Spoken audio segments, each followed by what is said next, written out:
Studies in Occultism. By H. P. Blavatsky. Practical Occultism. Important to students. As some of the letters in the correspondence of this month show, there are many people who are looking for practical instruction in occultism. It becomes necessary, therefore, to state once for all. A. The essential difference between theoretical and practical occultism. Or what is generally known as theosophy on the one hand, and occult science on the other, and B. The nature of the difficulties involved in the study of the latter. It is easy to become a theosophist. Any person of average intellectual capacities, and a leaning toward the metaphysical, of pure, unselfish life, who finds more joy in helping his neighbor than in receiving help himself. One who is ever ready to sacrifice his own pleasures for the sake of other people, and who loves truth, goodness and wisdom for their own sake, not for the benefit they may confer, is a theosophist. But it is quite another matter to put oneself upon the path which leads to the knowledge of what is good to do, as to the right discrimination of good from evil. A path which also leads a man to that power through which he can do the good he desires, often without even apparently lifting a finger. Moreover, there is one important fact with which the student should be made acquainted. Namely, the enormous, almost limitless, responsibility assumed by the teacher for the sake of the pupil. From the gurus of the East who teach openly or secretly, down to the few Kabbalists in Western lands who undertake to teach the rudiments of the sacred science to their disciples, those Western hierophants being often themselves ignorant of the danger they incur, one and all of these teachers are subject to the same inviolable law. From the moment they begin really to teach, from the instant they confer any power, whether psychic, mental or physical, on their pupils, they take upon themselves all the sins of that pupil, in connection with the occult sciences. Whether of omission or commission, until the moment when initiation makes the pupil a master and responsible in his turn. There is a weird and mystic religious law, greatly reverenced and acted upon in the Greek, half forgotten in the Roman Catholic, and absolutely extinct in the Protestant Church. It dates from the earliest days of Christianity and has its basis in the law just stated, of which it was a symbol and an expression. This is the dogma of the absolute sacredness of the relation between the godparents who stand sponsors for a child. These tacitly take upon themselves all the sins of the newly baptized child, anointed, as at the initiation, a mystery truly. Until the day when the child becomes a responsible unit, knowing good and evil.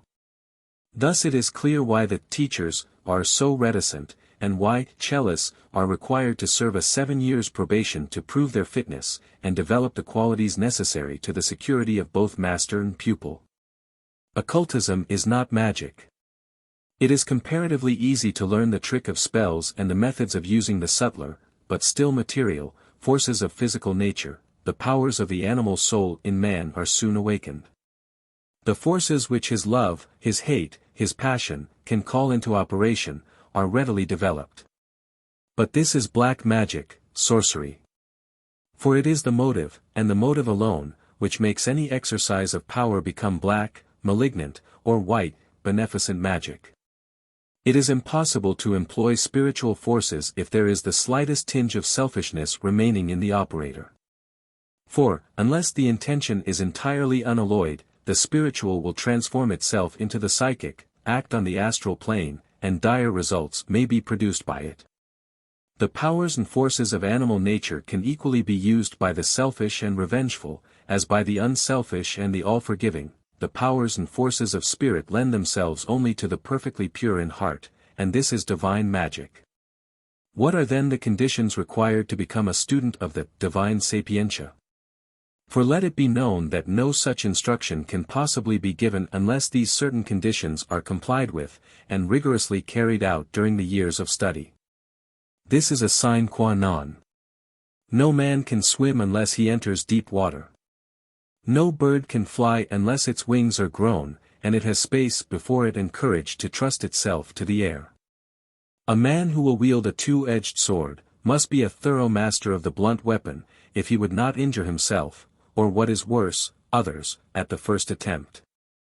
To give an approximate idea of the conditions under which alone the study of divine wisdom can be pursued with safety, that is without danger that divine will give place to black magic, a page is given from the private rules, with which every instructor in the East is furnished. The few passages which follow are chosen from a great number and explained in brackets. 1. The place selected for receiving instruction must be a spot calculated not to distract the mind, and filled with influence evolving, magnetic, objects. The 5 sacred colors gathered in a circle must be there among other things. The place must be free from any malignant influences hanging about in the air.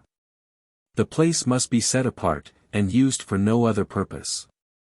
The 5 sacred colors are the prismatic hues arranged in a certain way, as these colors are very magnetic. By malignant influences are meant any disturbances through strife, quarrels, bad feelings, etc. As these are said to impress themselves immediately on the astral light, i.e., in the atmosphere of the place, and to hang about in the air. This first condition seems easy enough to accomplish, yet, on further consideration, it is one of the most difficult ones to obtain. 2. Before the disciple shall be permitted to study face to face, he has to acquire preliminary understanding in a select company of other lay upasaka, disciples, the number of whom must be odd. Face to face means in this instance a study independent or apart from others, when the disciple gets his instruction face to face either with himself, his higher, divine self, or his guru. It is then only that each receives his due of information, according to the use he has made of his knowledge. This can happen only toward the end of the cycle of instruction. 3. Before thou, the teacher, shalt impart to thy Lanu, disciple, the good, holy, words of Lamrim, or shall permit him to make ready for Dubjad, thou shalt take care that his mind is thoroughly purified and at peace with all, especially with his other selves. Otherwise the words of wisdom and of the good law shall scatter and be picked up by the winds. Lamrim is a work of practical instructions, by Tsongkhapa, in 2 portions, one for ecclesiastical and exoteric purposes, the other for esoteric use. To make ready for Dubjad is to prepare the vessels used for seership, such as mirrors and crystals. The other selves refers to the fellow students. Unless the greatest harmony reigns among the learners, no success is possible. It is the teacher who makes the selections according to the magnetic and electric natures of the students, bringing together and adjusting most carefully the positive and the negative elements. 4. The upasaka while studying must take care to be united as the fingers on one hand. Thou shalt impress upon their minds that whatever hurts one should hurt the others, and if the rejoicing of one finds no echo in the breasts of the others, then the required conditions are absent, and it is useless to proceed. This can hardly happen if the preliminary choice made was consistent with the magnetic requirements. It is known that chelists otherwise promising and fit for the reception of truth, had to wait for years on account of their temper and the impossibility they felt to put themselves in tune with their companions. 5. The co-disciples must be tuned by the guru as the strings of a lute, veena, each different from the others, yet each emitting sounds in harmony with all. Collectively they must form a keyboard answering in all its parts to thy lightest touch, the touch of the Master. Thus their minds shall open for the harmonies of wisdom, to vibrate as knowledge through each and all, resulting in effects pleasing to the presiding gods, tutelary or patron angels, and useful to the Lanu. So shall wisdom be impressed forever on their hearts and the harmony of the law shall never be broken. 6. Those who desire to acquire the knowledge leading to the cities, occult powers, have to renounce all the vanities of life and of the world. Here follows enumeration of the cities. 7. None can feel the difference between himself and his fellow students, such as, I am the wisest, I am more holy and pleasing to the teacher, or in my community, than my brother, etc., and remain in upasaka. His thoughts must be predominantly fixed upon his heart, chasing therefrom every hostile thought to any living being. The heart, must be full of the feeling of its non-separateness from the rest of beings as from all in nature. Otherwise no success can follow. 8. A Lanu, disciple, has to dread external living influence alone, magnetic emanations from living creatures. For this reason, while at one with all, in his inner nature, he must take care to separate his outer, external, body from every foreign influence. None must drink out of, or eat in his cup but himself. He must avoid bodily contact, i.e., being touched or touch, with human, as with animal being. No pet animals are permitted, and it is forbidden even to touch certain trees and plants. A disciple has to live, so to say, in his own atmosphere in order to individualize it for occult purposes. 9. The mind must remain blunt to all but the universal truths in nature, lest the doctrine of the heart should become only the doctrine of the eye, i.e., empty esoteric ritualism. 10. No animal food of whatever kind, nothing that has life in it, should be taken by the disciple. No wine, no spirits, or opium should be used, for these are like the Lamaean, evil spirits, who fasten upon the unwary, they devour the understanding. Wine and spirits are supposed to contain and preserve the bad magnetism of all the men who helped in their fabrication, the meat of each animal, to preserve the psychic characteristics of its kind. 11. Meditation, abstinence in all, the observation of moral duties, gentle thoughts, good deeds and kind words, as goodwill to all and entire oblivion of self, are the most efficacious means of obtaining knowledge and preparing for the reception of higher wisdom. 12. It is only by virtue of a strict observance of the foregoing rules that a Lanu can hope to acquire in good time the cities of the Arhats, the growth which makes him become gradually one with the universal all. These 12 extracts are taken from amongst some 73 rules, to enumerate which would be useless, as they would be meaningless in Europe. But even these few are enough to show the immensity of the difficulties which beset the path of the would-be Upasaka, who has been born and bred in Western lands. 2. All Western, and especially English, education is instinct with the principle of emulation and strife. Each boy is urged to learn more quickly, to outstrip his companions, and to surpass them in every possible way. What is miscalled friendly rivalry is assiduously cultivated, and the same spirit is fostered and strengthened in every detail of life.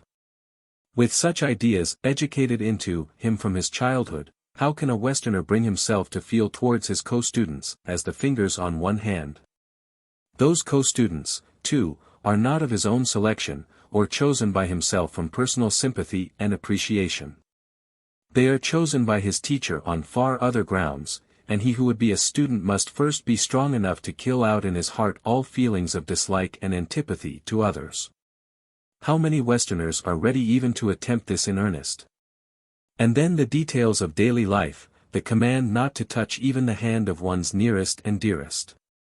How contrary to Western notions of affection and good feeling. How cold and hard it seems. Egotistical too, people would say, to abstain from giving pleasure to others for the sake of one's own development. Well, let those who think so defer, till another lifetime, the attempt to enter the path in real earnest. But let them not glory in their own fancied unselfishness.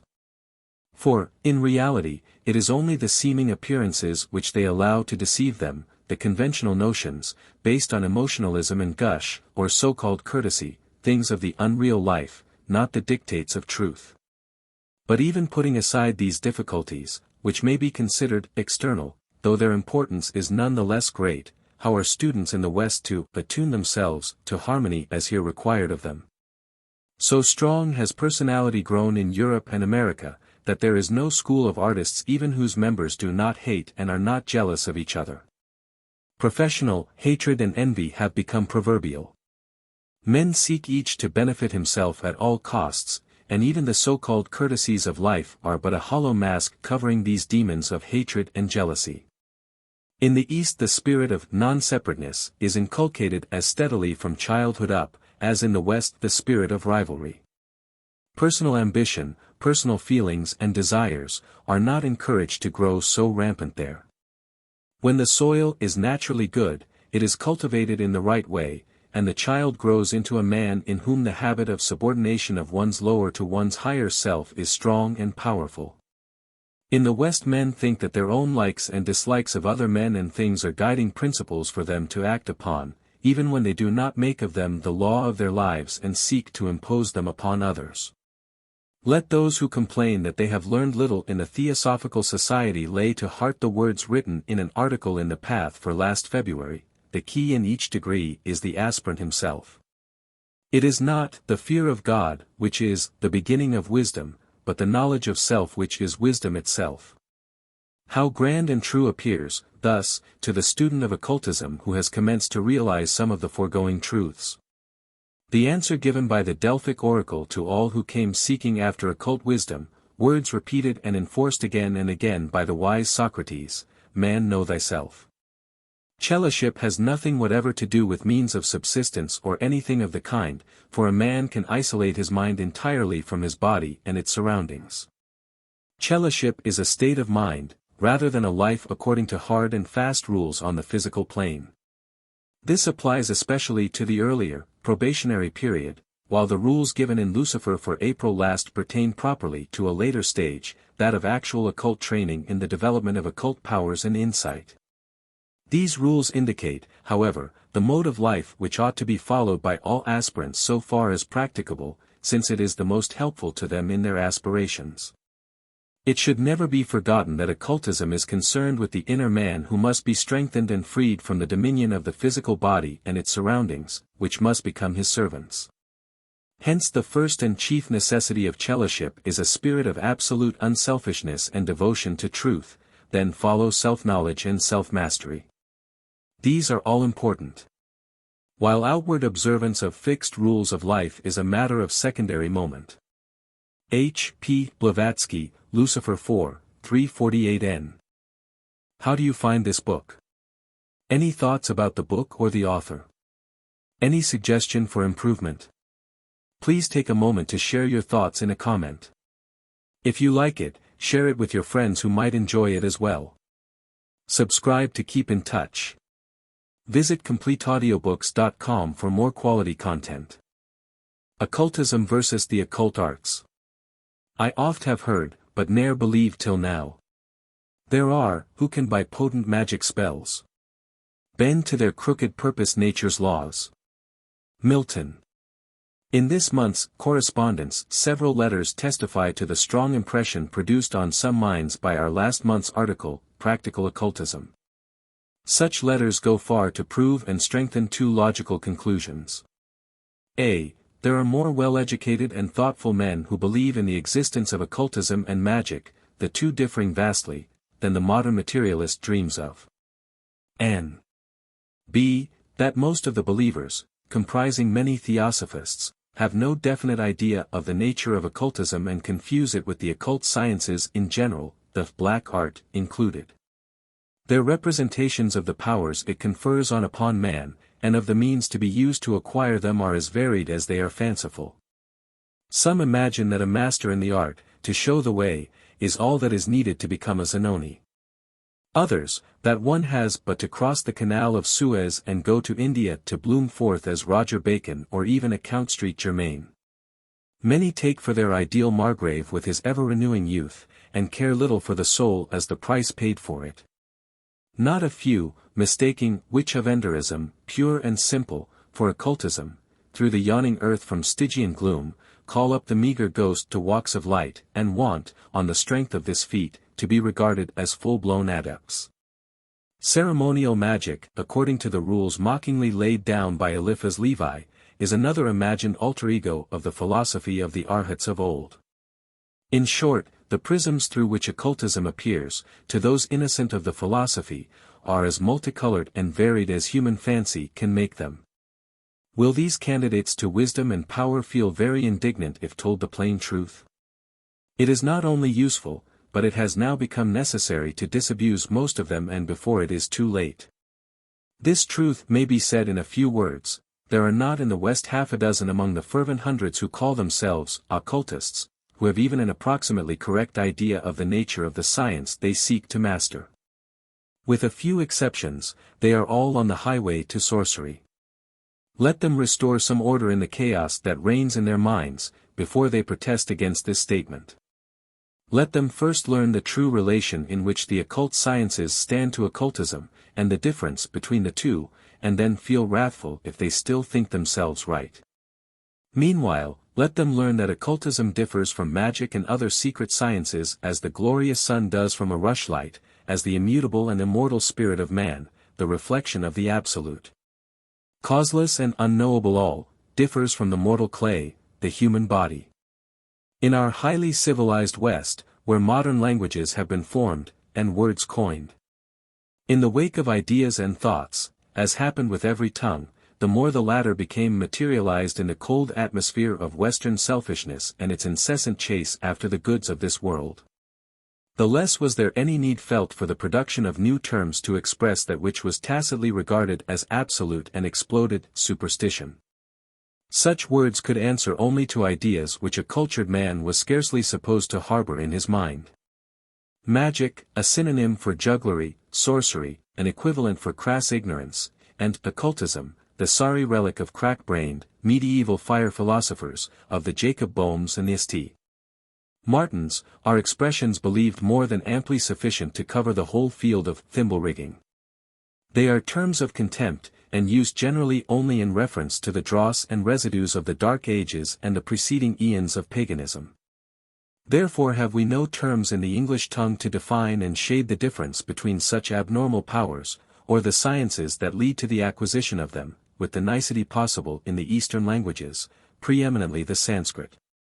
What do the words miracle and enchantment, words identical in meaning after all, as both express the idea of producing wonderful things by breaking the laws of nature, as explained by the accepted authorities, convey to the minds of those who hear, or pronounce them? A Christian, breaking of the laws of nature, notwithstanding, while believing firmly in the miracles, because said to have been produced by God through Moses, will either scout the enchantments performed by Pharaoh's magicians, or attribute them to the devil. It is the latter whom our pious enemies connect with occultism, while their impious foes, the infidels, laugh at Moses, magicians and occultists, and would blush to give one serious thought to such superstitions. This, because there is no term in existence to show the difference, no words to express the lights and shadows and draw the line of demarcation between the sublime and the true, the absurd and the ridiculous. The latter are the theological interpretations which teach the breaking of the laws of nature, by man, God, or devil. The former, the scientific miracles and enchantments of Moses and the magicians in accordance with natural laws, both having been learned in all the wisdom of the sanctuaries, which were the royal societies of those days, and in true occultism. This last word is certainly misleading, translated as it stands from the compound word guptavidya, secret knowledge. But the knowledge of what? Some of the Sanskrit terms may help us. There are 4, out of the many others, names of the various kinds of esoteric knowledge or sciences given, even in the exoteric Puranas.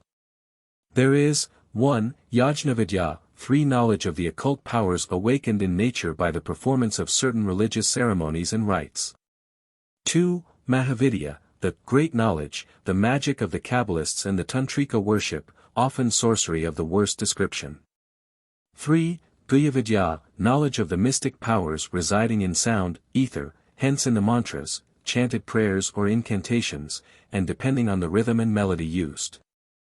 In other words, a magical performance based on knowledge of the forces of nature and their correlation, and, for Atmavidya, a term which is translated simply knowledge of the soul, true wisdom by the Orientalists, but which means far more.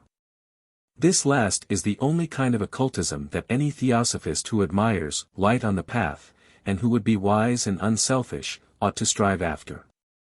All the rest is some branch of the occult sciences, i.e., arts based on the knowledge of the ultimate essence of all things in the kingdoms of nature, such as minerals, plants and animals, hence of things pertaining to the realm of material nature, however invisible that essence may be, and howsoever much it has hitherto eluded the grasp of science.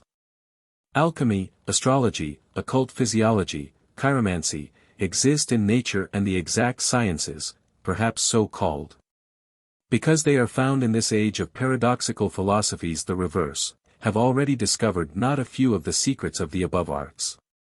But clairvoyance, symbolized in India as the eye of Shiva, called in Japan, infinite vision, is not hypnotism, the illegitimate son of mesmerism, and is not to be acquired by such arts. All the others may be mastered and results obtained, whether good, bad, or indifferent, but Atmavidya sets small value on them. It includes them all and may even use them occasionally, but it does so after purifying them of their dross, for beneficent purposes, and taking care to deprive them of every element of selfish motive. Let us explain. Any man or woman can set himself or herself to study one or all of the above specified occult arts, without any great previous preparation, and even without adopting any too restraining mode of life. One could even dispense with any lofty standard of morality. In the last case, of course, 10 to 1 the student would blossom into a very decent kind of sorcerer, and tumble down headlong into black magic. But what can this matter? The voodoos and dugpa eat, drink and are merry over hecatombs of victims of their infernal arts. And so do the amiable gentlemen vivisectionists and the diplomaed hypnotizers of the faculties of medicine. The only difference between the two classes being that the voodoos and dugpa are conscious, and the charcatrichet crew unconscious, sorcerers. Thus, since both have to reap the fruits of their labors and achievements in the black art, the Western practitioners should not have the punishment and reputation without the profits and enjoyments they may get therefrom. For we say it again, hypnotism and vivisection as practiced in such schools, are sorcery pure and simple, minus a knowledge that the voodoos and dugpa enjoy, and which no charcatrichet can procure for himself in 50 years of hard study and experimental observation. Let then those who will dabble in magic, whether they understand its nature or not, but who find the rules imposed upon students too hard, and who, therefore, lay Atmavidya or occultism aside, go without it. Let them become magicians by all means, even though they do become voodoos and dugpa for the next 10 incarnations. But the interest of our readers will probably center on those who are invincibly attracted towards the occult, yet who neither realize the true nature of what they aspire towards, nor have they become passion-proof, far less truly unselfish. How about these unfortunates, we shall be asked, who are thus rent in twain by conflicting forces? For it has been said too often to need repetition, and the fact itself is patent to any observer, that when once the desire for occultism has really awakened in a man's heart, there remains for him no hope of peace. No place of rest and comfort in all the world. He is driven out into the wild and desolate spaces of life by an ever-gnawing unrest he cannot quell. His heart is too full of passion and selfish desire to permit him to pass the golden gate. He cannot find rest or peace in ordinary life. Must he then inevitably fall into sorcery and black magic, and through many incarnations heap up for himself a terrible karma? Is there no other road for him? Indeed there is, we answer. Let him aspire to no higher than he feels able to accomplish. Let him not take a burden upon himself too heavy for him to carry. Without ever becoming a Mahatma, a Buddha or a great saint, let him study the philosophy and the science of the soul, and he can become one of the modest benefactors of humanity, without any superhuman powers. Siddhis, or the Arhat powers, are only for those who are able to lead the life, to comply with the terrible sacrifices required for such a training, and to comply with them to the very letter. Let them know at once and remember always, that true occultism or theosophy is the great renunciation of self, unconditionally and absolutely, in thought as in action. It is altruism, and it throws him who practices it out of calculation of the ranks of the living altogether. Not for himself, but for the world, he lives, as soon as he has pledged himself to the work. Much is forgiven during the first years of probation. But, no sooner is he accepted than his personality must disappear, and he has to become a mere beneficent force in nature. There are 2 poles for him after that, 2 paths, and no midward place of rest. He has either to ascend laboriously, step by step, often through numerous incarnations and no devachanic break, the golden ladder leading to Mahatmaship, the Arhat or Bodhisattva condition. Or, he will let himself slide down the ladder at the first false step, and roll down into Dugpaship. All this is either unknown or left out of sight altogether. Indeed, one who is able to follow the silent evolution of the preliminary aspirations of the candidates, often finds strange ideas quietly taking possession of their minds. There are those whose reasoning powers have been so distorted by foreign influences that they imagine that animal passions can be so sublimated and elevated that their fury, force, and fire can, so to speak, be turned inwards. That they can be stored and shut up in one's breast, until their energy is, not expended, but turned toward higher and more holy purposes, namely, until their collective and unexpended strength enables their possessor to enter the true sanctuary of the soul and stand therein in the presence of the Master, the higher self. For this purpose they will not struggle with their passions nor slay them. They will simply, by a strong effort of will, put down the fierce flames and keep them at bay within their natures, allowing the fire to smolder under a thin layer of ashes. They submit joyfully to the torture of the Spartan boy who allowed the fox to devour his entrails rather than part with it. Oh, poor blind visionaries! As well hope that a band of drunken chimney sweeps, hot and greasy from their work, may be shut up in a sanctuary hung with pure white linen, and that instead of soiling and turning it by their presence into a heap of dirty shreds, they will become masters in and of the sacred recess, and finally emerge from it as immaculate as that recess. Why not imagine that a dozen of skunks imprisoned in the pure atmosphere of a Gonpa, a monastery, can issue out of it impregnated with all the perfumes of the incenses used, strange aberration of the human mind. Can it be so? Let us argue. The Master in the sanctuary of our souls is the higher self, the divine spirit whose consciousness is based upon and derived solely, at any rate during the mortal life of the man in whom it is captive, from the mind, which we have agreed to call the human soul, the spiritual soul, being the vehicle of the spirit. In its turn the former, the personal or human soul, is a compound in its highest form, of spiritual aspirations, volitions, and divine love.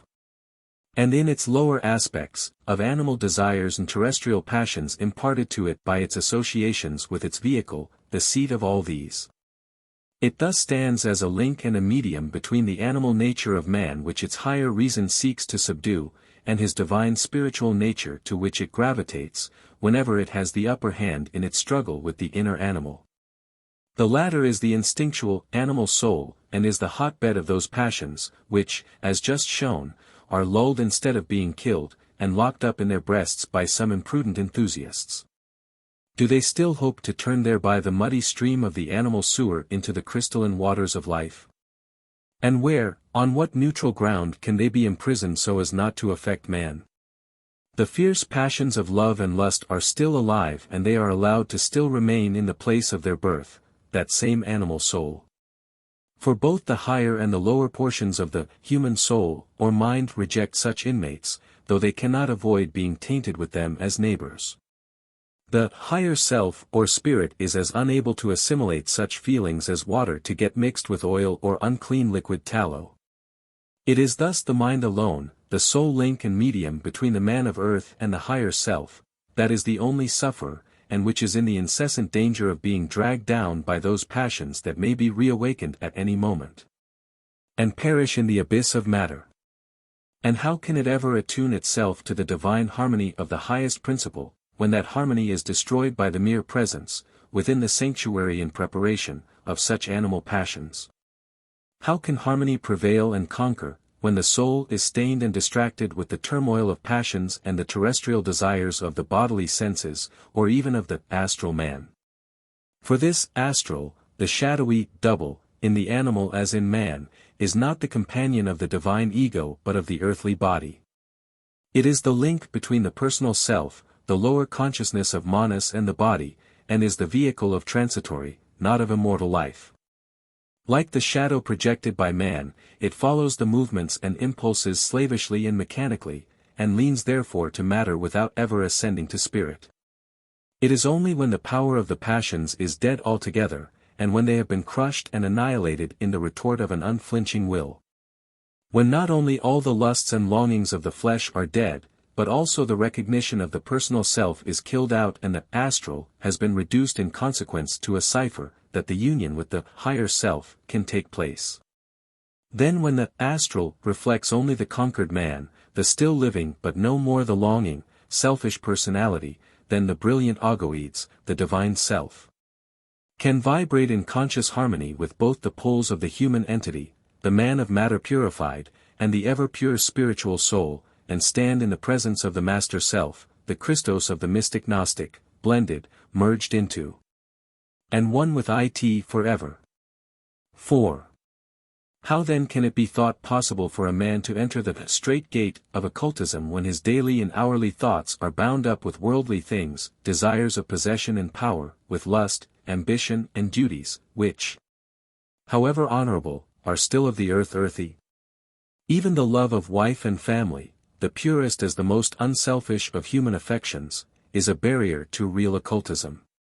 For whether we take as an example the holy love of a mother for her child, or that of a husband for his wife, even in these feelings, when analyzed to the very bottom, and thoroughly sifted, there is still selfishness in the first, and an egoism ado in the second instance.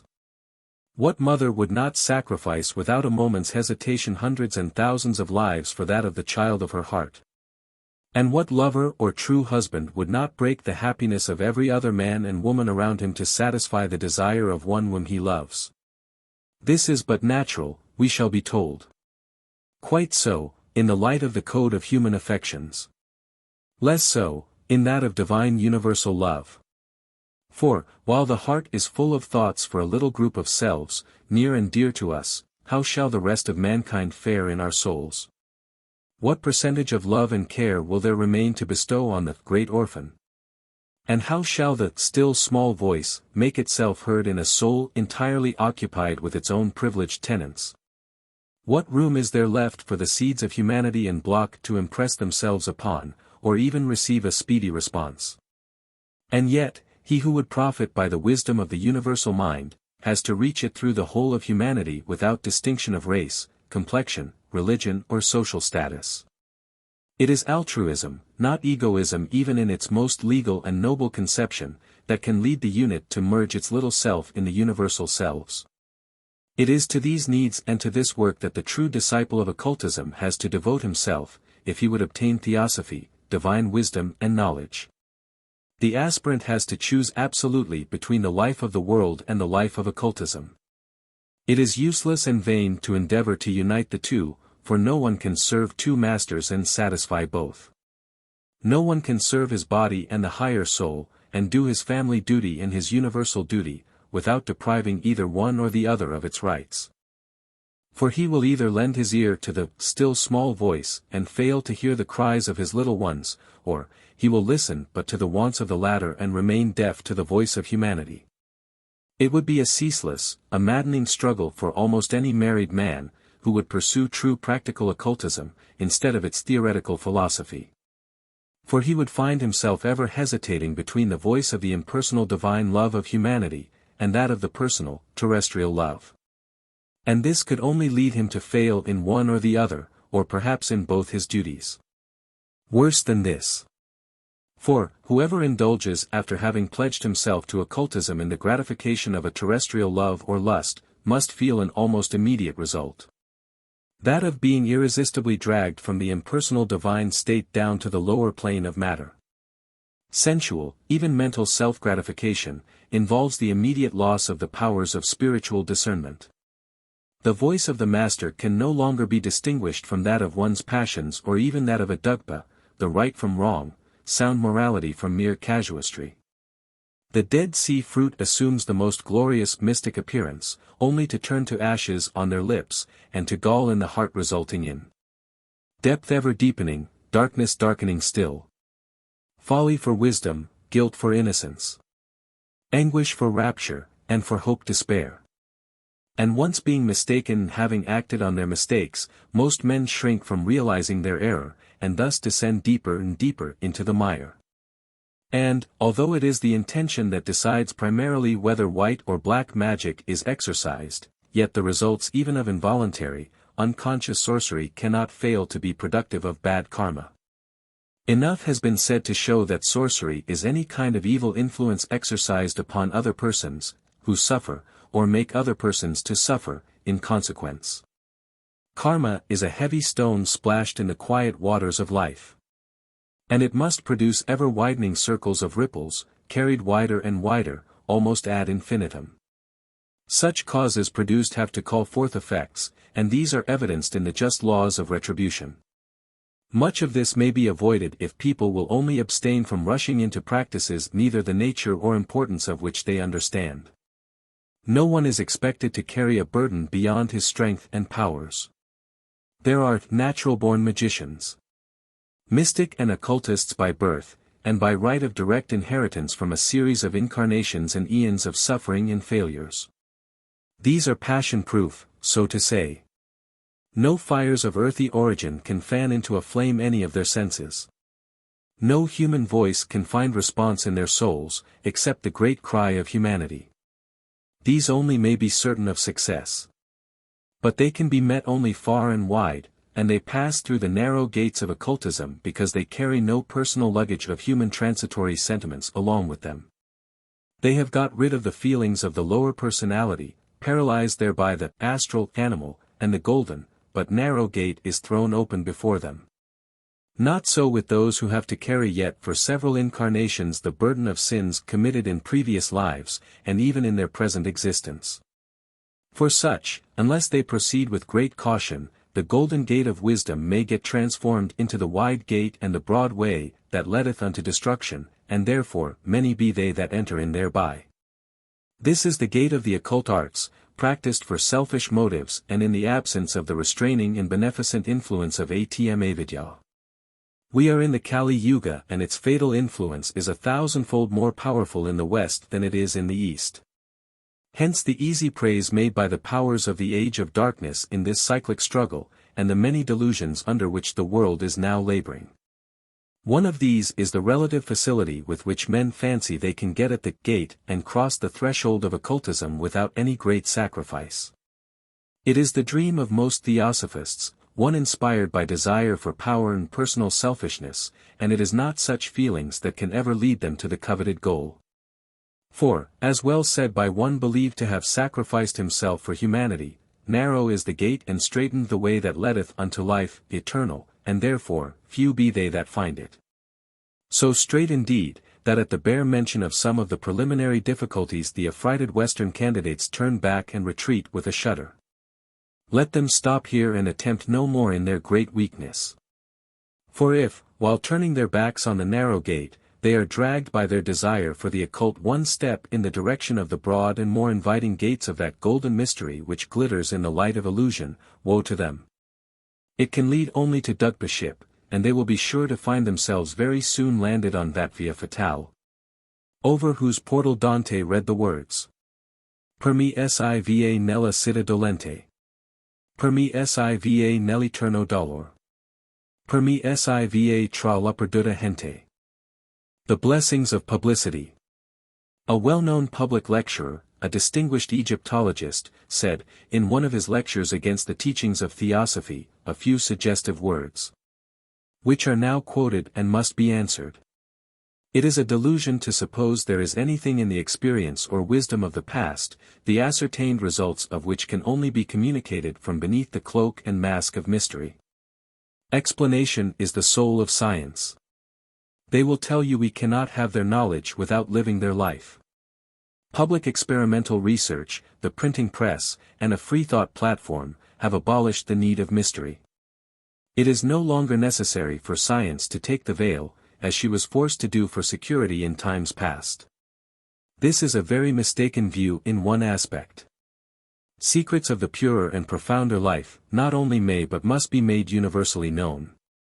But there are secrets that kill in the arcana of occultism, and unless a man lives the life he cannot be entrusted with them. The late Professor Faraday had very serious doubts whether it was quite wise and reasonable to give out to the public at large certain discoveries of modern science. Chemistry had led to the invention of two terrible means of destruction in our century to allow it to fall into the hands of the profane. What man of sense, in the face of such fiendish applications of dynamite and other explosive substances as are made by those incarnations of the destroying power, who glory in calling themselves anarchists and socialists, would not agree with us in saying, far better for mankind that it should never have blasted a rock by modern perfected means, than that it should have shattered the limbs of 1% even of those who have been thus destroyed by the pitiless hand of Russian nihilists, Irish Fenians and anarchists. That such discoveries, and chiefly their murderous application, ought to have been withheld from public knowledge may be shown on the authority of statistics and commissions appointed to investigate and record the result of the evil done. The following information gathered from public papers will give an insight into what may be in store for wretched mankind. England alone, the center of civilization, has 21,268 firms fabricating and selling explosive substances. 5 but the centers of the dynamite trade, of infernal machines, and other such results of modern civilization, are chiefly at Philadelphia and New York. It is in the former city of brotherly love that the now most famous manufacturer of explosives flourishes. It is one of the well-known respectable citizens, the inventor and manufacturer of the most murderous dynamite toys, who called before the Senate of the United States anxious to adopt means for the repression of a too free trade in such implements, found an argument that ought to become immortalized for its cynical sophistry, my machines. That expert is reported to have said, are quite harmless to look at, as they may be manufactured in the shape of oranges, hats, boats, and anything one likes. Criminal is he who murders people by means of such machines, not he who manufactures them. The firm refuses to admit that were there no supply there would be no incentive for demand on the market, but insists that every demand should be satisfied by a supply ready at hand. That supply is the fruit of civilization and of the publicity given to the discovery of every murderous property in matter. What is it?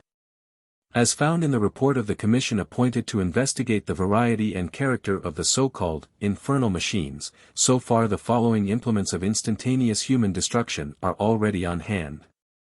The most fashionable of all among the many varieties fabricated by Mr. Holgate, are the ticker, the 8-day machine, the little exterminator, and the bottle machine. The ticker is in appearance like a piece of lead, a foot long and 4 inches thick. It contains an iron or steel tube, full of a kind of gunpowder invented by Holgate himself. That gunpowder, in appearance like any other common stuff of that name, has, however, an explosive power 200 times stronger than common gunpowder. The ticker containing thus a powder which equals in force 200 pounds of the common gunpowder. At one end of the machine is fastened an invisible clockwork meant to regulate the time of the explosion, which time may be fixed from 1 minute to 36 hours. The spark is produced by means of a steel needle which gives a spark at the touch hole, and communicates thereby the fire to the whole machine. The 8-day machine is considered the most powerful, but at the same time the most complicated, of all those invented. One must be familiar with handling it before a full success can be secured.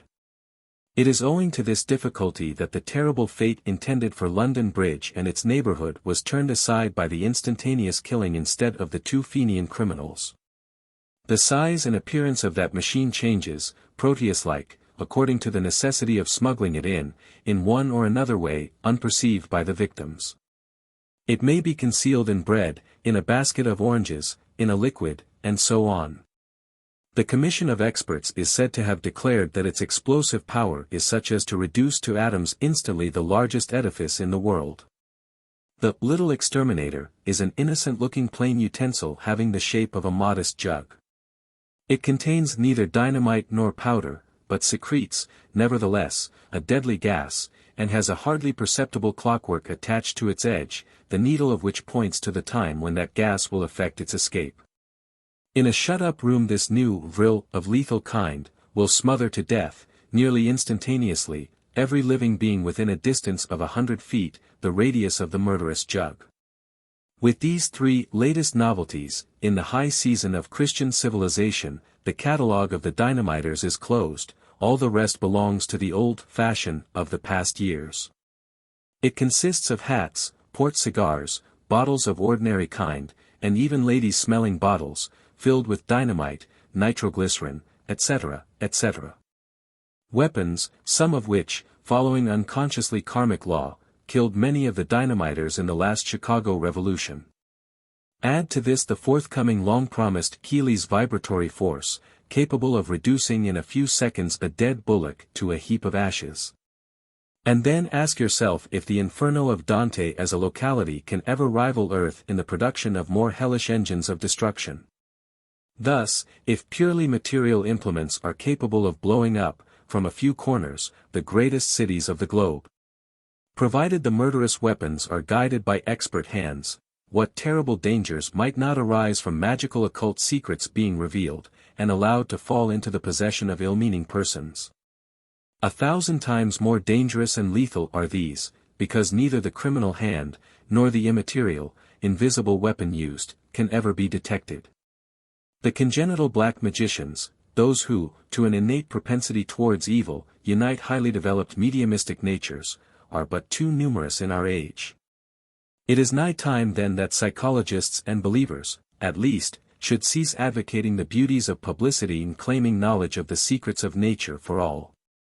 It is not in our age of suggestion and explosives that occultism can open wide the doors of its laboratories except to those who do live the life. Hypnotism, and its relations to other modes of fascination. We are asked by H.C. and other fellows to answer the several queries hereafter propounded. We do so, but with a reservation. Our replies must be made from the standpoint of occultism alone, no consideration being given to such hypotheses of modern, another name for materialistic, science, as may clash with esoteric teachings. Q. What is hypnotism? How does it differ from animal magnetism, or mesmerism? Hypnotism is the new scientific name for the old ignorant superstition variously called fascination and enchantment. It is an antiquated lie transformed into a modern truth. The fact is there, but the scientific explanation of it is still wanting. By some it is believed that hypnotism is the result of an irritation artificially produced on the periphery of the nerves. That this irritation reacting upon, passes into the cells of the brain substance, causing by exhaustion a condition which is but another mode of sleep, hypnosis or hypnose. By others that it is simply a self-induced stupor, produced chiefly by imagination, etc., etc. It differs from animal magnetism where the hypnotic condition is produced by the braid method, which is a purely mechanical one, i.e. the fixing of the eyes on some bright spot, a metal or a crystal. It becomes animal magnetism, or mesmerism, when it is achieved by mesmeric passes on the patient, and for these reasons. When the first method is used, no electropsychic, or even electrophysical currents are at work, but simply the mechanical, molecular vibrations of the metal or crystal gazed at by the subject. It is the eye, the most occult organ of all, on the superficies of our body, which, by serving as a medium between that bit of metal or crystal and the brain, attunes the molecular vibrations of the nervous centers of the latter into unison, i.e. equality in the number of their respective oscillations, with the vibrations of the bright object held. And it is this unison which produces the hypnotic state. But in the second case, the right name for hypnotism would certainly be animal magnetism, or that so much derided term mesmerism. For, in the hypnotization by preliminary passes, it is the human will, whether conscious or otherwise, of the operator himself, that acts upon the nervous system of the patient. And it is again through the vibrations, only atomic, not molecular, produced by that active energy called will in the ether of space, therefore, on quite a different plane, that the superhypnotic state, i.e., suggestion, etc., is induced. For those which we call will vibrations, and their aura, are absolutely distinct from the vibrations produced by the simply mechanical molecular motion, the two acting on two separate degrees of the cosmoterrestrial planes. Here, of course, a clear realization of that which is meant by will in occult sciences, is necessary. Q. In both, hypnotism and animal magnetism, there is an act of will in the operator, a transit of something from him to his patient, an effect upon the patient. What is the something transmitted in both cases? ANS. That which is transmitted has no name in European languages, and if we simply describe it as will, it loses all its meaning. The old and very much tabooed words, enchantment, fascination, glamour, and spell, and especially the verb, to bewitch, expressed far more suggestively the real action that took place during the process of such a transmission than the modern and meaningless terms, psychologize, and biologize. Occultism calls the force transmitted, the auric fluid, to distinguish it from the auric light. The fluid being a correlation of atoms on a higher plane, and a descent to this lower one, in the shape of impalpable and invisible plastic substances, generated and directed by the potential will. The auric light, or that which Reichenbach calls OD, a light that surrounds every animate and inanimate object in nature, is, on the other hand, but the astral reflection emanating from objects.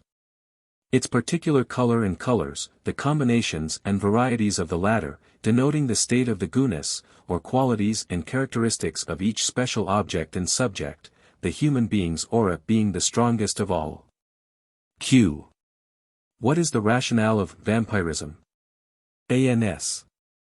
If by this word is meant the involuntary transmission of a portion of one's vitality, or life essence, by a kind of occult osmosis from one person to another, the latter being endowed, or afflicted rather, with such vampirizing faculty, then the act can become comprehensible only when we study well the nature and essence of the semi-substantial auric fluid spoken of just now. Like every other occult force, in nature, this end, an exosmosic process may be made beneficent or maleficent, either unconsciously or at will.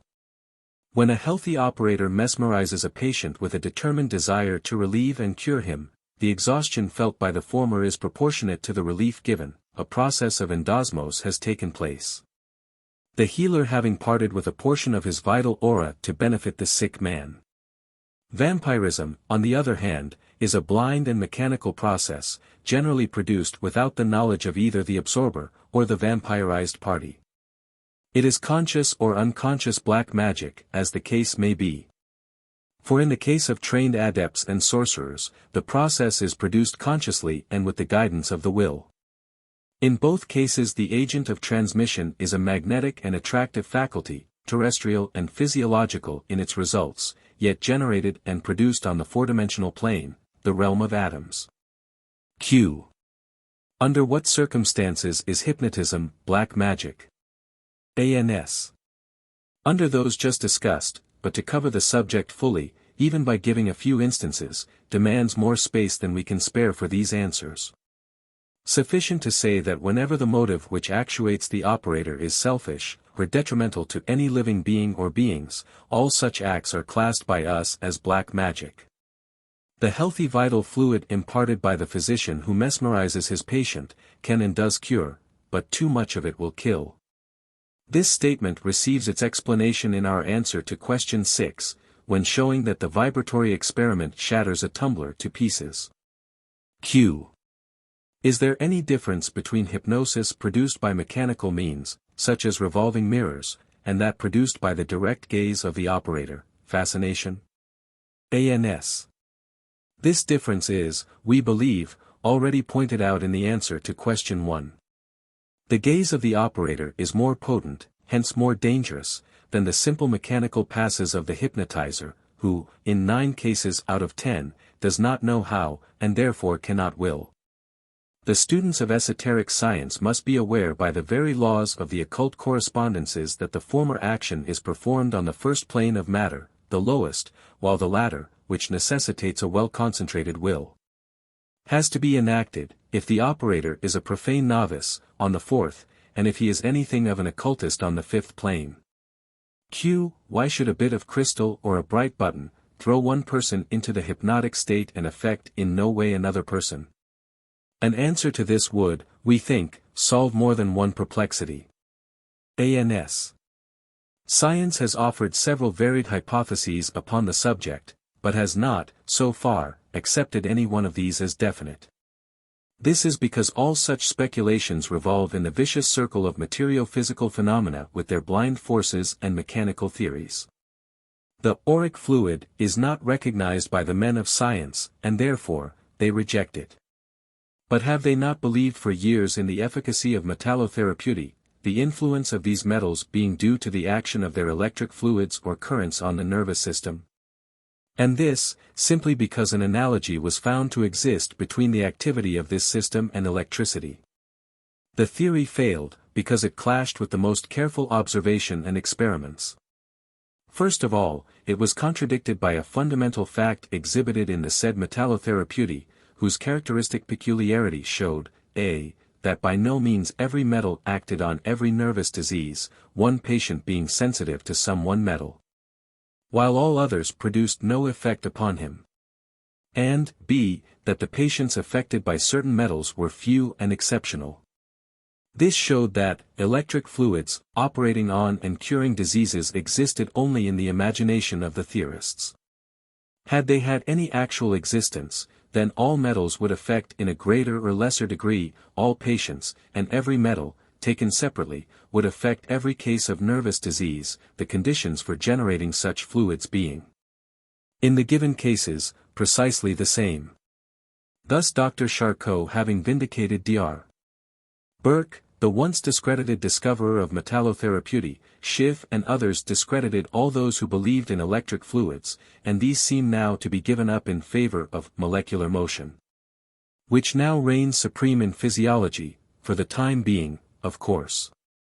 But now arises a question: are the real nature, behavior and conditions of motion known any better than the nature, behavior and conditions of the fluids?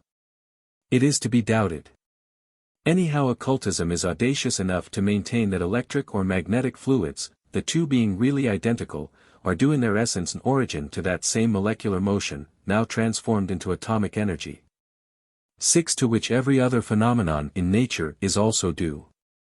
Indeed, when the needle of a galvano or electrometer fails to show any oscillations denoting the presence of electric or magnetic fluids, this does not prove in the least that there are none such to record, but simply that having passed on to another and higher plane of action, the electrometer can no longer be affected by the energy displayed on a plane with which it is entirely disconnected. The above had to be explained, in order to show that the nature of the force transmitted from one man or object to another man or object, whether in hypnotism, electricity, metallotherapeutic, or fascination, is the same in essence, varying only in degree, and modified according to the subplane of matter it is acting on. Of which subplanes, as every occultist knows, there are 7 on our terrestrial plane as there are on every other. Q. Is science entirely wrong in its definition of the hypnotic phenomena? ANS. It has no definition, so far. Now if there is one thing upon which occultism agrees, to a certain degree, with the latest discoveries of physical science, it is that all the bodies endowed with the property of inducing and calling metallotherapeutic and other analogous phenomena, have, their great variety notwithstanding, one feature in common. They are all the fountain heads and the generators of rapid molecular oscillations, which, whether through transmitting agents or direct contact, communicate themselves to the nervous system, changing thereby the rhythm of nervous vibrations, on the sole condition, however, of being what is called, in unison. Now unison does not always imply the sameness of nature, or of essence, but simply the sameness of degree, a similarity with regard to gravity and acuteness, and equal potentialities for intensity of sound or motion. A bell may be in unison with a violin, and a flute with an animal or a human organ. Moreover, the rate of the number of vibrations, especially in an organic animal cell or organ, changes in accordance with the state of health and general condition. Hence the cerebral nervous centers of a hypnotic subject, while in perfect unison, in potential degree in essential original activity, with the object he gazes at, may yet, owing to some organic disturbance, be at the given moment at loggerheads with it, in respect to the number of their respective vibrations. In such case no hypnotic condition ensues, or no unison at all may exist between his nervous cells and the cells of the crystal or metal he is made to gaze at, in which case that particular object can never have any effect upon him. This amounts to saying that to ensure success in a hypnotic experiment, 2 conditions are requisite. A. As every organic or inorganic body in nature is distinguished by its fixed molecular oscillations, it is necessary to find out which are those bodies which will act in unison with one or another human nervous system. And, B. To remember that the molecular oscillations of the former can influence the nervous action of the latter, only when the rhythms of their respective vibrations coincide, i.e., when the number of their oscillations is made identical. Which, in the cases of hypnotism induced by mechanical means, is achieved through the medium of the eye. Therefore, though the difference between hypnosis produced by mechanical means, and that induced by the direct gaze of the operator, plus his will, depends on the plane on which the same phenomenon is produced, still the fascinating or subduing agent is created by the same force at work.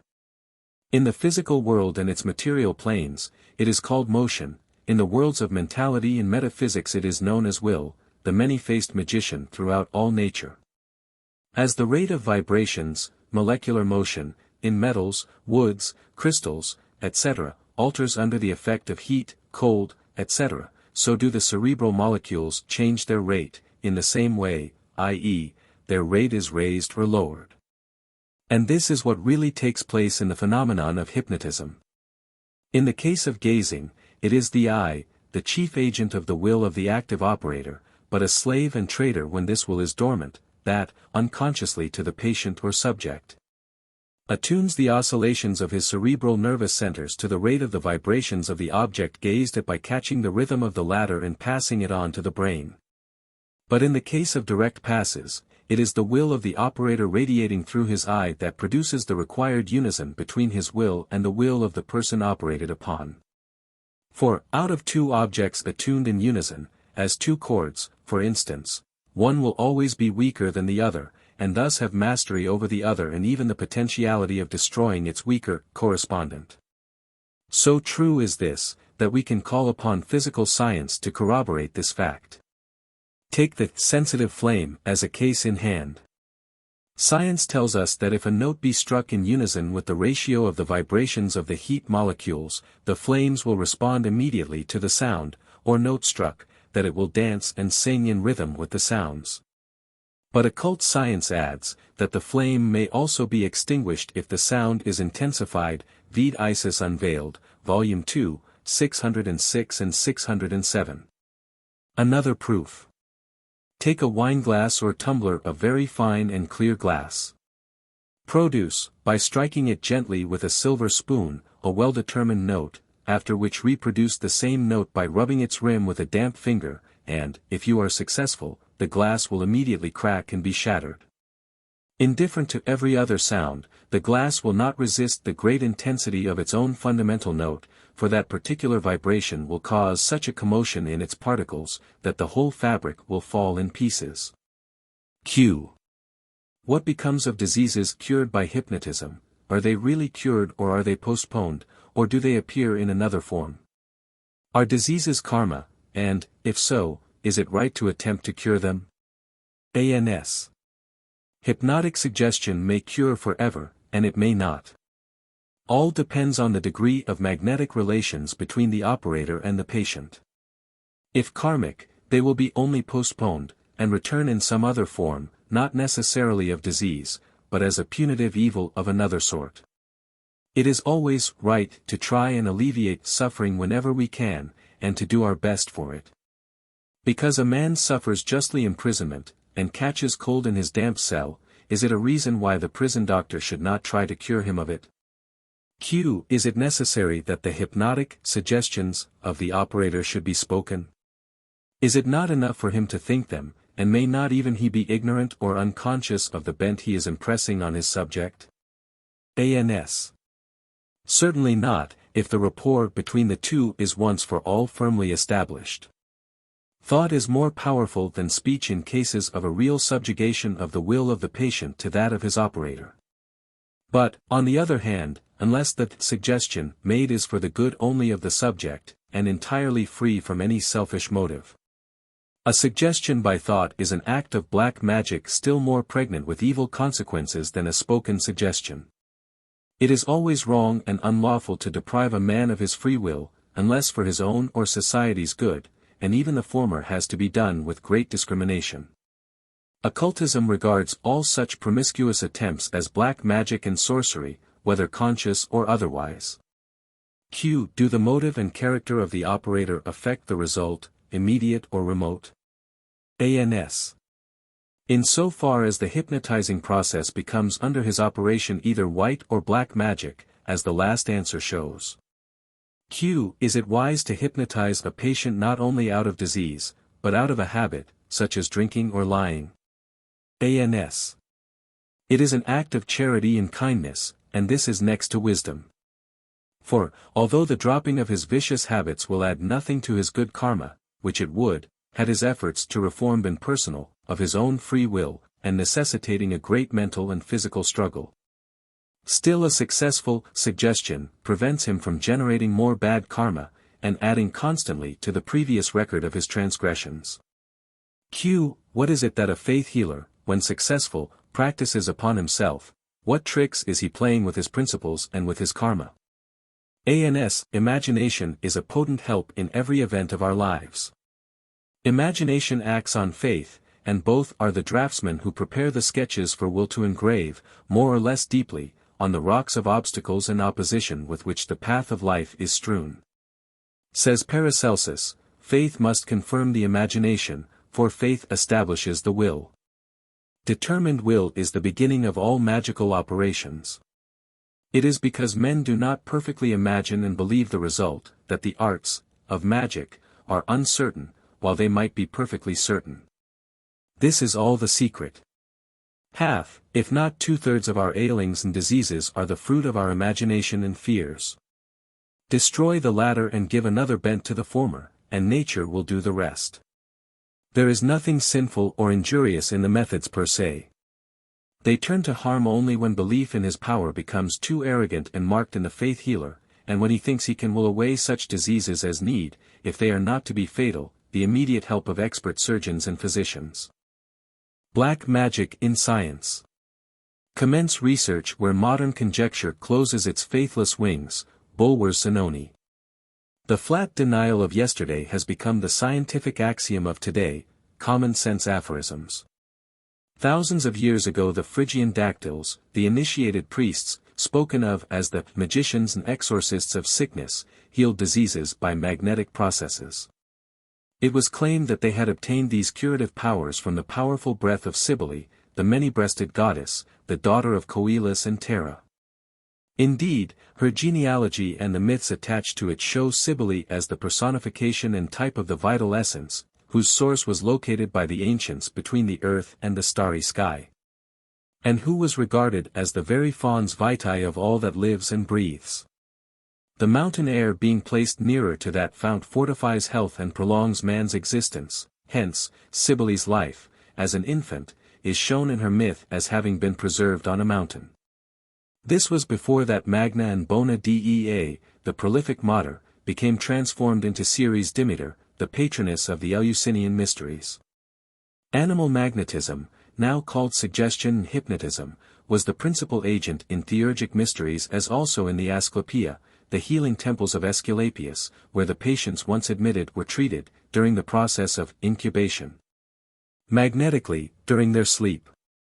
This creative and life-giving force, denied and laughed at when named theurgic magic, accused for the last century of being principally based on superstition and fraud, whenever referred to as mesmerism, is now called hypnotism, Charcotism, suggestion, psychology, and what not.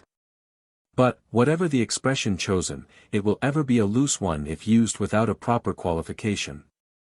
For when epitomized with all its collateral sciences, which are all sciences within the science, it will be found to contain possibilities the nature of which has never been even dreamt of by the oldest and most learned professors of the orthodox physical science. The latter, authorities, so-called, are no better, indeed, than innocent bald infants, when brought face to face with the mysteries of antediluvian mesmerism. As stated repeatedly before, the blossoms of magic, whether white or black, divine or infernal, spring all from one root. The breath of Cybele, Akasa Tattva, in India, is the one chief agent, and it underlay the so-called miracles and supernatural phenomena in all ages, as in every clime. As the parent root or essence is universal, so are its effects innumerable. Even the greatest adepts can hardly say where its possibilities must stop. The key to the very alphabet of these theurgic powers was lost after the last Gnostic had been hunted to death by the ferocious persecution of the Church. And as gradually mysteries, hierophants, theophany and theurgy became obliterated from the minds of men until they remained in them only as a vague tradition, all this was finally forgotten.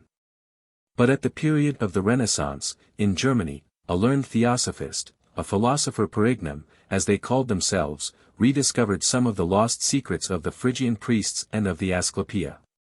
It was the great and unfortunate physician occultist, Paracelsus, the greatest alchemist of the age. That genius it was, who during the Middle Ages was the first to publicly recommend the action of the magnet in the cure of certain diseases. Theophrastus Paracelsus, the quack and drunken impostor, in the opinion of the said scientific, bald infants of his day, and of their successors in ours, inaugurated among other things in the 17th century that which has become a profitable branch in trade in the 19th. It is he who invented and used for the cure of various muscular and nervous diseases magnetized bracelets, armlets, belts, rings, collars and leglets. Only his magnets cured far more efficaciously than do the electric belts of today. Van Helmont, the successor of Paracelsus, and Robert Fludd, the alchemist and Rosicrucian, also applied magnets in the treatment of their patients. Mesmer in the 18th, and the Marquis de Peisker in the 19th century only followed in their footsteps. In the large curative establishment founded by Mesmer at Vienna, he employed, besides magnetism, electricity, metals and a variety of woods. His fundamental doctrine was that of the alchemists. He believed that metals, as also woods and plants have all an affinity with and bear a close relation to, the human organism. Everything in the universe has developed from one homogeneous primordial substance differentiated into incalculable species of matter, and everything is destined to return thereinto. The secret of healing, he maintained, lies in the knowledge of correspondences and affinities between kindred atoms. Find that metal, wood, stone, or plant that has the most correspondential affinity with the body of the sufferer. And, whether through internal or external use, that particular agent imparting to the patient additional strength to fight disease, developed generally through the introduction of some foreign element into the constitution, and to expel it, will lead invariably to his cure. Many and marvelous were such cures effected by Anton Mesmer. Subjects with heart disease were made well. A lady of high station, condemned to death, was completely restored to health by the application of certain sympathetic woods. Mesmer himself, suffering from acute rheumatism, cured it completely by using specially prepared magnets. In 1774 he too happened to come across the theurgic secret of direct vital transmission. And so highly interested was he, that he abandoned all his old methods to devote himself entirely to the new discovery. Henceforward he mesmerized by gaze and passes, the natural magnets being abandoned. The mysterious effects of such manipulations were called by him, animal magnetism. This brought to Mesmer a mass of followers and disciples. The new force was experimented with in almost every city and town of Europe and found everywhere an actual fact. About 1780, Mesmer settled in Paris, and soon the whole metropolis, from the royal family down to the last hysterical bourgeois, were at his feet. The clergy got frightened and cried, "The devil!" The licensed leeches felt an ever-growing deficit in their pockets, and the aristocracy and the court found themselves on the verge of madness from mere excitement. No use repeating two well-known facts, but the memory of the reader may be refreshed with a few details he may have forgotten. It so happened that just about that time the official academical science felt very proud. After centuries of mental stagnation in the realm of medicine and general ignorance, several determined steps in the direction of real knowledge had finally been made. Natural sciences had achieved a decided success, and chemistry and physics were on a fair way to progress. As the savants of a century ago had not yet grown to that height of sublime modesty which characterizes so preeminently their modern successors, they felt very much puffed up with their greatness. The moment for praiseworthy humility, followed by a confession of the relative insignificance of the knowledge of the period, and even of modern knowledge for the matter of that, compared to that which the ancients knew, had not yet arrived. Those were days of naive boasting of the peacocks of science displaying in a body their tails, and demanding universal recognition and admiration. The Sir Oracles were not as numerous as they are now, yet their number was considerable. And indeed, had not the dull cameras of public fairs been just visited with ostracism? Had not the leeches well nigh disappeared to make room for diplomaed physicians with royal licenses to kill and bury a piacer ad libitum? Hence, the nodding immortal in his academical chair was regarded as the sole competent authority in the decision of questions he had never studied, and for rendering verdicts about that which he had never heard of. It was the reign of reason, and of science, in its teens, the beginning of the great deadly struggle between theology and facts, spirituality and materialism. In the educated classes of society too much faith had been succeeded by no faith at all. The cycle of science worship had just set in, with its pilgrimages to the Academy, the Olympus where the 40 immortals are enshrined, and its raids upon everyone who refused to manifest a noisy admiration, a kind of juvenile calves enthusiasm. At the door of the fane of science. When Mesmer arrived, Paris divided its allegiance between the Church which attributed all kinds of phenomena except its own divine miracles to the devil, and the Academy, which believed in neither God nor devil, but only in its own infallible wisdom. But there were minds which would not be satisfied with either of these beliefs. Therefore, after Mesmer had forced all Paris to crowd to his halls, waiting hours to obtain a place in the chair round the miraculous Bacchae, some people thought that it was time real truth should be found out. They had laid their legitimate desires at the royal feet, and the king forthwith commanded his learned Academy to look into the matter. Then it was, that awakening from their chronic nap, the immortals appointed a committee of investigation, among which was Benjamin Franklin, and chose some of the oldest, wisest and baldest among their infants to watch over the committee. This was in 1784. Every one knows what was the report of the latter and the final decision of the Academy. The whole transaction looks now like a general rehearsal of the play, one of the acts of which was performed by the Dialectical Society of London and some of England's greatest scientists, some 80 years later. Indeed, notwithstanding a counter-report by Dr. Jussieu, an academician of the highest rank, and the court physician D'Islan, who, as eyewitnesses to the most striking phenomena, demanded that a careful investigation should be made by the medical faculty of the therapeutic effects of the magnetic fluid, their demand fell through. The Academy disbelieved her most eminent scientists. Even Sir B. Franklin, so much at home with cosmic electricity, would not recognize its fountainhead and primordial source, and along with Bailly, Lavoisier, Magendie, and others, proclaimed mesmerism a delusion. Nor had the second investigation which followed the first, namely in 1825, any better results. The report was once more squashed, vide Isis Unveiled, Volume 1, pages 171 to 176.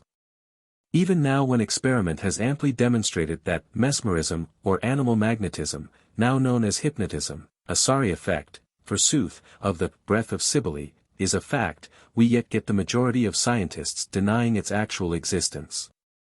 Small fry as it is in the majestic array of experimental psychomagnetic phenomena, even hypnotism seems too incredible, too mysterious, for our Darwinists and Hegelians. One needs too much moral courage, you see, to face the suspicion of one's colleagues, the doubt of the public, and the giggling of fools. Mystery and charlatanism go hand in hand, they say. And self-respect and the dignity of the profession, as Magendie remarks in his Physiologie Humaine, demand that the well-informed physician should remember how readily mystery glides into charlatanism. Pity the well-informed physician should fail to remember that physiology among the rest is full of mystery, profound, inexplicable mystery from A to Z, and ask whether, starting from the above truism, he should not throw overboard biology and physiology as the greatest pieces of charlatanry in modern science. Nevertheless, a few in the well-meaning minority of our physicians have taken up seriously the investigation of hypnotism. But even they, having been reluctantly compelled to confess the reality of its phenomena, still persist in seeing in such manifestations no higher a factor at work than the purely material and physical forces, and deny these their legitimate name of animal magnetism.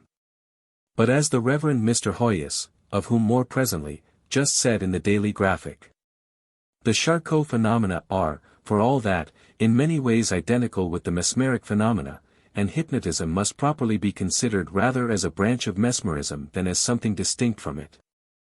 Anyhow, Mesmer's facts, now generally accepted, were at first stoutly denied. And they are still so denied. But while they deny mesmerism, they rush into hypnotism, despite the now scientifically recognized dangers of this science, in which medical practitioners in France are far ahead of the English. And what the former say is, that between the two states of mesmerism, or magnetism as they call it, across the water, and hypnotism, there is an abyss.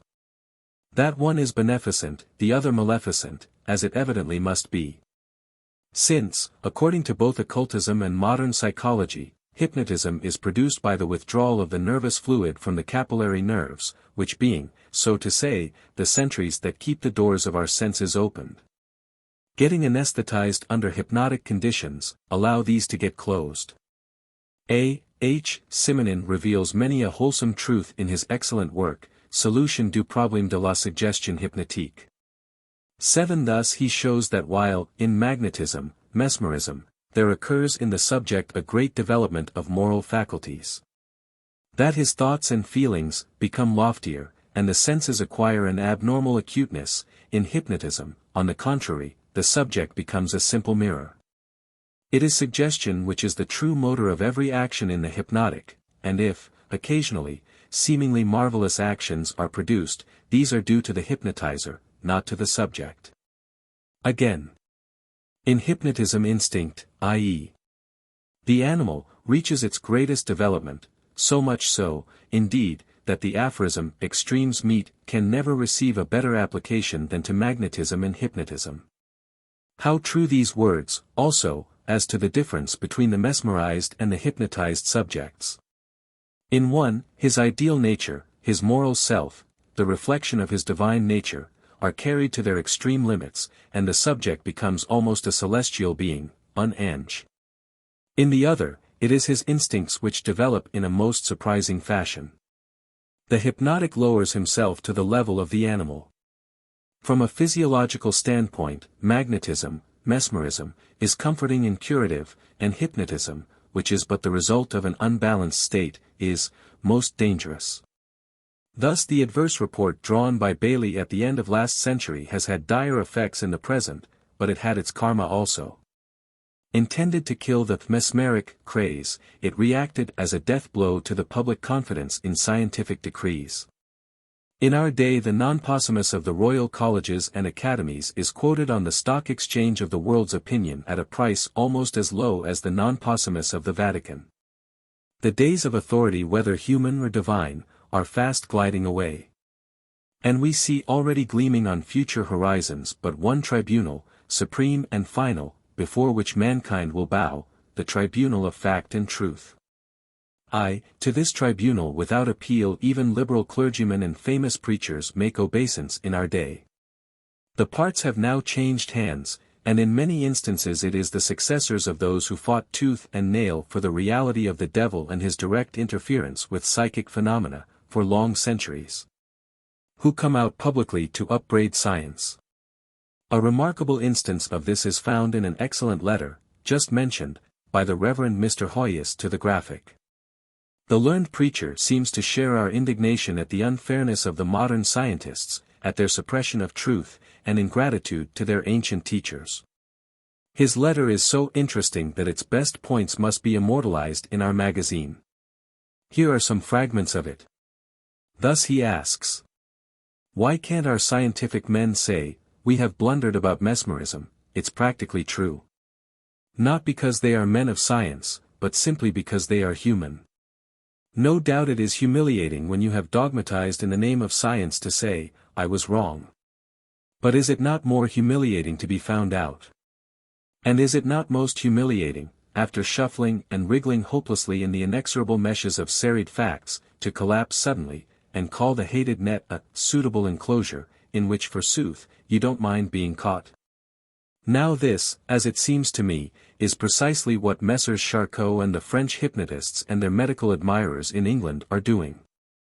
Ever since Mesmer's death at the age of 80, in 1815, the French and English faculty, with some honorable exceptions, have ridiculed and denied the facts as well as the theories of Mesmer, but now, in 1890, a host of scientists suddenly agree, while wiping out as best they may the name of Mesmer, to rob him of all his phenomena, which they quietly appropriate under the name of hypnotism, suggestion, therapeutic magnetism, psychopathic massage, and all the rest of it.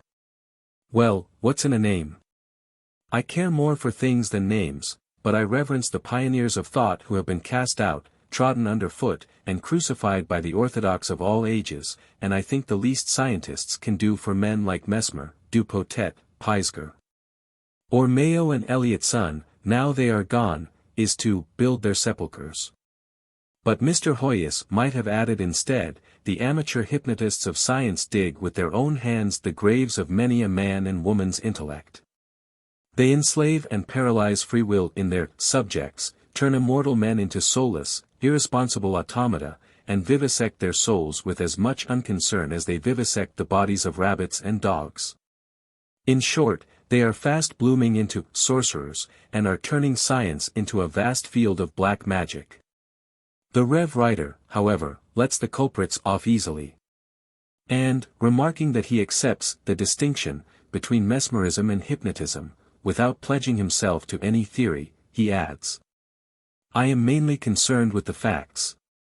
And what I want to know is why these cures and abnormal states are trumpeted about as modern discoveries, while the faculty still deride or ignore their great predecessors without having themselves a theory which they can agree upon or a single fact which can be called new.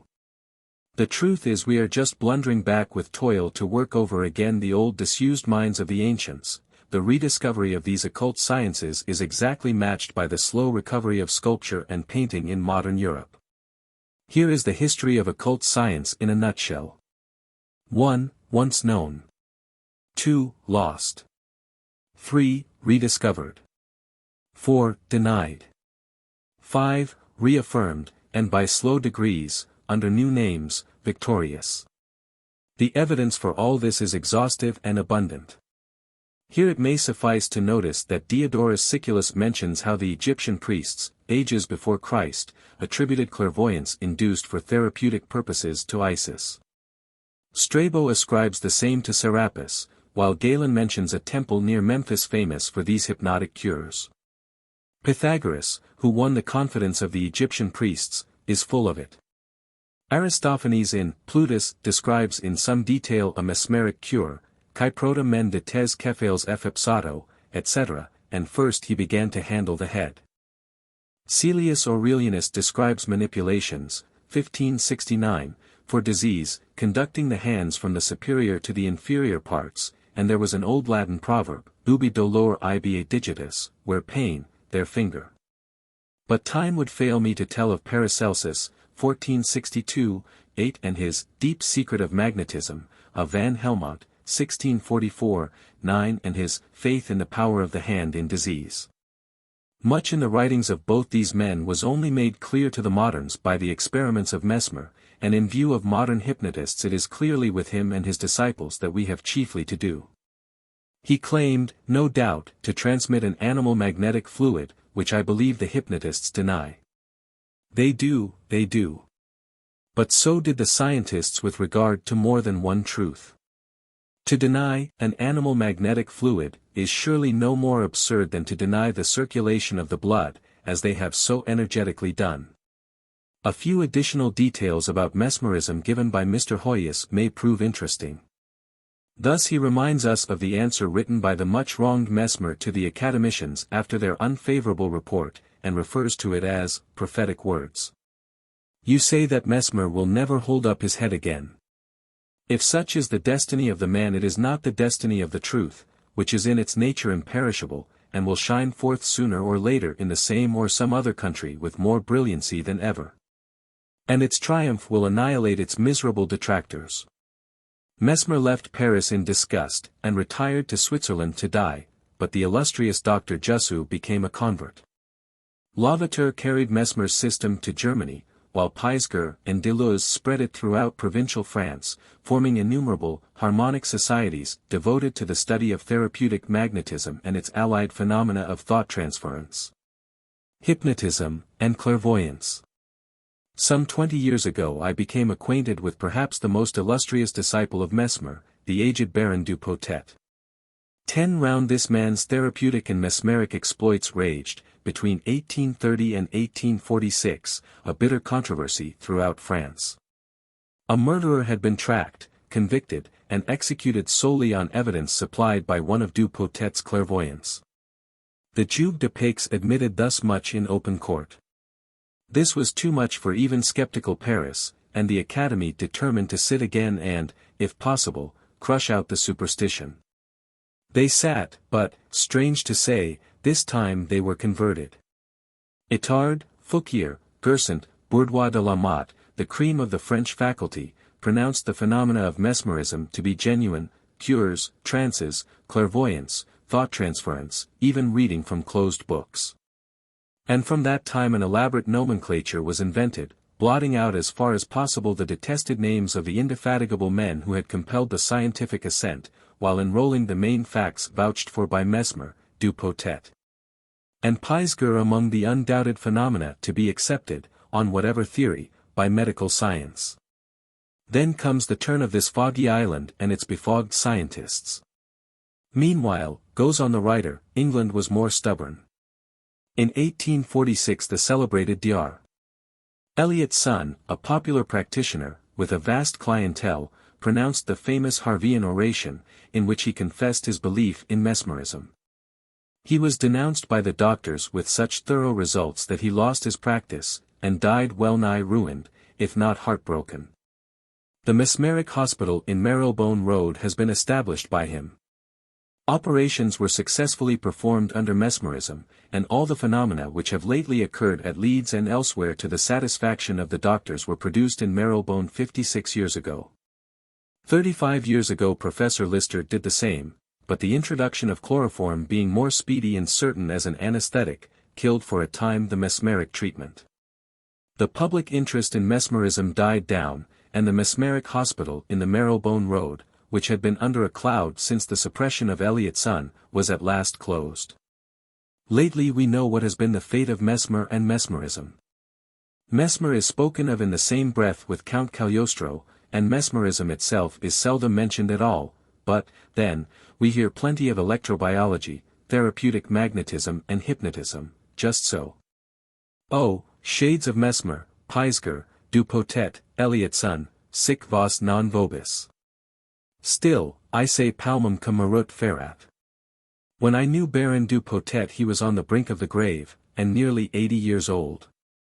He was an ardent admirer of Mesmer. He had devoted his whole life to therapeutic magnetism, and he was absolutely dogmatic on the point that a real magnetic aura passed from the mesmerist to the patient. I will show you this, he said one day, as we both stood by the bedside of a patient in so deep a trance that we ran needles into her hands and arms without exciting the least sign or movement. The old Baron continued, I will, at the distance of a foot or two, determine slight convulsions in any part of her body by simply moving my hand above the part, without any contact. He began at the shoulder, which soon set up a twitching. Quiet being restored, he tried the elbow, then the wrist, then the knee, the convulsions increasing in intensity according to the time employed. Are you quite satisfied? I said, quite satisfied. And, continued he, any patient that I have tested I will undertake to operate upon through a brick wall at a time and place where the patient shall be ignorant of my presence or my purpose. This, added du Potet, was one of the experiences which most puzzled the academicians at Paris. I repeated the experiment again and again under every test and condition, with almost invariable success, until the most skeptical was forced to give in. We have accused science of gliding full sail down to the maelstrom of black magic, by practicing that which ancient psychology, the most important branch of the occult sciences, has always declared as sorcery in its application to the inner man.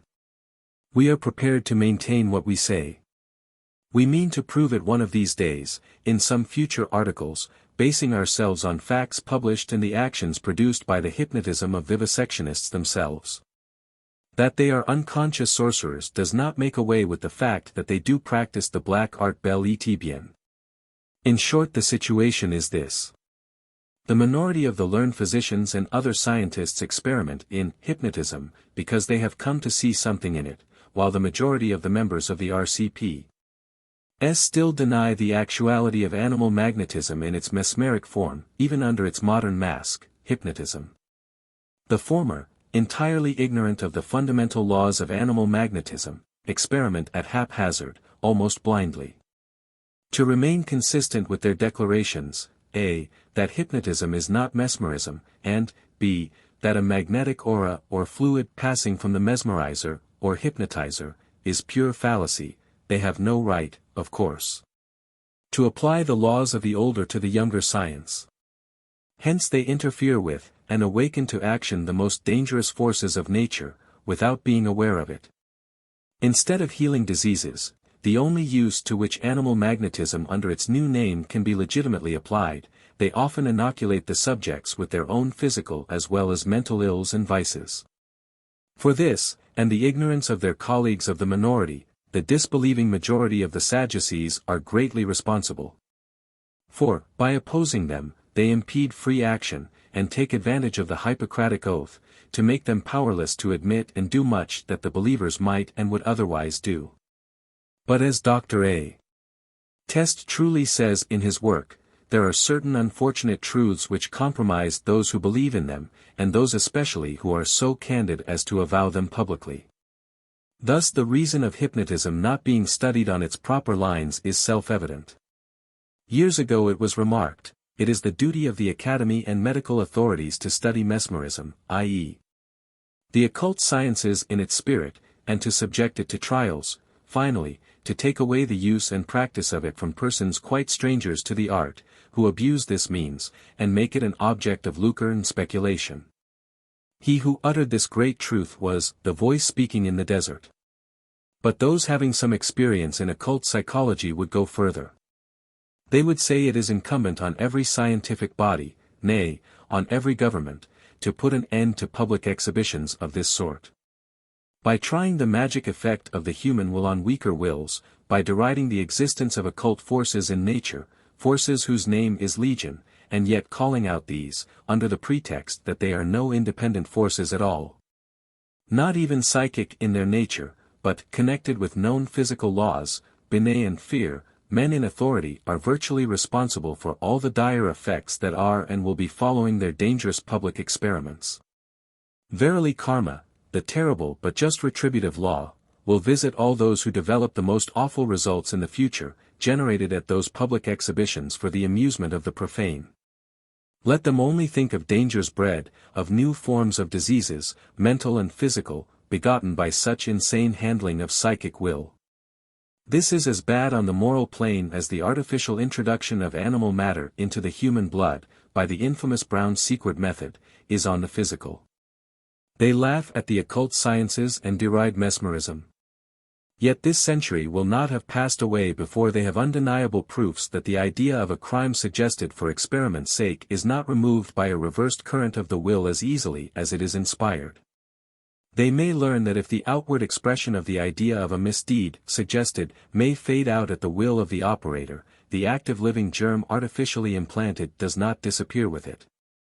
That once dropped into the seat of the human, or, rather, the animal, passions, it may lie dormant there for years sometimes, to become suddenly awakened by some unforeseen circumstance into realization.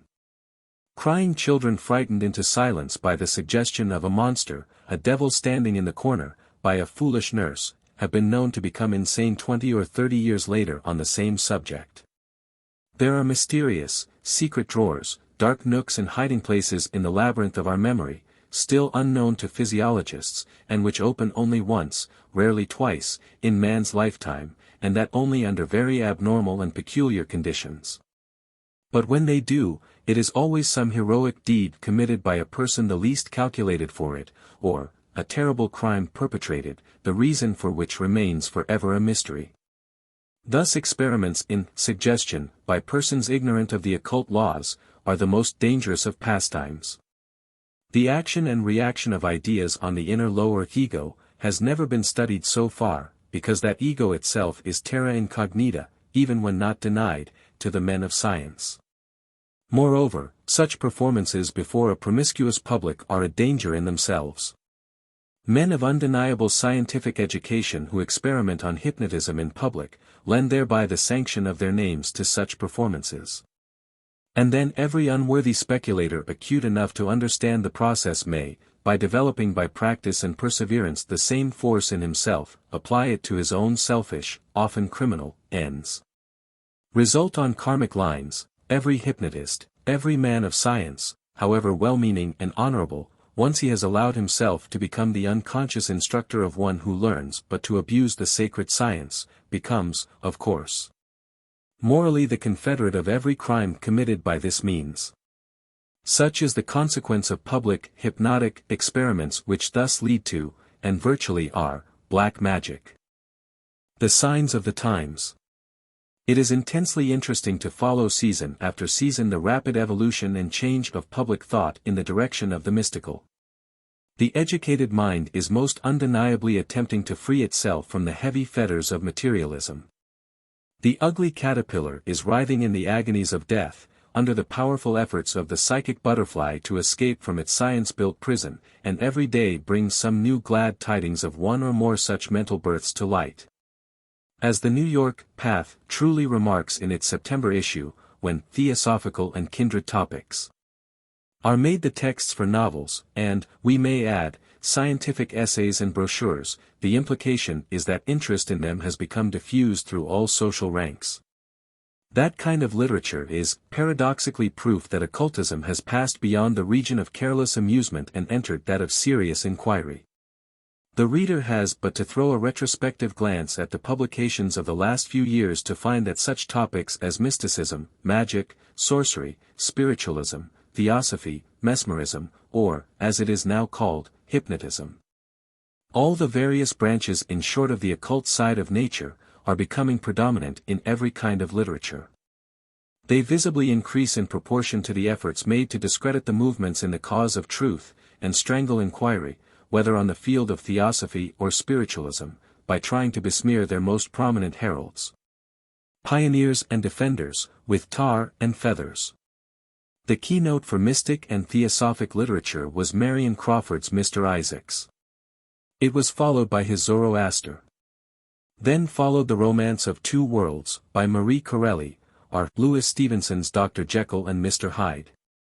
The Fallen Idol, by Anstey, King Solomon's Mines and the Thrice Famous She, by Rider Haggard, Affinities and the Brother of the Shadow, by Mrs. Campbell Praed, Edmund Downey's House of Tears, and many others less noticeable. And now there comes a fresh outburst in Florence Marriott's Daughter of the Tropics, and F. C. Phillips' Strange Adventures of Lucy Smith. It is unnecessary to mention in detail the literature produced by avowed theosophists and occultists, some of whose works are very remarkable, while others are positively scientific, such as S. L. MacGregor Mather's Kabbalah Unveiled, and Dr. F. Hartmann's Paracelsus, Magic, White and Black, etc. We have also to note the fact that theosophy has now crossed the Channel, and is making its way into French literature. La France publishes A Strange Romance by C.H. Chinchol, pregnant with theosophy, occultism and mesmerism, and called La Grande Prêtresse, while La Revue Politique et Littéraire, February 19, 1887, Seek, contained over the signature of Th. Benson, a novel called Emancipé, wherein esoteric doctrines and adepts are mentioned in conjunction with the names of well-known theosophists. A Sign of the Times. Literature, especially in countries free from government censorship, is the public heart and pulse. Besides the glaring fact that were there no demand there would be no supply, current literature is produced only to please, and is therefore evidently the mirror which faithfully reflects the state of the public mind. True, conservative editors, and their submissive correspondents and reporters, still go on slashing occasionally in print the fair faces of mystic spiritualism and theosophy, and some of them are still found, from time to time, indulging in a brutal personal attack. But they do no harm on the whole, except perhaps to their own editorial reputations, as such editors can never be suspected of an exuberance of culture and good taste after certain ungentlemanly personal attacks. They do good on the contrary. For, while the theosophists and spiritualists so attacked, may view the Billingsgate poured upon them in a true Socratian spirit, and console themselves with the knowledge that none of the epithets used can possibly apply to them, on the other hand, too much abuse and vilification generally ends by awakening the public sympathy for the victim, in the right-minded and the impartial, at any rate. In England people seem to like fair play on the whole. It is not Boshibuzuk-like actions, the doughty deeds of those who delight in mutilating the slain and the wounded, that can find sympathy for any great length of time with the public. If, as maintained by our lay enemies and repeated by some naïf and too sanguine missionary organs, spiritualism and theosophy are dead as a doornail, sick. Vide American Christian periodicals, dead and buried, why, in such case, good Christian fathers, not leave the dead at rest till Judgment Day? And if they are not, then editors, the profane as well as the clerical, why should you still fear? Do not show yourselves such cowards if you have the truth on your side. Magna est veritas ea prevalebit, and murder will out, as it always has, sooner or later. Open your columns to free and fearless discussion, and do as the theosophical periodicals have ever done, and as Lucifer is now preparing to do. The bright sun of the morning fears no light. He courts it, and is prepared to publish any inimical contributions, couched, of course, in decent language, however much at variance with his theosophical views. He is determined to give a fair hearing in any and every case, to both contending parties and allow things and thoughts to be judged on their respective merits. For why, or what should one dread when fact and truth are one's only aim? Du choc de opinions jaillit la vérité was said by a French philosopher. If theosophy and spiritualism are no better than gigantic frauds and will-o'-the-wisps of the age, why such expensive crusades against both? And if they are not, why should agnostics and searchers after truth in general, help bigoted and narrow-minded materialists, sectarians and dogmatists to hide our light under a bushel by mere brutal force and usurped authority? It is easy to surprise the good faith of the fair-minded. Still easier to discredit that, which by its intrinsic strangeness, is already unpopular and could hardly be credited in its palmiest days. We welcome no supposition so eagerly as one which accords with and intensifies our own prejudices, says, in Don Gesualdo, a popular author. Therefore, facts become often cunningly concocted frauds. And self-evident, glaring lies are accepted as gospel truths at the first breeze of Don Basilio's calumnia, by those to whose hard-crusted preconceptions such slander is like heavenly dew. But, beloved enemies, the light of Lucifer may, after all, dispel some of the surrounding darkness. The mighty roaring voice of denunciation, so welcome to those whose little spites and hates and mental stagnation in the grasp of the social respectability it panders to, may yet be silenced by the voice of truth, the still small voice, whose destiny it ever was to first preach in the desert. That cold and artificial light which still seems to shine so dazzlingly over the alleged iniquities of professional mediums and the supposed sins of commission and omission of non-professional experimentalists, of free and independent theosophists, may yet be extinguished at the height of all its glory. For it is not quite the perpetual lamp of the alchemist philosopher.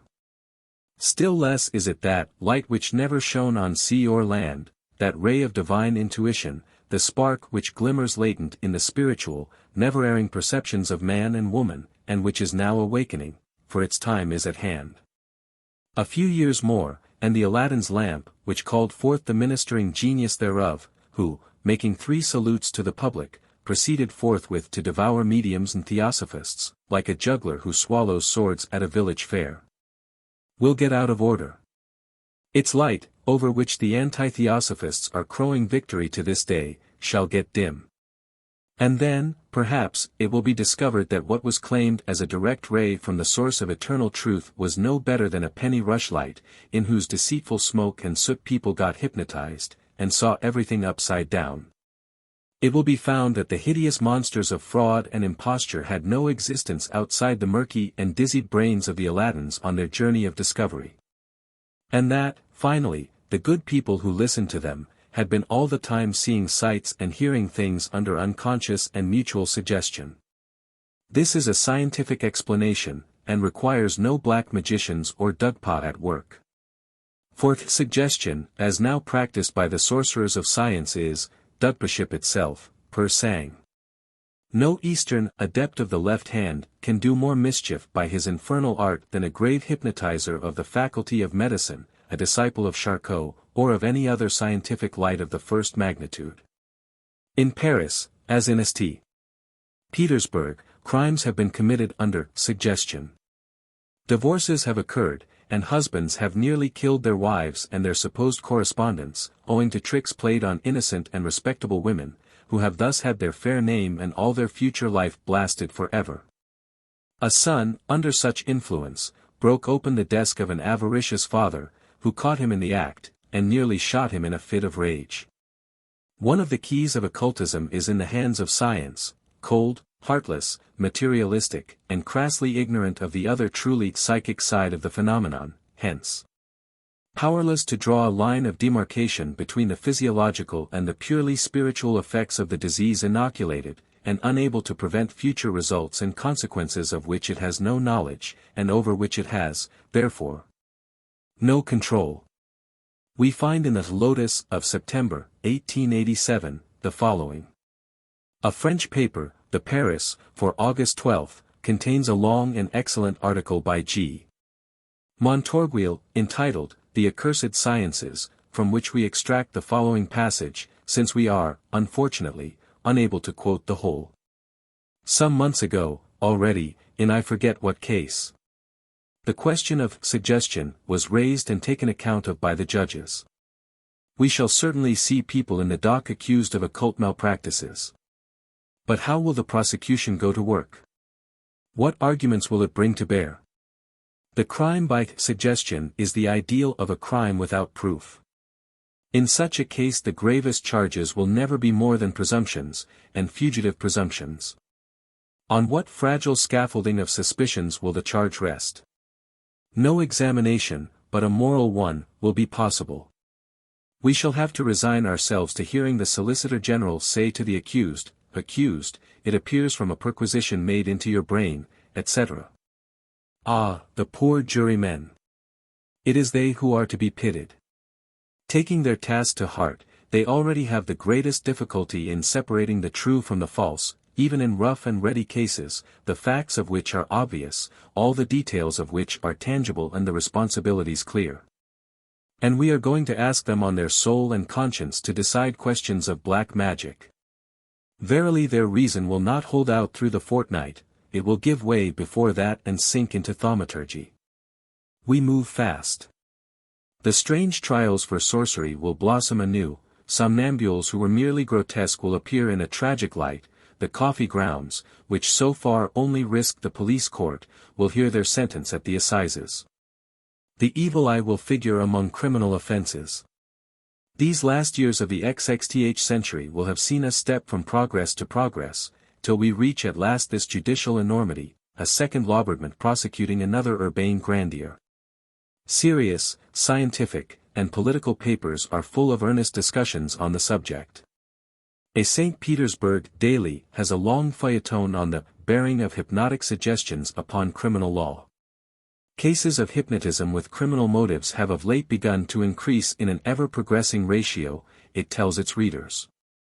And it is not the only newspaper, nor is Russia the only country where the same tale is told. Careful investigations and researches have been made by distinguished lawyers and medical authorities. Data have been assiduously collected and have revealed that the curious phenomenon, which skeptics have hitherto derided, and young people have included among their evening petit jeu innocence, is a new and terrible danger to state and society. Two facts have now become patent to law and science. That, in the perceptions of the hypnotized subject, the visionary representations called forth by suggestion, become real existing actualities, the subject being, for the moment, the automatic executor of the will of the hypnotizer. And 2. That the great majority of persons experimented upon, is subject to hypnotic suggestion. Thus Liebold found only 60 subjects intractable out of the 700 he experimented upon. And Bernheim, out of 1,014 subjects, failed with only 26. The field for the natural-born Jadoowala, sorcery-mongers, is vast indeed. Evil has acquired a playground on which it may now exercise its sway upon many a generation of unconscious victims. For crimes undreamt of in the waking state, and felonies of the blackest dye, are now invited and encouraged by the new, accursed science. The real perpetrators of these deeds of darkness may now remain forever hidden from the vengeance of human justice. The hand which executes the criminal suggestion is only that of an irresponsible automaton, whose memory preserves no trace of it, and who, moreover, is a witness who can easily be disposed of by compulsory suicide, again under suggestion. What better means than these could be offered to the fiends of lust and revenge, to those dark powers, called human passions, ever on the lookout to break the universal commandment, thou shalt not steal, nor murder, nor lust after thy neighbor's wife. Liebold suggested to a young girl that she should poison herself with prussic acid, and she swallowed the supposed drug without one moment's hesitation. Dr. Liguois suggested to a young woman that she owed him 5,000 francs, and the subject forthwith signed a check for the amount. Bernheim suggested to another hysterical girl a long and complicated vision with regard to a criminal case. 2 days after, although the hypnotizer had not exercised any new pressure upon her in the interim, she repeated distinctly the whole suggested story to a lawyer sent to her for the purpose. Had her evidence been seriously accepted, it would have brought the accused to the guillotine. These cases present two dark and terrible aspects. From the moral standpoint, such processes and suggestions leave an indelible stain upon the purity of the subject's nature. Even the innocent mind of a 10-year-old child can thus be inoculated with vice, the poison germ of which will develop in his subsequent life. On the judicial aspect it is needless to enter in great detail. Suffice to say that it is this characteristic feature of the hypnotic state, the absolute surrender of will and self-consciousness to the hypnotizer, which possesses such importance, from its bearing upon crime, in the eyes of legal authorities. For if the hypnotizer has the subject entirely at his beck and call, so that he can cause him to commit any crime, acting, so to say, invisibly within him, then what are not the terrible, judicial mistakes, to be expected? What wonder then, that the jurisprudence of one country after the other has taken alarm, and is devising, one after the other, measures for repressing the exercise of hypnotism. In Denmark it has just been forbidden. Scientists have experimented upon sensitives with so much success that a hypnotized victim has been jeered and hooted through the streets on his way to commit a crime, which he would have completed unconsciously, had not the victim been warned beforehand by the hypnotizer. In Brussels a recent and sad case is well known to all. A young girl of good family was seduced while in a hypnotized state by a man who had first subjected her to his influence at a social gathering. She only realized her condition a few months later, when her relatives, who divined the criminal, forced her seducer to make the only possible reparation, that of marrying his victim. The French Academy has just been debating the question, how far a hypnotized subject, from a mere victim, can become a regular tool of crime. Of course, no jurist or legislator can remain indifferent to this question. And it was averred that the crimes committed under suggestion are so unprecedented that some of them can hardly be brought within the scope of the law. Hence the prudent legal prohibition, just adopted in France, which enacts that no person, save those legally qualified to exercise the medical profession, shall hypnotize any other person. Even the physician who enjoys such legal right is permitted to hypnotize a person only in the presence of another qualified medical man, and with the written permission of the subject. Public séances of hypnotism are forbidden, and they are strictly confined to medical cliniques and laboratories. Those who break this law are liable to a heavy fine and imprisonment. But the keynote has been struck, and many are the ways in which this black art may be used, laws notwithstanding. That it will be so used, the vile passions inherent in human nature are sufficient guarantee. Many and strange will be the romances yet enacted, for truth is often stranger than fiction, and what is thought fiction is still more often truth. No wonder then that occult literature is growing with every day. Occultism and sorcery are in the air, with no true philosophical knowledge to guide the experimenters and thus check evil results. Works of fiction, the various novels and romances are called. Fiction, in the arrangement of their characters and the adventures of their heroes and heroines, admitted. Not so, as to the facts presented. These are no fictions, but true presentiments of what lies in the bosom of the future, and much of which is already born, nay corroborated by scientific experiments. Sign of the times. Close of a psychic cycle. The time for phenomena with, or through mediums, whether professional or otherwise, is gone by. It was the early season of the blossoming, of the era mentioned even in the Bible 11. The tree of occultism is now preparing for fruiting, and the spirit of the occult is awakening in the blood of the new generations.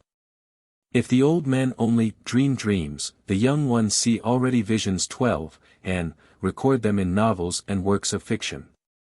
Woe to the ignorant and the unprepared, and those who listen to the sirens of materialistic science. For indeed, many will be the unconscious crimes committed, and many will be the victims who will innocently suffer death by hanging and decapitation at the hands of the righteous judges and the too innocent jurymen. Both alike ignorant of the fiendish power of suggestion. Psychic and Noetic Action. I made man just and right. Sufficient to have stood, though free to fall. Such I created all ethereal powers. And spirits, both them who stood and them who failed. Truly, they stood who stood, and fell who fell. Milton. The assumption that the mind is a real being, which can be acted upon by the brain, and which can act on the body through the brain, is the only one compatible with all the facts of experience. George T. Ladd, in the Elements of Physiological Psychology. I. A new influence, a breath, a sound, as of a rushing mighty wind, has suddenly swept over a few theosophical heads. An idea, vague at first, grew in time into a very definite form, and now seems to be working very busily in the minds of some of our members. It is this: if we would make converts, the few ex-occult teachings, which are destined to see the light of publicity, should be made, henceforward, more subservient to, if not entirely at one with modern science.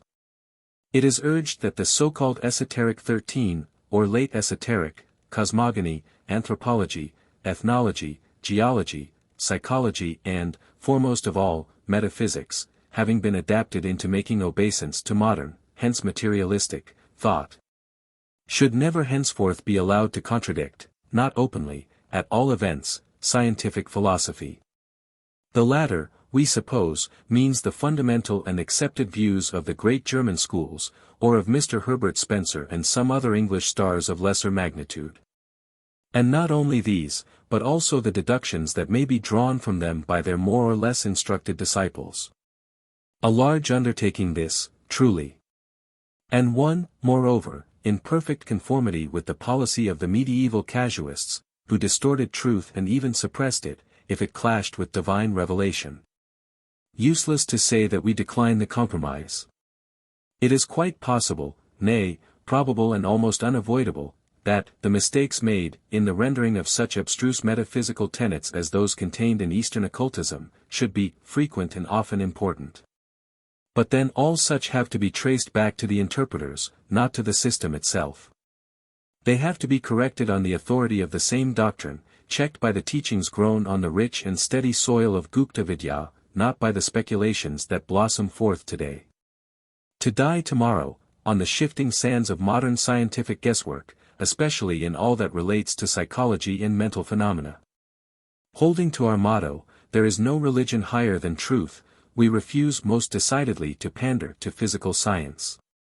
Yet, we may say this, if the so-called exact sciences limited their activity only to the physical realm of nature, if they concerned themselves strictly with surgery, chemistry, up to its legitimate boundaries, and with physiology, so far as the latter relates to the structure of our corporeal frame, then the occultists would be the first to seek help in modern sciences, however many their blunders and mistakes. But once that overstepping material nature the physiologists of animalistic 14 school pretend to meddle with, and deliver ex cathedra dicta on, the higher functions and phenomena of the mind, saying that a careful analysis brings them to a firm conviction that no more than the animal is man a free agent, far less a responsible one, then the occultist has a far greater right than the average modern idealist to protest. And the occultist asserts that no materialist, a prejudiced and one-sided witness at best, can claim any authority in the question of mental physiology, or that which is now called by him the physiology of the soul. No such noun can be applied to the word soul, unless, indeed, by soul only the lower, psychic mind is meant, or that which develops in man, proportionally with the perfection of his brain, into intellect, and in the animal into a higher instinct. But since the great Charles Darwin taught that our ideas are animal motions of the organ of sense, everything becomes possible to the modern physiologist. Thus, to the great distress of our scientifically inclined fellows, it is once more Lucifer's duty to show how far we are at loggerheads with exact science, or shall we say, how far the conclusions of that science are drifting away from truth and fact. By science, we mean, of course, the majority of the men of science. The best minority, we are happy to say, is on our side, at least as far as free will in man and the immateriality of the mind are concerned. The study of the physiology of the soul, of the will in man and of his higher consciousness from the standpoint of genius and its manifesting faculties, can never be summarized into a system of general ideas represented by brief formulae. No more than the psychology of material nature can have its manifold mysteries solved by the mere analysis of its physical phenomena. There is no special organ of will, any more than there is a physical basis for the activities of self-consciousness. If the question is pressed as to the physical basis for the activities of self-consciousness, no answer can be given or suggested. From its very nature, that marvelous verifying actus of mind in which it recognizes the states as its own, can have no analogous or corresponding material substratum. It is impossible to specify any physiological process representing this unifying actus. It is even impossible to imagine how the description of any such process could be brought into intelligible relation with this unique mental power. 15. Thus, the whole conclave of psychophysiologists may be challenged to correctly define consciousness, and they are sure to fail, because self-consciousness belongs alone to man and proceeds from the self, the higher manas only. Whereas the psychic element, or kama manas, 16 is common to both the animal and the human being, the far higher degree of its development in the latter resting merely on the greater perfection and sensitiveness of his cerebral cells, no physiologist, not even the cleverest, will ever be able to solve the mystery of the human mind, in its highest spiritual manifestation, or in its dual aspect of the psychic and the noetic, or the manasic.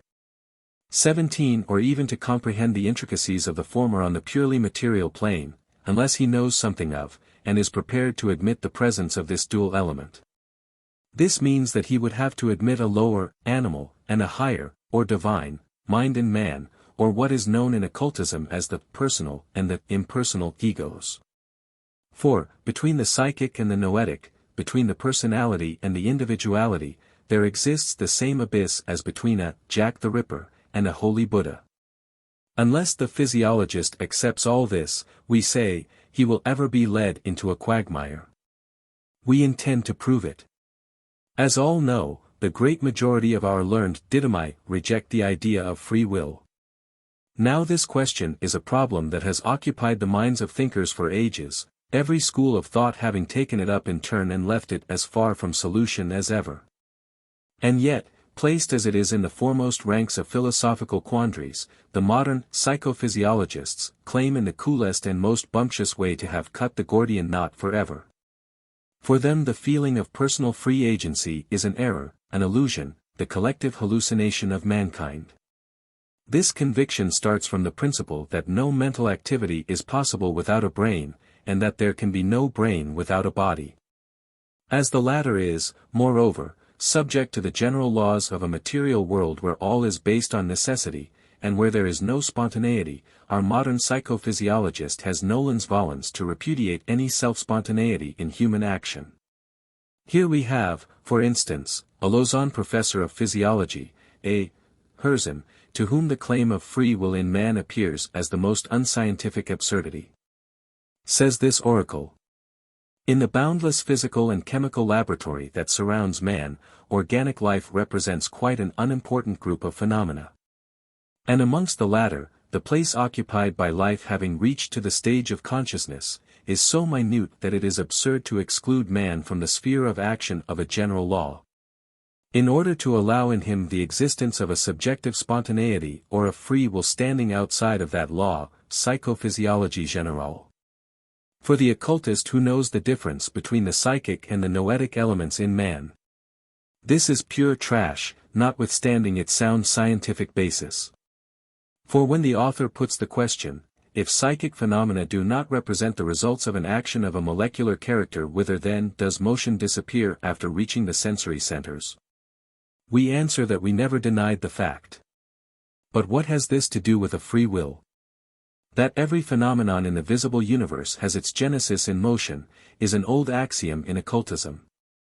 Nor do we doubt that the psychophysiologist would place himself at loggerheads with the whole conclave of exact scientists were he to allow the idea that at a given moment a whole series of physical phenomena may disappear in the vacuum. Therefore, when the author of the work cited maintains that the said force does not disappear upon reaching the highest nervous centers, but that it is forthwith transformed into another series, viz. that of psychic manifestations, into thought, feeling, and consciousness, just as this same psychic force when applied to produce some work of a physical, e.g. muscular, character gets transformed into the latter, occultism supports him, for it is the first to say that all psychic activity, from its lowest to its highest manifestations, is nothing but motion. Yes, it is motion. But not all molecular motion, as the writer means us to infer. Motion as the great breath, vide Secret Doctrine, Volume 1, Sub Voce, ergo, sound, at the same time, is the substratum of cosmic motion. It is beginningless and endless, the one eternal life, the basis and genesis of the subjective and the objective universe, for life, or beingness, is the fons ideorigo of existence or being. But molecular motion is the lowest and most material of its finite manifestations. And if the general law of the conservation of energy leads modern science to the conclusion that psychic activity only represents a special form of motion, this same law, guiding the occultists, leads them also to the same conviction, and to something else besides, which psychophysiology leaves entirely out of all consideration. If the latter has discovered only in this century that psychic, we say even spiritual, action is subject to the same general and immutable laws of motion as any other phenomenon manifested in the objective realm of cosmos, and that in both the organic and the inorganic worlds every manifestation, whether conscious or unconscious, represents but the result of a collectivity of causes, then in occult philosophy this represents merely the A, B, C, of its science. All the world is the svara. Svara is the spirit itself, the one life or motion, say the old books of Hindu occult philosophy. The proper translation of the word svara is the current of the life wave, says the author of Nature's Finer Forces. 18. And he goes on to explain. It is that wavy motion which is the cause of the evolution of cosmic undifferentiated matter into the differentiated universe. From whence does this motion come? This motion is the spirit itself. The word Atma, universal soul, used in the book, vide infra, itself carries the idea of eternal motion, coming as it does from the root, at, or eternal motion. And it may be significantly remarked, that the root at is connected with, is in fact simply another form of, the roots ah, breath, and as, being. All these roots have for their origin the sound produced by the breath of animals, living beings. The primeval current of the life wave is then the same which assumes in man the form of inspiratory and expiratory motion of the lungs, and this is the all-pervading source of the evolution and involution of the universe. So much about motion and the conservation of energy, from old books on magic written and taught ages before the birth of inductive and exact modern science. For what does the latter say more than these books in speaking, for instance, about animal mechanism, when it says, "From the visible atom to the celestial body lost in space, everything is subject to motion. Kept at a definite distance one from the other, in proportion to the motion which animates them, the molecules present constant relations, which they lose only by the addition or the subtraction of a certain quantity of motion." 19. But occultism says more than this. While making of motion on the material plane and of the conservation of energy, two fundamental laws, or rather two aspects of the same omnipresent law, svara. It denies point-blank that these have anything to do with the free will of man, which belongs to quite a different plane. The author of Psychophysiologie Générale, treating of his discovery that psychic action is but motion, and the result of a collectivity of causes, remarks that as it is so, there cannot be any further discussion upon spontaneity, in the sense of any native internal proneness created by the human organism. And adds that the above puts an end to all claim for free will. The occultist denies the conclusion. The actual fact of man's psychic, we say manasic or noetic, individuality is a sufficient warrant against the assumption. For in the case of this conclusion being correct, or being indeed, as the author expresses it, the collective hallucination of the whole mankind throughout the ages, there would be an end also to psychic individuality. Now by psychic individuality we mean that self-determining power which enables man to override circumstances. Place half a dozen animals of the same species under the same circumstances, and their actions, while not identical, will be closely similar. Place half a dozen men under the same circumstances and their actions will be as different as their characters, i.e., their psychic individuality. But if instead of psychic, we call it the higher self-conscious will, then having been shown by the science of psychophysiology itself that will has no special organ, how will the materialists connect it with molecular motion at all? As Professor George T. Ladd says, the phenomena of human consciousness must be regarded as activities of some other form of real being than the moving molecules of the brain. They require a subject or ground which is in its nature unlike the phosphorized fats of the central masses, the aggregated nerve fibers of nerve cells of the cerebral cortex. This real being thus manifested immediately to itself in the phenomena of consciousness, and indirectly to others through the bodily changes, is the mind, manas. To it the mental phenomena are to be attributed as showing what it is by what it does. The so-called mental faculties are only the modes of the behavior in consciousness of this real being. We actually find, by the only method available, that this real being called mind believes in certain perpetually recurring modes, therefore, we attribute to it certain faculties. Mental faculties are not entities that have an existence of themselves. They are the modes of the behavior in consciousness of the mind. And the very nature of the classifying acts which lead to their being distinguished, is explicable only upon the assumption that a real being called mind exists. And is to be distinguished from the real being known as the physical molecules of the brain's nervous mass. 20. And having shown that we have to regard consciousness as a unit, another occult proposition, the author adds. We conclude, then, from the previous considerations, the subject of all the states of consciousness is a real unit being, called mind, which is of non-material nature, and acts and develops according to laws of its own, but is specially correlated with certain material molecules and masses forming the substance of the brain. 21. This mind is manas, or rather its lower reflection, which whenever it disconnects itself, for the time being, with karma, becomes the guide of the highest mental faculties, and is the organ of the free will in physical man. Therefore, this assumption of the newest psychophysiology is uncalled for, and the apparent impossibility of reconciling the existence of free will with the law of the conservation of energy is a pure fallacy. This was well shown in the scientific letters of Elpe in a criticism of the work. But to prove it finally and set the whole question definitely at rest, does not even require so high an interference, high for us, at any rate, as the occult laws, but simply a little common sense. Let us analyze the question dispassionately. It is postulated by one man, presumably a scientist, that because psychic action is found subject to the general and immutable laws of motion, there is, therefore, no free will in man. The analytical method of exact sciences has demonstrated it, and materialistic scientists have decreed to pass the resolution that the fact should be so accepted by their followers. But there are other and far greater scientists who thought differently. For instance, Sir William Lawrence, the eminent surgeon, declared in his Lectures 22 that the philosophical doctrine of the soul, and its separate existence, has nothing to do with this physiological question, but rests on a species of proof altogether different. These sublime dogmas could never have been brought to light by the labors of the anatomist and physiologist. An immaterial and spiritual being could not have been discovered amid the blood and filth of the dissecting room. Now, let us examine on the testimony of the materialist how this universal solvent called the analytical method is applied in this special case. The author of the Psychophysiology decomposes psychic activity into its compound elements, traces them back to motion, and, failing to find in them the slightest trace of free will or spontaneity, jumps at the conclusion that the latter have no existence in general.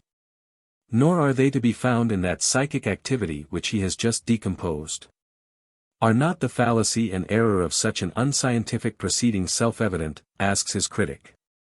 And then argues very correctly that at this rate, and starting from the standpoint of this analytical method, one would have an equal right to deny every phenomenon in nature from first to last.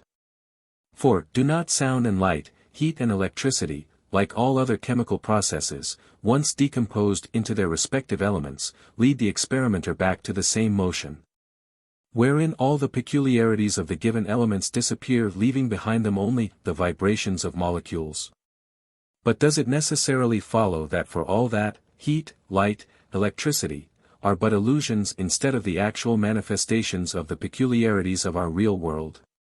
Such peculiarities are not, of course, to be found in compound elements, simply because we cannot expect that a part should contain, from first to last, the properties of the whole.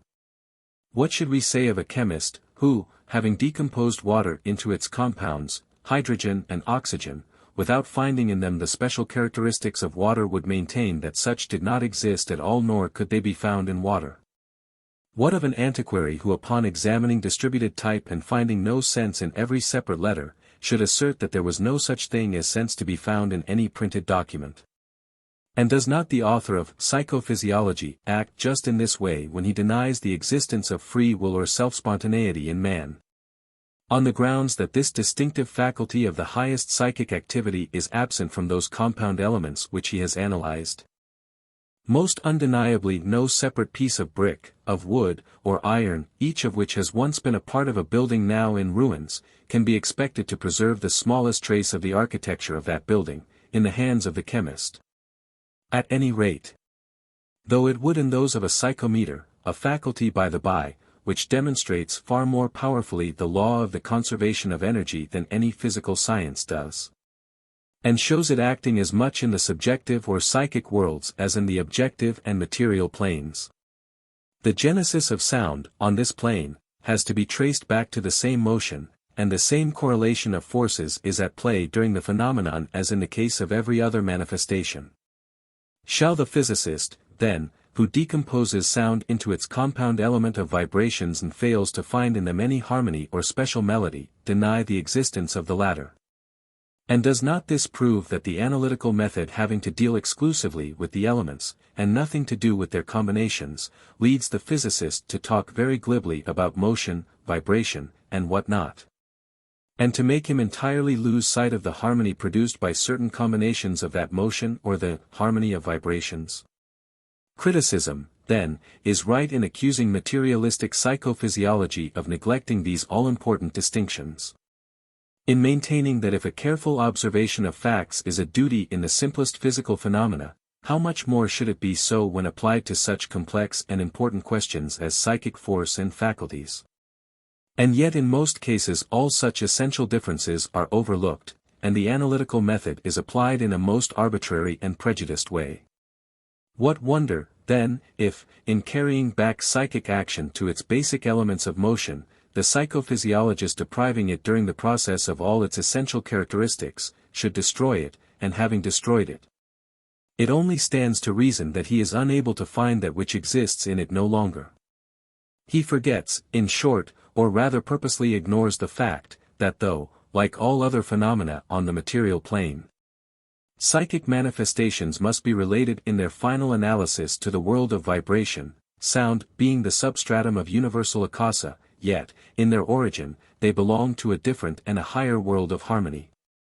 Elpe has a few severe sentences against the assumptions of those he calls physicobiologists, which are worthy of note. Unconscious of their error, the psychophysiologists identify the compound elements of psychic activity with that activity itself, hence the conclusion from the standpoint of the analytical method, that the highest distinctive speciality of the human soul, free will, spontaneity, is an illusion, and no psychic reality. But as we have just shown, such identification not only has nothing in common with exact science, but is simply impermissible, as it clashes with all the fundamental laws of logic. In consequence of which all these so-called physico-biological deductions emanating from the said identification vanish into thin air. Thus to trace psychic action primarily to motion, means in no way to prove the illusion of free will. And, as in the case of water, whose specific qualities cannot be deprived of their reality although they are not to be found in its compound gases, so with regard to the specific property of psychic action, its spontaneity cannot be refused to psychic reality. Though this property is not contained in those finite elements into which the psychophysiologist dismembers the activity in question under his mental scalpel. This method is a distinctive feature of modern science in its endeavor to satisfy inquiry into the nature of the objects of its investigation by a detailed description of their development, says G. T. Ladd. And the author of the Elements of Physiological Psychology adds, the universal process of becoming has been almost personified and deified so as to make it the true ground of all finite and concrete existence. The attempt is made to refer all the so-called development of the mind to the evolution of the substance of the brain, under purely physical and mechanical causes. This attempt, then, denies that any real unit being called the mind needs to be assumed as undergoing a process of development according to laws of its own. On the other hand, all attempts to account for the orderly increase in complexity and comprehensiveness of the mental phenomena by tracing the physical evolution of the brain are wholly unsatisfactory to many minds. We have no hesitation in classing ourselves among this number. Those facts of experience which show a correspondence in the order of the development of the body in the mind, and even a certain necessary dependence of the latter upon the former, are, of course, to be admitted. But they are equally compatible with another view of the mind's development. This other view has the additional advantage that it makes room for many other facts of experience which are very difficult of reconciliation with any materialistic theory. On the whole, the history of each individual's experiences is such as requires the assumption that a real unit being, a mind, is undergoing a process of development, in relation to the changing condition or evolution of the brain. And yet in accordance with a nature and laws of its own, p. 616. How closely this last assumption of science approaches the teachings of the occult philosophy will be shown in Part 2 of this article. Meanwhile, we may close with an answer to the latest materialistic fallacy, which may be summarized in a few words. As every psychic action has for its substratum the nervous elements whose existence it postulates, and outside which it cannot act. As the activity of the nervous elements is only molecular motion, there is therefore no need to invent a special and psychic force for the explanation of our brain work. Free will would force science to postulate an invisible freewiller, a creator of that special force. We agree, not the slightest need, of a creator of that special or any other force. Nor has anyone ever claimed such an absurdity. But between creating and guiding, there is a difference, and the latter implies in no way any creation of the energy of motion, or, indeed, of any special energy. Psychic mind, in contradistinction to manasic or noetic mind, only transforms this energy of the unit being, according to a nature and laws of its own, to use Ladd's felicitous expression. The unit being creates nothing but only causes a natural correlation in accordance with both the psychical laws and laws of its own. Having to use the force, it guides its direction, choosing the paths along which it will proceed, and stimulating it to action. And, as its activity is sui generis, and independent, it carries this energy from this world of disharmony into its own sphere of harmony. Were it not independent, it could not do so. As it is, the freedom of man's will is beyond doubt or cavil. Therefore, as already observed, there is no question of creation, but simply of guidance. Because the sailor at the wheel does not create the steam in the engine, shall we say that he does not direct the vessel?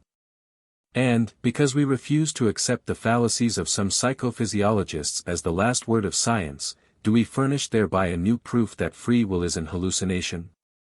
We deride the animalistic idea. How far more scientific and logical, besides being as poetical as it is grand, is the teaching in the Kathopanishad, which, in a beautiful and descriptive metaphor, says that, the senses are the horses, body is the chariot. Mind, manas, is the reins, and intellect, or free will, the charioteer.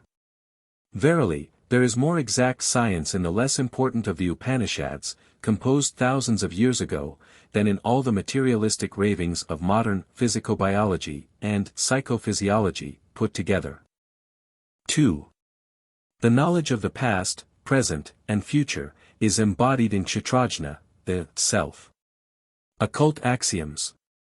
Having explained in what particulars, and why, as occultists, we disagree with materialistic physiological psychology, we may now proceed to point out the difference between psychic and noetic mental functions. The noetic not being recognized by official science. Moreover, we, theosophists, understand the terms psychic and psychism somewhat differently from the average public, science, and even theology, the latter giving it a significance which both science and theosophy reject. And the public in general remaining with a very hazy conception of what is really meant by the terms. For many, there is little, if any, difference between psychic and psychological, both words relating in some way to the human soul.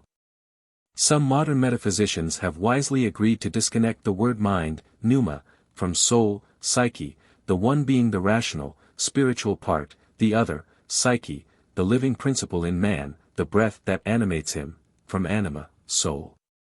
Yet, if this is so, how in this case refuse a soul to animals? These are, no less than man, informed with the same principle of sentient life, the nephesh of the second chapter of Genesis. The soul is by no means the mind, nor can an idiot, bereft of the latter, be called a soulless being. To describe, as the physiologists do, the human soul in its relations to senses and appetites, desires and passions, common to man and the brute, and then endow it with godlike intellect. With spiritual and rational faculties which can take their source but in a supersensible world, is to throw forever the veil of an impenetrable mystery over the subject. Yet in modern science, psychology, and psychism relate only to conditions of the nervous system, mental phenomena being traced solely to molecular action. The higher noetic character of the mind principle is entirely ignored, and even rejected, as a superstition, by both physiologists and psychologists. Psychology, in fact, has become a synonym in many cases for the science of psychiatry. Therefore, students of theosophy being compelled to differ from all these, have adopted the doctrine that underlies the time-honored philosophies of the East. What it is, may be found further on. To better understand the foregoing arguments and those which follow, the reader is asked to turn to the editorial in the September Lucifer, The Dual Aspect of Wisdom, p. 3, and acquaint himself with the double aspect of that which is termed by St. James in his third epistle at once, the devilish, terrestrial wisdom and the wisdom from above. In another editorial, Kosmic Mind, April, 1890, it is also stated, that the ancient Hindus endowed every cell in the human body with consciousness, giving each the name of a god or goddess. Speaking of atoms in the name of science and philosophy, Professor Ladd calls them in his work supersensible beings. Occultism regards every atom 23 as an independent entity, and every cell as a conscious unit. It explains that no sooner do such atoms group to form cells, than the latter become endowed with consciousness, each of its own kind, and with free will to act within the limits of law. Nor are we entirely deprived of scientific evidence for such statements as the two above-named editorials well prove. More than one learned physiologist of the golden minority, in our own day, moreover, is rapidly coming to the conviction that memory has no seat, no special organ of its own in the human brain, but that it has seats in every organ of the body. No good ground exists for speaking of any special organ, or seat of memory, writes Professor G. T. Ladd. 24. Every organ, indeed, every area, and every limit of the nervous system has its own memory, Elements of Physiological Psychology, p. 553. The seat of memory, then, is assuredly neither here nor there, but everywhere throughout the human body. To locate its organ in the brain is to limit and dwarf the universal mind and its countless rays, the Manasaputra, which inform every rational mortal. As we write for Theosophists, first of all, we care little for the psychophobian prejudices of the materialists who may read this and sniff contemptuously at the mention of universal mind and the higher noetic souls of men. But, what is memory, we ask? Both presentation of sense and image of memory are transitory phases of consciousness, we are answered. But what is consciousness itself? We ask again. We cannot define consciousness, Professor Ladd tells us. Ibid, thus, that which we are asked to do by physiological psychology is, to content ourselves with controverting the various states of consciousness by other people's private and unverifiable hypotheses. And this, on questions of cerebral physiology where experts and novices are alike ignorant, to use the pointed remark of the said author. Hypothesis for hypothesis, then, we may as well hold to the teachings of our seers, as to the conjectures of those who deny both such seers and their wisdom. The more so, as we are told by the same honest man of science, that if metaphysics and ethics cannot properly dictate their facts and conclusions to the science of physiological psychology, in turn this science cannot properly dictate to metaphysics and ethics the conclusions which they shall draw from facts of consciousness, by giving out its myths and fables in the garb of well-ascertained history of the cerebral processes, page 544. Now, since the metaphysics of occult physiology and psychology postulate within mortal man an immortal entity, divine mind, or nous, whose pale and too often distorted reflection is that which we call mind and intellect in men, virtually an entity apart from the former during the period of incarnation, we say that the two sources of memory are in these two principles. These two we distinguish as the higher manas, mind or ego, and the kama manas, i.e., the rational, but earthly or physical intellect of man, encased in, and bound by, matter, therefore subject to the influence of the latter, the all-conscious self, that which reincarnates periodically, verily the Word made flesh. And which is always the same, while its reflected, double, changing with every new incarnation and personality, is, therefore, conscious but for a life period. The latter, principle, is the lower self, or that, which manifesting through our organic system, acting on this plane of illusion, imagines itself the ego sum, and thus falls into what Buddhist philosophy brands as the heresy of separateness. The former, we term individuality, the latter personality. From the first proceeds all the noetic element, from the second, the psychic, i.e., terrestrial wisdom, at best, as it is influenced by all the chaotic stimuli of the human or rather animal passions of the living body. The higher ego cannot act directly on the body. As its consciousness belongs to quite another plane and planes of ideation, the lower self does, and its action and behavior depend on its free will and choice as to whether it will gravitate more towards its parent, the Father in heaven, or the animal, which it informs. The man of flesh. The higher ego, as part of the essence of the universal mind, is unconditionally omniscient on its own plane, and only potentially so in our terrestrial sphere, as it has to act solely through its alter ego, the personal self.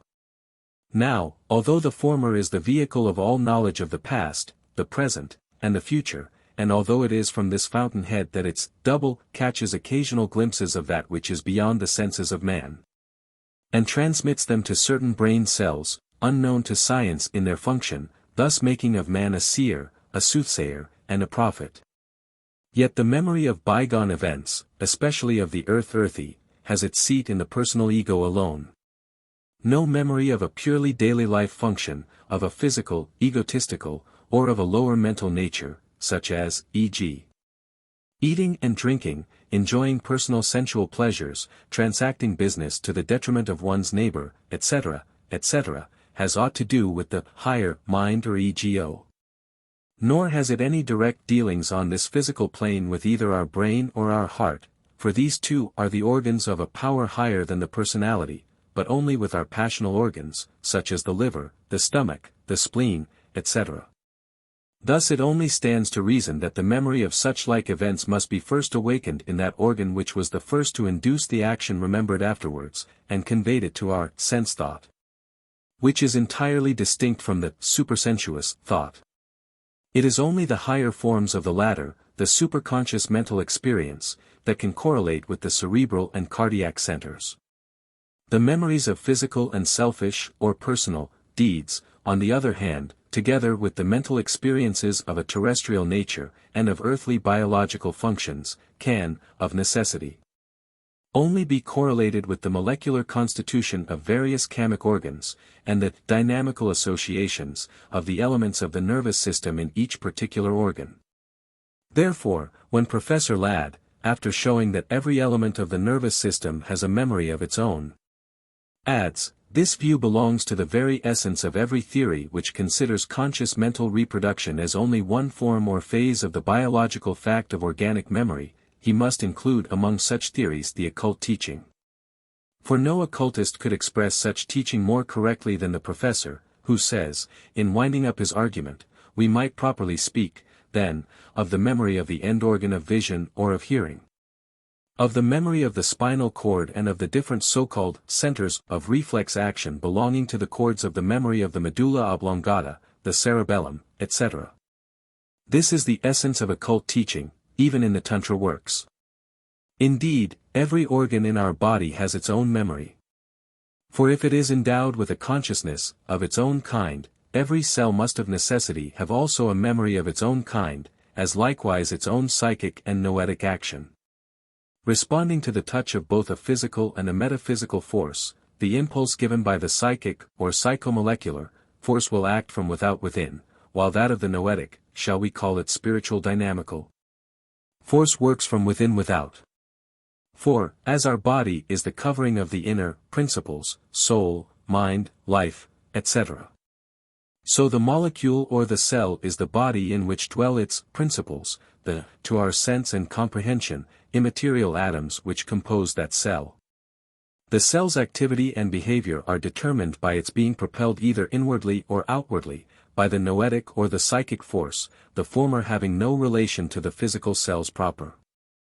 Therefore, while the latter act under the unavoidable law of the conservation and correlation of physical energy, the atoms, being psychospiritual, not physical units, act under laws of their own, just as Professor Ladd's unit being, which is our mind-ego, does, in his very philosophical and scientific hypothesis. Every human organ and each cell in the latter has a keyboard of its own, like that of a piano, only that it registers and emits sensations instead of sounds. Every key contains the potentiality of good or bad, of producing harmony or disharmony. This depends on the impulse given and the combinations produced, and the force of the touch of the artist at work, a double-faced unity, indeed. And it is the action of this or the other face of the unity that determines the nature and the dynamical character of the manifested phenomena as a resulting action, and this whether they be physical or mental. For the whole life of man is guided by this double-faced entity. If the impulse comes from the wisdom above, the force applied being noetic or spiritual, the results will be actions worthy of the divine propeller. If from the terrestrial, devilish wisdom, psychic power, man's activities will be selfish, based solely on the exigencies of his physical, hence animal, nature. The above may sound to the average reader as pure nonsense. But every theosophist must understand when told that there are manasic as well as kamic organs in him, although the cells of his body answer to both physical and spiritual impulses. Verily that body, so desecrated by materialism and man himself, is the temple of the Holy Grail, the addendum of the grandest, nay, of all, the mysteries of nature in our solar universe.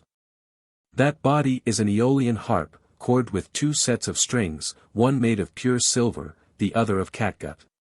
When the breath from the divine fiat brushes softly over the former, man becomes like unto his God, but the other set feels it not.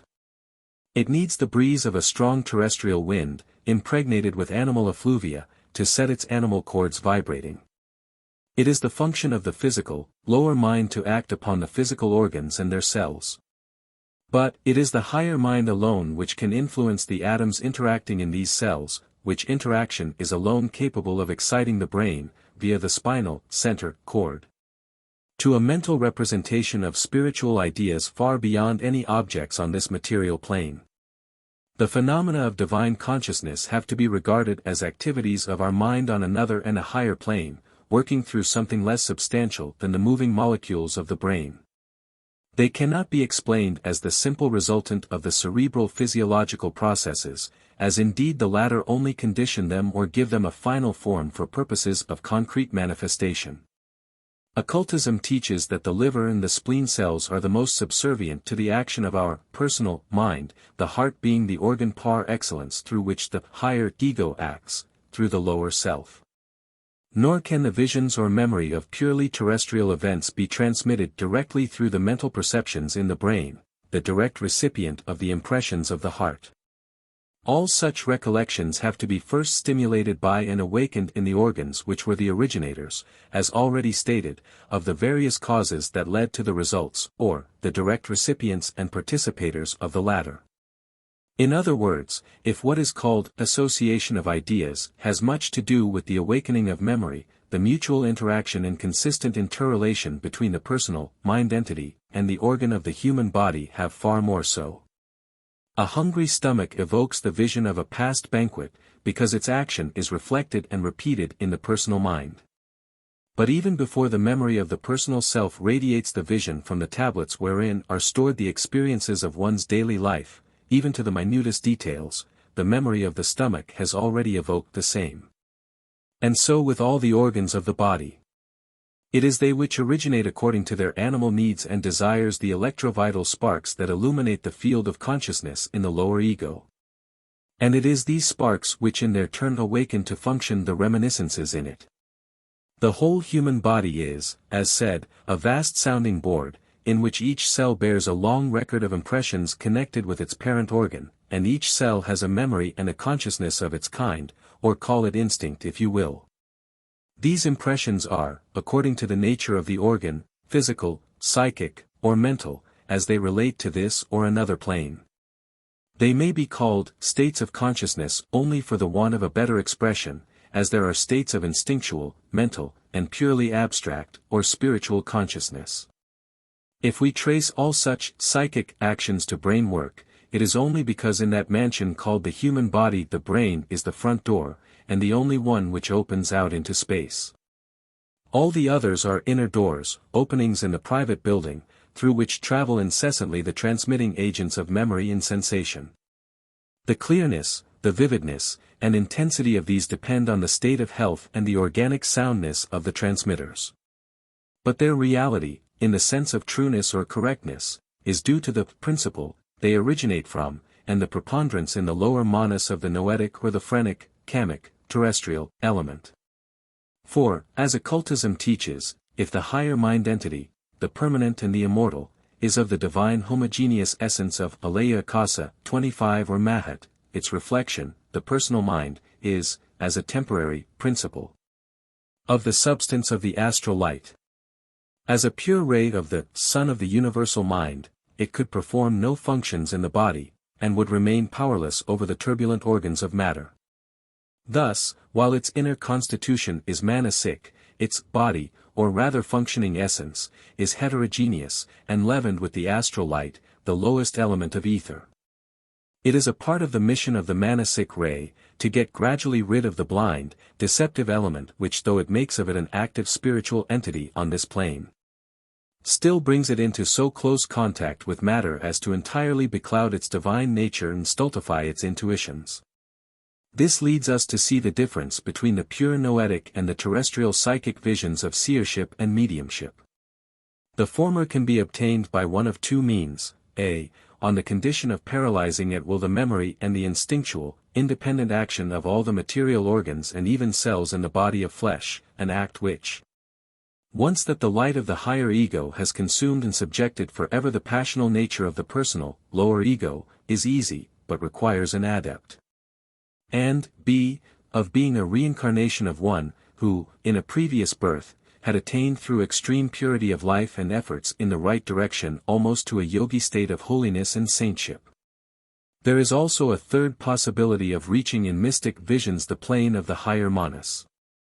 But it is only occasional and does not depend on the will of the seer, but on the extreme weakness and exhaustion of the material body through illness and suffering. The seeress of Prevorst was an instance of the latter case. And Jacob Boehm of our second category. In all other cases of abnormal seership, of so-called clairaudience, clairvoyance and trances, it is simply mediumship. Now what is a medium? The term medium, when not applied simply to things and objects, is supposed to be a person through whom the action of another person or being is either manifested or transmitted. Spiritualists believing in communications with disembodied spirits, and that these can manifest through, or impress sensitives to transmit, messages from them, regard mediumship as a blessing and a great privilege. We theosophists, on the other hand, who do not believe in the communion of spirits as spiritualists do, regard the gift as one of the most dangerous of abnormal nervous diseases. A medium is simply one in whose personal ego, or terrestrial mind, psyche, the percentage of astral light so preponderates as to impregnate with it their whole physical constitution. Every organ and cell thereby is attuned, so to speak, and subjected to an enormous and abnormal tension. The mind is ever on the plane of, and quite immersed in, that deceptive light whose soul is divine, but whose body, the light waves on the lower planes, infernal. For they are but the black and disfigured reflections of the earth's memories. The untrained eye of the poor sensitive cannot pierce the dark mist, the dense fog of the terrestrial emanations, to see beyond in the radiant field of the eternal truths. His vision is out of focus.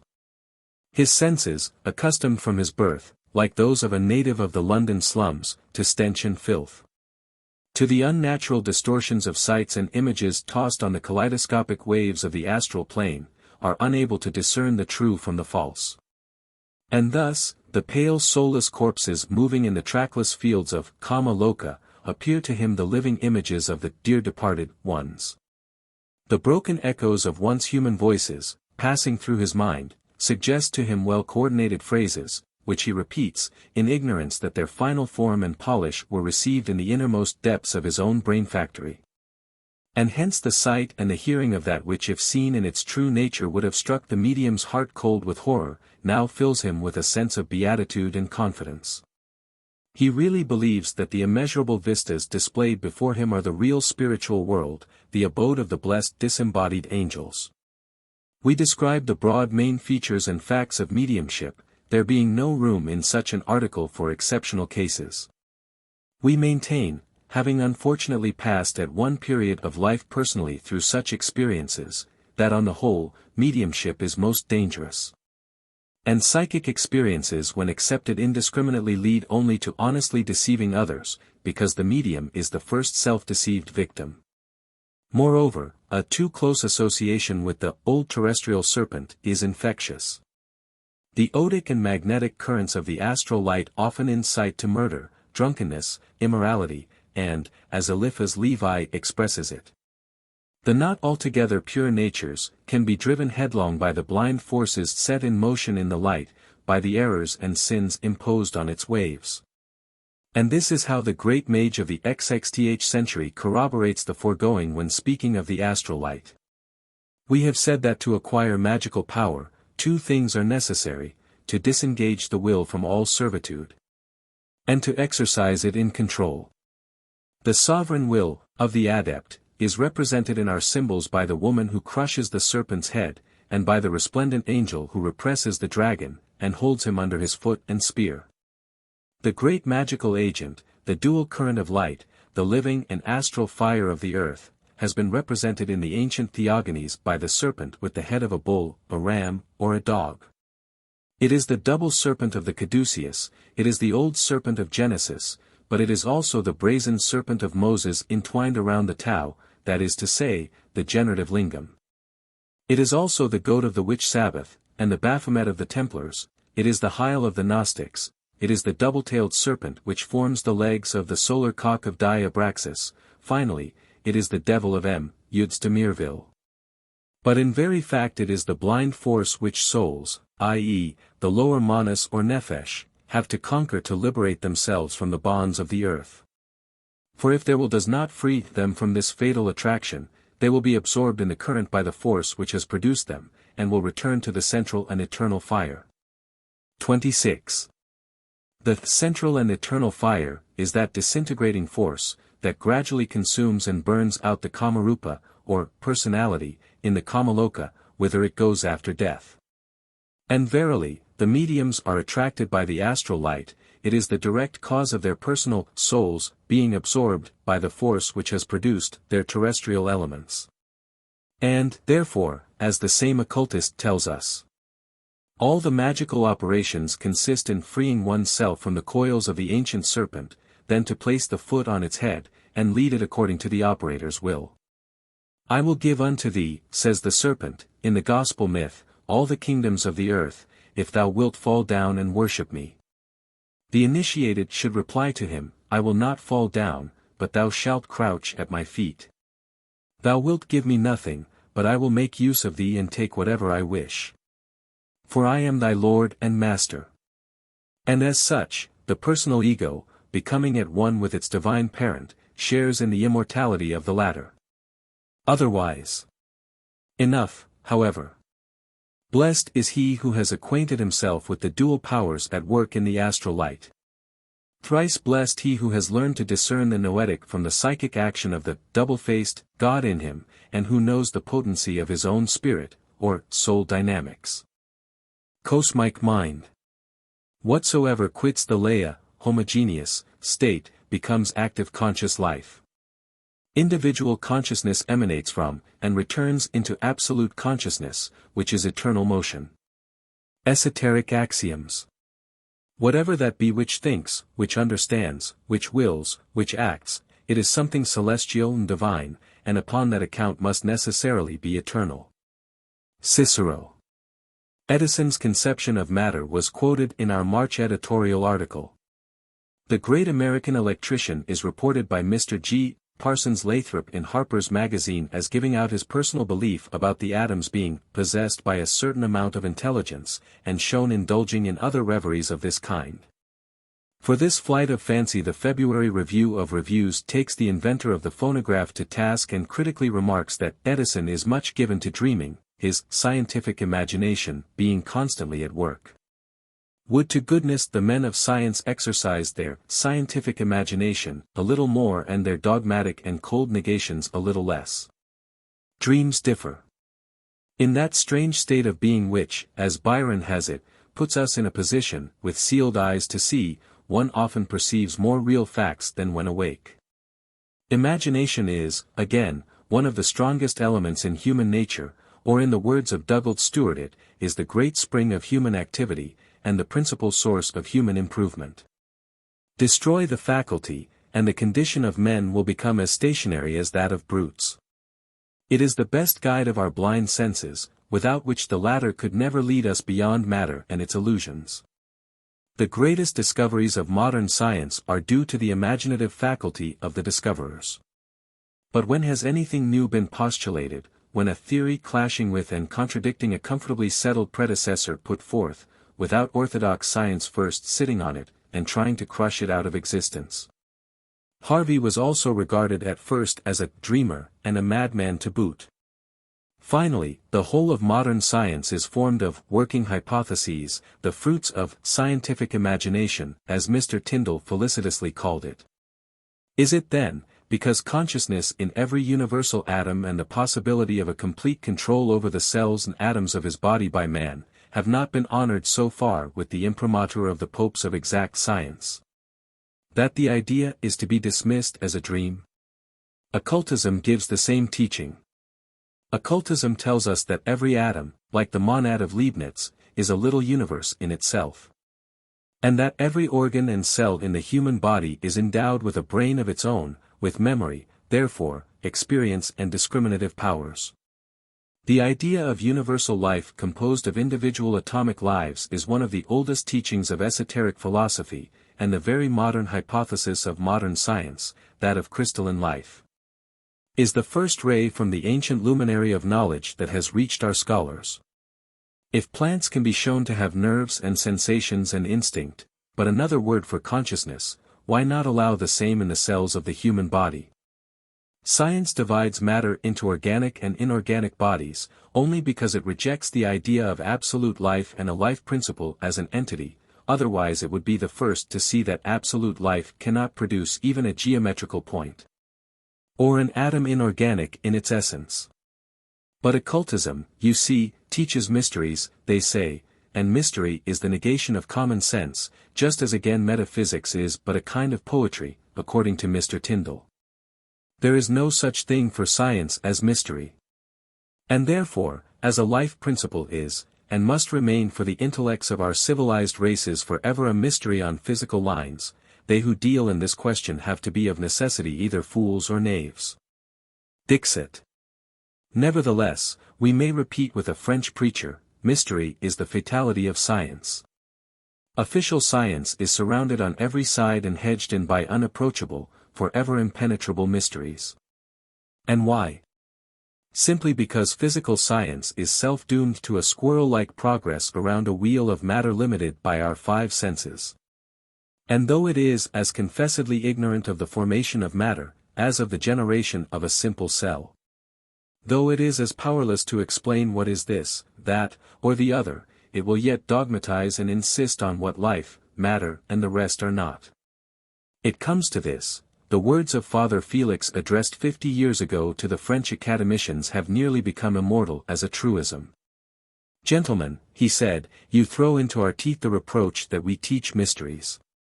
But imagine whatever science you will, follow the magnificent sweep of its deductions. And when you arrive at its parent source you come face to face with the unknown. Now to lay at rest once for all in the minds of theosophists this vexed question, we intend to prove that modern science, owing to physiology, is itself on the eve of discovering that consciousness is universal, thus justifying Edison's dreams. But before we do this, we mean also to show that though many a man of science is soaked through and through with such belief, very few are brave enough to openly admit it, as the late Dr. Pyrogoff of St. Petersburg has done in his posthumous memoirs. Indeed, that great surgeon and pathologist raised by their publication quite a howl of indignation among his colleagues. How then? The public asked, he, Dr. Pyrogoff, whom we regarded as almost the embodiment of European learning, believing in the superstitions of crazy alchemists. He, who in the words of a contemporary, was the very incarnation of exact science and methods of thought, who had dissected hundreds and thousands of human organs, making himself as acquainted with all the mysteries of surgery and anatomy as we are with our familiar furniture. The savant for whom physiology had no secrets and who, above all men was one to whom Voltaire might have ironically asked whether he had not found a mortal soul between the bladder and the blind gut. That same Pyrogoff is found after his death devoting whole chapters in his literary will to the scientific demonstration. Novoe Vremya of 1887. Of what? Why, of the existence in every organism of a distinct, vital force independent of any physical or chemical process. Like Liebig he accepted the derided and tabooed homogeneity of nature, a life principle, that persecuted and hapless teleology, or the science of the final causes of things, which is as philosophical as it is unscientific. If we have to believe imperial and royal academies.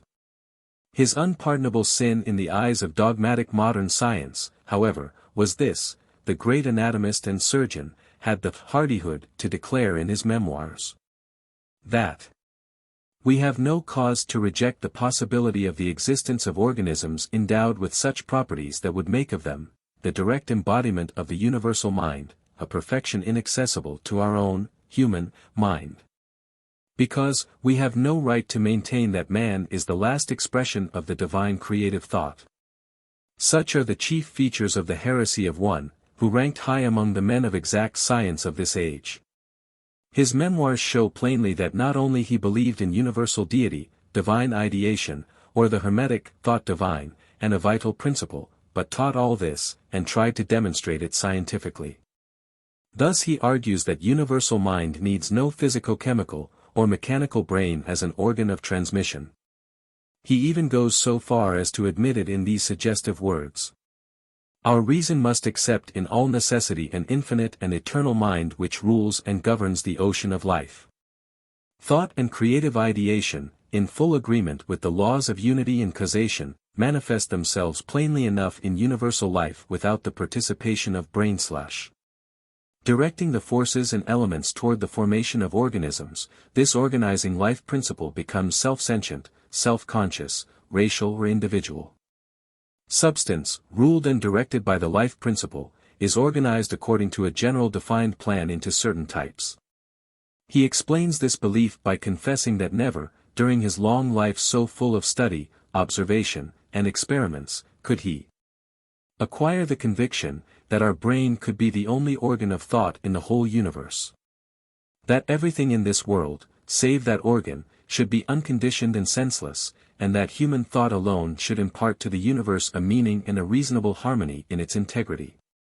And he adds apropos of Molescott's materialism: howsoever much fish and peas I may eat, never shall I consent to give away my ego into durance vile of a product casually extracted by modern alchemy from the urine. If, in our conceptions of the universe it be our fate to fall into illusions, then my illusion has, at least, the advantage of being very consoling. For, it shows to me an intelligent universe and the activity of forces working in it harmoniously and intelligently, and that my I is not the product of chemical and histological elements but an embodiment of a common universal mind. The latter, I sense and represent to myself as acting in free will and consciousness in accordance with the same laws which are traced for the guidance of my own mind, but only exempt from that restraint which trammels our human conscious individuality. For, as remarks elsewhere this great and philosophic man of science, the limitless and the eternal is not only a postulate of our mind and reason, but also a gigantic fact, in itself. What would become of our ethical or moral principle were not the everlasting and integral truth to serve it as a foundation? The above selections translated verbatim from the confessions of one who was during his long life a star of the first magnitude in the fields of pathology and surgery, show him imbued and soaked through with the philosophy of a reasoned and scientific mysticism. In reading the memoirs of that man of scientific fame, we feel proud of finding him accepting, almost wholesale, the fundamental doctrines and beliefs of theosophy. With such an exceptionally scientific mind in the ranks of mystics, the idiotic grins, the cheap satires and flings at our great philosophy by some European and American freethinkers, become almost a compliment. More than ever do they appear to us like the frightened discordant cry of the night owl hurrying to hide in its dark ruins before the light of the morning sun. The progress of physiology itself, as we have just said, is a sure warrant that the dawn of that day when a full recognition of a universally diffused mind will be an accomplished fact, is not far off. It is only a question of time. For, notwithstanding the boast of physiology, that the aim of its researches is only the summing up of every vital function in order to bring them into a definite order by showing their mutual relations to, and connection with, the laws of physics and chemistry, hence, in their final form with mechanical laws, we fear there is a good deal of contradiction between the confessed object and the speculations of some of the best of our modern physiologists. While few of them would dare to return as openly as did Dr. Pyragov to the exploded superstition of vitalism and the severely exiled life principle, the Principium Vitae of Paracelsus, yet physiology stands sorely perplexed in the face of its ablest representatives before certain facts. Unfortunately for us, this age of ours is not conducive to the development of moral courage. The time for most to act on the noble idea of principia non homines has not yet come. And yet there are exceptions to the general rule, and physiology, whose destiny it is to become the handmaiden of occult truths, has not let the latter remain without their witnesses. There are those who are already stoutly protesting against certain hitherto favored propositions. For instance, some physiologists are already denying that it is the forces and substances of so-called inanimate nature, which are acting exclusively in living beings. For, as they well argue, the fact that we reject the interference of other forces in living things, depends entirely on the limitations of our senses.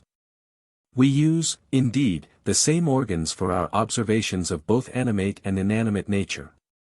And these organs can receive manifestations of only a limited realm of motion. Vibrations passed along the fibers of our optic nerves to the brain reach our perceptions through our consciousness as sensations of light and color. Vibrations affecting our consciousness through our auditory organs strike us as sounds. All our feelings, through whichever of our senses, are due to nothing but motions. Such are the teachings of physical science, and such were in their roughest outlines those of occultism, eons and millenniums back. The difference, however, and most vital distinction between the two teachings, is this: official science sees in motion simply a blind, unreasoning force or law. Occultism, tracing motion to its origin, identifies it with the universal deity, and calls this eternal ceaseless motion, the great breath. 27. Nevertheless, however limited the conception of modern science about the said force, still it is suggestive enough to have forced the following remark from a great scientist, the present professor of physiology at the University of Bâle. 28, who speaks like an occultist.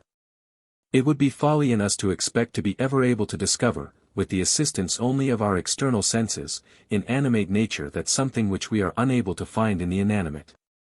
And forthwith the lecturer adds that man being endowed, in addition to his physical senses with an inner sense, a perception which gives him the possibility of observing the states and phenomena of his own consciousness.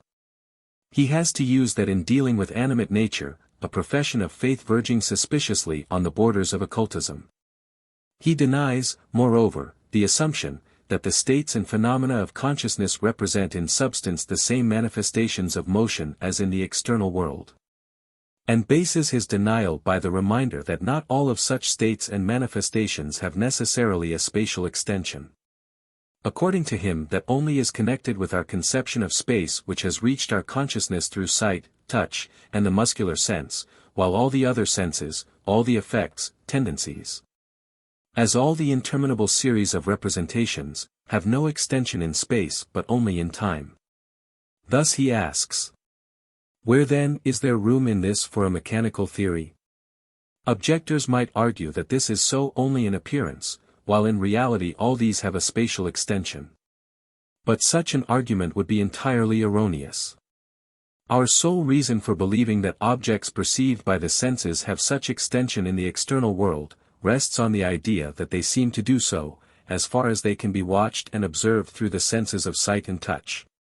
With regard, however, to the realm of our inner senses, even that supposed foundation loses its force and there is no ground for admitting it.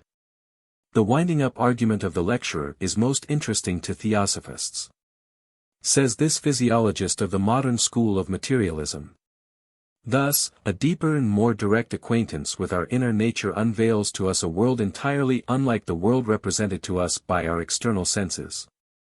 And reveals the most heterogeneous faculties, shows objects having naught to do with spatial extension, and phenomena absolutely disconnected with those that fall under mechanical laws. Hitherto the opponents of vitalism and life principle, as well as the followers of the mechanical theory of life, based their views on the supposed fact, that, as physiology was progressing forward, its students succeeded more and more in connecting its functions with the laws of blind matter.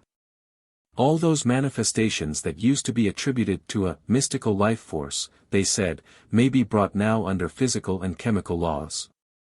And they were, and still are loudly clamoring for the recognition of the fact that it is only a question of time when it will be triumphantly demonstrated that the whole vital process, in its grand totality, represents nothing more mysterious than a very complicated phenomenon of motion, exclusively governed by the forces of inanimate nature. But here we have a professor of physiology who asserts that the history of physiology proves, unfortunately for them, quite the contrary. And he pronounces these ominous words. I maintain that the more our experiments and observations are exact and many-sided, the deeper we penetrate into facts, the more we try to fathom and speculate on the phenomena of life. The more we acquire the conviction, that even those phenomena that we had hoped to be already able to explain by physical and chemical laws, are in reality unfathomable. They are vastly more complicated, in fact, and as we stand at present, they will not yield to any mechanical explanation.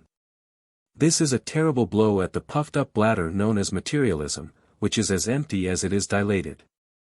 A Judas in the camp of the apostles of negation, the animalists. But the bald professor is no solitary exception, as we have just shown, and there are several physiologists who are of his way of thinking. Indeed, some of them going so far as to almost accept free will and consciousness, in the simplest monadic protoplasms. One discovery after the other tends in this direction. The works of some German physiologists are especially interesting with regard to cases of consciousness and positive discrimination, one is almost inclined to say thought, in the amoebas. Now the amoebas or animalculae are, as all know, microscopical protoplasms, as the Vampirella cyrogyra for instance, a most simple elementary cell, a protoplasmic drop, formless and almost structureless. And yet it shows in its behavior something for which zoologists, if they do not call it mind and power of reasoning, will have to find some other qualification, and coin a new term. For see what Sienkowski 29 says of it. Speaking of this microscopical, bare, reddish cell, he describes the way in which it hunts for and finds among a number of other aquatic plants one called Spirogyra, rejecting every other food. Examining its peregrinations under a powerful microscope, he found it when moved by hunger, first projecting its pseudopodii, false feet, by the help of which it crawls. Then it commences moving about until among a great variety of plants it comes across a Spirogyra, after which it proceeds toward the cellulated portion of one of the cells of the latter, and placing itself on it, it bursts the tissue, sucks the contents of one cell and then passes on to another, repeating the same process. This naturalist never saw it take any other food, and it never touched any of the numerous plants placed by Sienkowski in its way. Mentioning another amoeba, the Culpidella pugnax, he says that he found it showing the same predilection for the chlamydomonas on which it feeds exclusively. Having made a puncture in the body of the chlamydomonas, it sucks its chlorophyll and then goes away, he writes, adding these significant words, the way of acting of these monads during their search for and reception of food is so amazing that one is almost inclined to see in them consciously acting beings. Not less suggestive are the observations of T.H.W. Engelmann, Beiträge zur Physiologie de Protoplasm, on the Arcella, another unicellular organism only a trifle more complex than the Vampirella. He shows them in a drop of water under a microscope on a piece of glass, lying so to speak, on their backs, i.e. on their convex side, so that the pseudopodii, projected from the edge of the shell, find no hold in space and leave the amoeba helpless. Under these circumstances the following curious fact is observed. Under the very edge of one of the sides of the protoplasm gas bubbles begin immediately to form, which, making that side lighter, allow it to be raised, bringing at the same time the opposite side of the creature into contact with the glass. Thus furnishing its pseudo or false feet means to get hold of the surface and thereby turning over its body to raise itself on all its pseudopodii. After this, the amoeba proceeds to suck back into itself the gas bubbles and begins to move. If a like drop of water is placed on the lower extremity of the glass, then, following the law of gravity, the amoeba will find themselves at first at the lower end of the drop of water. Failing to find there a point of support, they proceed to generate large bubbles of gas, when, becoming lighter than the water, they are raised up to the surface of the drop. In the words of Engelmann, if having reached the surface of the glass they find no more support for their feet than before, forthwith one sees the gas globules diminishing on one side and increasing in size and number on the other, or both, until the creatures touch with the edge of their shell the surface of the glass, and are enabled to turn over. No sooner is this done than the gas globules disappear and the arcelli begin crawling. Detach them carefully by means of a fine needle from the surface of the glass and thus bring them down once more to the lower surface of the drop of water. And forthwith they will repeat the same process, varying its details according to necessity in devising new means to reach their desired aim. Try as much as you will to place them in uncomfortable positions, and they find means to extricate themselves from them each time, by one device or the other, and no sooner have they succeeded than the gas bubbles disappear. It is impossible not to admit that such facts as these point to the presence of some psychic process in the protoplasm. 30.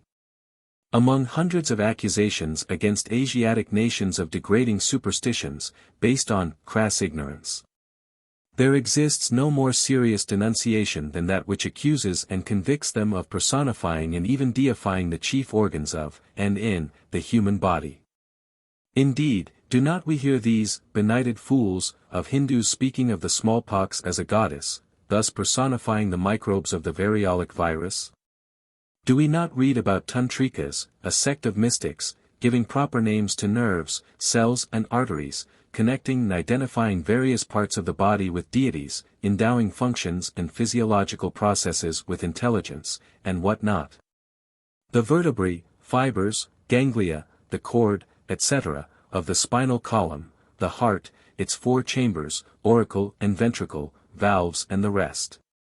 Stomach, liver, lungs and spleen, everything has its special deific name, is believed to act consciously and to act under the potent will of the yogi, whose head and heart are the seats of Brahma and the various parts of whose body are all the pleasure grounds of this or another deity. This is indeed ignorance. Especially when we think that the said organs, and the whole body of man are composed of cells.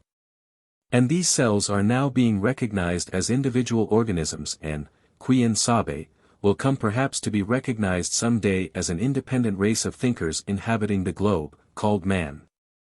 It really looks like it. For was it not hitherto believed that all the phenomena of assimilation and sucking in of food by the intestinal canal, could be explained by the laws of diffusion and endosmosis? And now, alas, physiologists have come to learn that the action of the intestinal canal during the act of absorbing, is not identical with the action of the non-living membrane in the dialyzer. It is now well demonstrated that, this wall is covered with epithelium cells, each of which is an organism per se, a living being, and with very complex functions. We know further, that such a cell assimilates food, by means of active contractions of its protoplasmic body, in a manner as mysterious as that which we notice in the independent amoeba and animalcules. We can observe on the intestinal epithelium of the cold-blooded animals how these cells project shoots, pseudopodii, out of their contractive, bare, protoplasmic bodies, which pseudopodii, or false feet, fish out of the food drops of fat, suck them into their protoplasm and send it further, toward the lymph duct. The lymphatic cells issuing from the nests of the adipose tissue, and squeezing themselves through the epithelium cells up to the surface of the intestines, absorb therein the drops of fat and loaded with their prey, travel homeward to the lymphatic canals. So long as this active work of the cells remained unknown to us, the fact that while the globules of fat penetrated through the walls of the intestines into lymphatic channels, the smallest of pigmental grains introduced into the intestines did not do so, remained unexplained. But today we know, that this faculty of selecting their special food, of assimilating the useful and rejecting the useless and the harmful, is common to all the unicellular organisms. 31. And the lecturer queries, why, if this discrimination in the selection of food exists in the simplest and most elementary of the cells, in the formless and structureless protoplasmic drops, why it should not exist also in the epithelium cells of our intestinal canal. Indeed, if the vampirella recognizes its much beloved spirogyra, among hundreds of other plants as shown above, why should not the epithelium cell, sense, choose and select its favorite drop of fat from a pigmental grain? But we will be told that sensing, choosing, and selecting pertain only to reasoning beings, at least to the instinct of more structural animals than is the protoplasmic cell outside or inside man. Agreed. But as we translate from the lecture of a learned physiologist and the works of other learned naturalists, we can only say, that these learned gentlemen must know what they are talking about. Though they are probably ignorant of the fact that their scientific prose is but 1 degree removed from the ignorant, superstitious, but rather poetical, twaddle, of the Hindu yogis and tantrikas. Anyhow, our professor of physiology falls foul of the materialistic theories of diffusion and endosmosis. Armed with the facts of the evident discrimination and a mind in the cells, he demonstrates by numerous instances the fallacy of trying to explain certain physiological processes by mechanical theories. Such for instance as the passing of sugar from the liver, where it is transformed into glucose, into the blood. Physiologists find great difficulty in explaining this process, and regard it as an impossibility to bring it under the endosmosic laws. In all probability the lymphatic cells play just as active a part during the absorption of alimentary substances dissolved in water, as the peptics do, a process well demonstrated by F. Hofmeister. 32 Generally speaking, poor convenient endosmos is dethroned and exiled from among the active functionaries of the human body as a useless sinecurist. It has lost its voice in the matter of glands and other agents of secretion, in the action of which the same epithelium cells have replaced it. The mysterious faculties of selection, of extracting from the blood one kind of substance and rejecting another, of transforming the former by means of decomposition and synthesis, of directing some of the products into passages which will throw them out of the body and redirecting others into lymphatic and blood vessels, such is the work of the cells. It is evident that in all this there is not the slightest hint at diffusion or endosmos, says the bald physiologist. It becomes entirely useless to try and explain these phenomena by chemical laws. But perhaps physiology is luckier in some other department. Failing in the laws of alimentation, it may have found some consolation for its mechanical theories in the question of the activity of muscles and nerves, which it sought to explain by electric laws. Alas, save in a few fishes, in no other living organisms, least of all in the human body, could it find any possibility of pointing out electric currents as the chief ruling agency. Electrobiology on the lines of pure dynamic electricity has egregiously failed. Ignorant of Fohat, no electrical currents suffice to explain to it either muscular or nervous activity. But there is such a thing as the physiology of external sensations. Here we are no longer on terra incognita, and all such phenomena have already found purely physical explanations. No doubt, there is the phenomenon of sight, the eye with its optical apparatus, its camera obscura. But the fact of the sameness of the reproduction of things in the eye, according to the same laws of refraction as on the plate of a photographic machine, is no vital phenomenon. The same may be reproduced on a dead eye. The phenomenon of life consists in the evolution and development of the eye itself. How is this marvelous and complicated work produced? To this physiology replies, we do not know.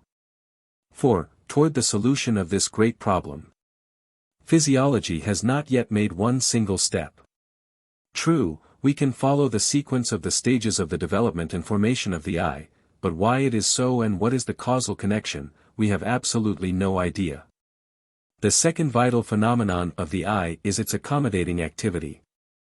And here we are again face to face with the functions of nerves and muscles, our old insoluble riddles. The same may be said of all the organs of sense. The same also relates to other departments of physiology. We had hoped to explain the phenomena of the circulation of the blood by the laws of hydrostatics or hydrodynamics. Of course the blood moves in accordance with the hydrodynamical laws, but its relation to them remains utterly passive. As to the active functions of the heart and the muscles of its vessels, no one, so far, has ever been able to explain them by physical laws. The underlined words in the concluding portion of the able professor's lecture are worthy of an occultist. Indeed, he seems to be repeating an aphorism from the elementary instructions of the esoteric physiology of practical occultism. The riddle of life is found in the active functions of a living organism 33. The real perception of which activity we can get only through self-observation, and not owing to our external senses. By observations on our will, so far as it penetrates our consciousness, thus revealing itself to our inner sense. Therefore, when the same phenomenon acts only on our external senses, we recognize it no longer.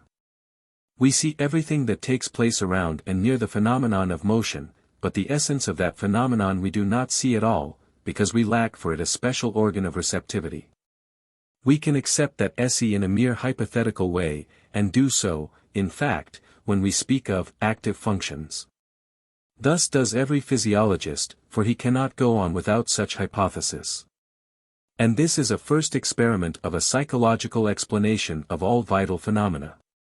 And if it is demonstrated to us that we are unable with the help only of physics and chemistry to explain the phenomena of life, what may we expect from other adjuncts of physiology, from the sciences of morphology, anatomy, and histology? I maintain that these can never help us to unriddle the problem of any of the mysterious phenomena of life. For, after we have succeeded with the help of scalpel and microscope in dividing the organisms into their most elementary compounds, and reached the simplest of cells, it is just here that we find ourselves face to face with the greatest problem of all. The simplest monad, a microscopical point of protoplasm, formless and structureless, exhibits yet all the essential vital functions, alimentation, growth, breeding, motion, feeling, and sensuous perception. And even such functions which replace consciousness, the soul of the higher animals. The problem, for materialism, is a terrible one, indeed. Shall our cells, and infinitesimal monads in nature, do for us that which the arguments of the greatest pantheistic philosophers have hitherto failed to do? Let us hope so. And if they do, then the superstitious and ignorant Eastern yogis, and even their exoteric followers, will find themselves vindicated. For we hear from the same physiologist that a large number of poisons are prevented by the epithelium cells from penetrating into lymphatic spaces, though we know that they are easily decomposed in the abdominal and intestinal juices. More than this, physiology is aware that by injecting these poisons directly into the blood, they will separate from, and reappear through the intestinal walls, and that in this process the lymphatic cells take a most active part. If the reader turns to Webster's dictionary, he will find therein a curious explanation at the words lymphatic and lymph. Etymologists think that the Latin word lympha is derived from the Greek nymphe, a nymph or inferior goddess, they say. The Muses were sometimes called nymphs by the poets. Hence, according to Webster, all persons in a state of rapture, as seers, poets, madmen, etc., were said to be caught by the nymphs. The goddess of moisture, the Greek and Latin nymph or lymph, then, is fabled in India as being born from the pores of one of the gods, whether the ocean god, Varuna, or a minor, river god, is left to the particular sect and fancy of the believers. But the main question is, that the ancient Greeks and Latins are thus admittedly known to have shared in the same superstitions as the Hindus. This superstition is shown in their maintaining to this day that every atom of matter in the 4, or 5, elements is an emanation from an inferior god or goddess, himself or herself an earlier emanation from a superior deity. And, moreover, that each of these atoms, being Brahma, one of whose names is Anu, or Atom, no sooner is it emanated than it becomes endowed with consciousness, each of its kind, and free will, acting within the limits of law. Now, he who knows that the Kosmic Trinity, composed of Brahma, the Creator, Vishnu, the Preserver, and Shiva, the Destroyer, is a most magnificent and scientific symbol of the material universe and its gradual evolution. And who finds a proof of this, in the etymology of the names of these deities 34, plus the doctrines of Gupta Vidya, or esoteric knowledge, knows also how to correctly understand this superstition. The 5 fundamental titles of Vishnu, added to that of Anu, Atom, common to all the trimurtic personages, which are, Buddhatman, one with the created or emanated materials of the world, Pradhanatman, one with the senses. Paramatman, Supreme Soul, and Atman, Kosmic Soul, or the Universal Mind, show sufficiently what the ancient Hindus meant by endowing with mind and consciousness every atom and giving it a distinct name of a god or a goddess. Place their pantheon, composed of 30 crores, or 300 millions, of deities within the macrocosm, the universe, or inside the microcosm, man, and the number will not be found overrated, since they relate to the atoms, cells, and molecules of everything that is. This, no doubt, is too poetical and abstruse for our generation, but it seems decidedly as scientific, if not more so, than the teachings derived from the latest discoveries of physiology and natural history. The dual aspect of wisdom. No doubt but ye are the people and wisdom shall die with you. Job 12, 2. But wisdom is justified of her children. Matthew 11, 19. It is the privilege, as also occasionally the curse, of editors to receive numerous letters of advice, and the conductors of Lucifer have not escaped the common lot. Reared in the aphorisms of the ages, they are aware that he who can take advice is superior to him who gives it, and are therefore ready to accept with gratitude any sound and practical suggestions offered by friends. But the last letter received does not fulfill the condition. It is not even his own wisdom, but that of the age we live in, which is asserted by our advisor, who thus seriously risks his reputation for keen observation by such acts of devotion on the altar of modern pretensions. It is in defense of the wisdom of our century that we are taken to task, and charged with preferring barbarous antiquity to our modern civilization and its inestimable boons. With forgetting that our own day wisdom compared with the awakening instincts of the past is in no way inferior in philosophic wisdom even to the age of Plato. We are lastly told that we, theosophists, are too fond of the dim yesterday, and as unjust to our glorious present day, the bright noon hour of the highest civilization and culture. Well, all this is a question of taste. Our correspondent is welcome to his own views, but so are we to ours. Let him imagine that the Eiffel Tower dwarfs the Pyramid of Gizeh into a molehill, and the Crystal Palace grounds transform the hanging gardens of Semiramis into a kitchen garden, if he likes. But if we are seriously challenged by him to show, in what respect our age of hourly progress and gigantic thought, a progress a trifle marred, however, by our Huxleys being denounced by our surgeons, and the university ladies, senior classics and wranglers, by the Hallelujah lasses, is inferior to the ages of, say, a henpecked Socrates and a cross-legged Buddha, then we will answer him, giving him, of course, our own personal opinion. Our age, we say, is inferior in wisdom to any other, because it professes, more visibly every day, contempt for truth and justice, without which there can be no wisdom. Because our civilization, built up of shams and appearances, is at best like a beautiful green morass, a bog, spread over a deadly quagmire. Because this century of culture and worship of matter, while offering prizes and premiums for every best thing under the sun, from the biggest baby and the largest orchid down to the strongest pugilist and the fattest pig, has no encouragement to offer to morality, no prize to give for any moral virtue. Because it has societies for the prevention of physical cruelty to animals, and none with the object of preventing the moral cruelty practiced on human beings. Because it encourages, legally and tacitly, vice under every form, from the sale of whiskey down to forced prostitution and theft brought on by starvation wages, Shylock-like exaction, rents and other comforts of our cultured period. Because, finally, this is the age which, although proclaimed as one of physical and moral freedom, is in truth the age of the most ferocious moral and mental slavery, the like of which was never known before. Slavery to state and men has disappeared only to make room for slavery to things and self, to one's own vices and idiotic social customs and ways. Rapid civilization, adapted to the needs of the higher and middle classes, has doomed by contrast to only greater wretchedness the starving masses. Having leveled the two former, it has made them the more to disregard the substance in favor of form and appearance, thus forcing modern man into duress vile, a slavish dependence on things inanimate. To use and to serve which is the first bounded duty of every cultured man. Where then is the wisdom of our modern age?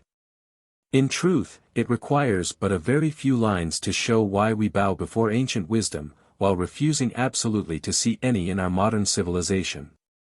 But to begin with, what does our critic mean by the word wisdom? Though we have never too unreasonably admired Lactantius, yet we must recognize that even that innocent church father, with all his cutting insults anent the heliocentric system, defined the term very correctly when saying that, the first point of wisdom is to discern that which is false, and the second, to know that which is true. And if so, what chance is there for our century of falsification, from the revised Bible texts down to natural butter, to put forth a claim to wisdom? But before we cross lances on this subject, we may do well, perchance, to define the term ourselves. Let us premise by saying that wisdom is, at best, an elastic word, at any rate as used in European tongues. That it yields no clear idea of its meaning, unless preceded or followed by some qualifying adjective. In the Bible, indeed, the Hebrew equivalent chokmah, in Greek, sophia, is applied to the most dissimilar things, abstract and concrete. Thus we find wisdom as the characteristic both of divine inspiration and also of terrestrial cunning and craft, as meaning the secret knowledge of the esoteric sciences, and also blind faith, the fear of the Lord, and Pharaoh's magicians. The noun is indifferently applied to Christ and to sorcery, for the witch Sedekla is also referred to as the wise woman of Endor. From the earliest Christian antiquity, beginning with St. James 3:13-17, down to the last Calvinist preacher, who sees in hell and eternal damnation a proof of the Almighty's wisdom, the term has been used with the most varied meanings.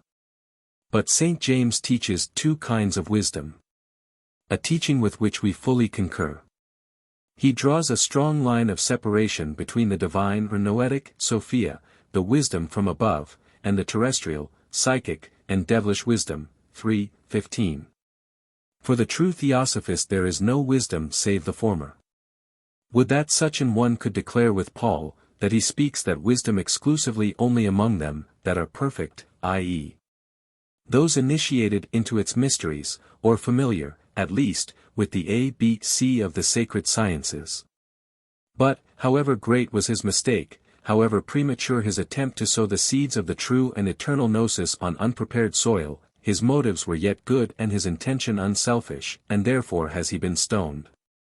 For had he only attempted to preach some particular fiction of his own, or done it for gain, who would have ever singled him out or tried to crush him, amid the hundreds of other false sects, daily collections, and crazy societies? But his case was different. However cautiously, still he spoke, not the wisdom of this world, but truth or the hidden wisdom, which none of the princes of this world know, I Corinth. 2, least of all the archons of our modern science.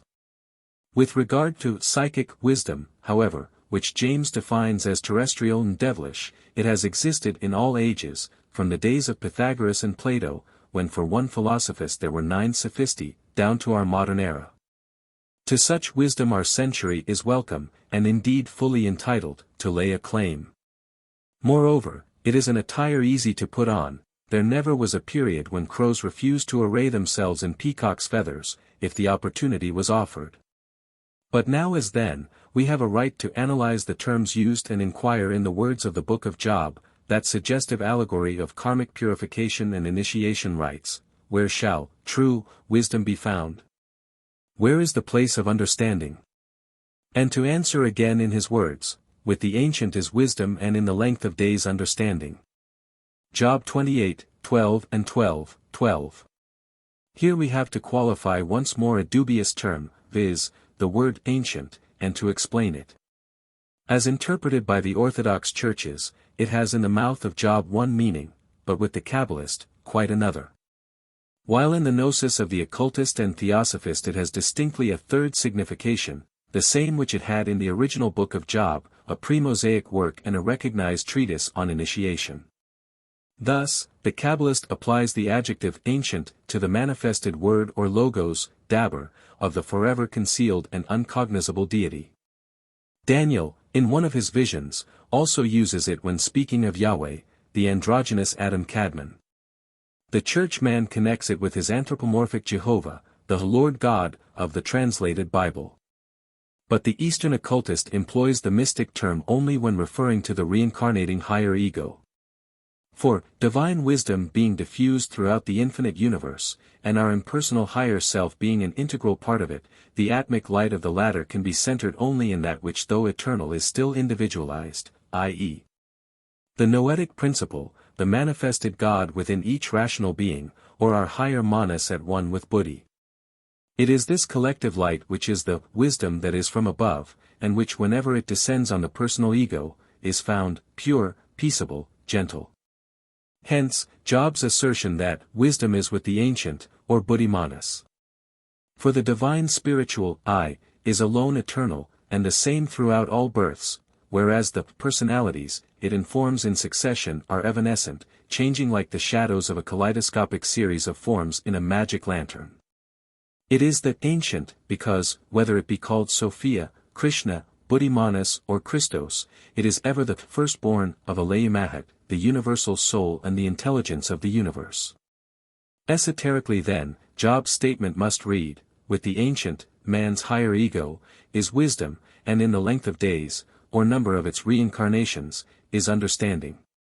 No man can learn true and final wisdom in one birth. And every new rebirth, whether we be reincarnated for weal or for woe, is one more lesson we receive at the hands of the stern yet ever just schoolmaster, karmic life. But the world, the Western world, at any rate, knows nothing of this, and refuses to learn anything. For it, any notion of the divine ego or the plurality of its births is heathen foolishness. The Western world rejects these truths, and will recognize no wise men except those of its own making, created in its own image, born within its own Christian era and teachings. The only wisdom it understands and practices is the psychic, the terrestrial and devilish wisdom spoken of by James, thus making of the real wisdom a misnomer and a degradation. Yet, without considering her multiplied varieties, there are two kinds of even terrestrial wisdom on our globe of mud, the real and the apparent. Between the two, there is even for the superficial observer of this busy wicked world, a wide chasm, and yet how very few people will consent to see it. The reason for this is quite natural. So strong is human selfishness, that wherever there is the smallest personal interest at stake, there men become deaf and blind to the truth, as often consciously as not. Nor are many people capable of recognizing as speedily as is advisable the difference between men who are wise and those who only seem wise, the latter being chiefly regarded as such because they are very clever at blowing their own trumpet. So much for wisdom in the profane world. As to the world of the students in mystic lore, it is almost worse. Things have strangely altered since the days of antiquity, when the truly wise made it their first duty to conceal their knowledge, deeming it too sacred to even mention before the hoi polloi. While the medieval Rose-Croix, the true philosopher, keeping old Socrates in mind, repeated daily that all he knew was that he knew nothing, his modern self-styled successor announces in our day, through press and public, that those mysteries in nature and her occult laws of which he knows nothing, have never existed at all. There was a time when the acquirement of divine wisdom, sapientia, required the sacrifice and devotion of a man's whole life. It depended on such things as the purity of the candidate's motives, on his fearlessness and independence of spirit. But now, to receive a patent for wisdom and adeptship requires only unblushing impudence.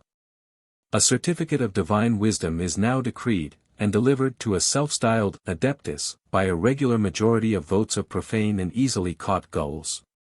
While a host of magpies driven away from the roof of the Temple of Science will herald it to the world in every marketplace and fair. Tell the public that now, even as of old, the genuine and sincere observer of life and its underlying phenomena, the intelligent co-worker with nature, may, by becoming an expert in her mysteries thereby become a wise man. In the terrestrial sense of the word, but that never will a materialist wrench from nature any secret on a higher plane, and you will be laughed to scorn. Add, that no wisdom from above descends on any one save on the sine qua non condition of leaving at the threshold of the occult every atom of selfishness or desire for personal ends and benefit, and you will be speedily declared by your audience a candidate for the lunatic asylum. Nevertheless, this is an old, very old truism.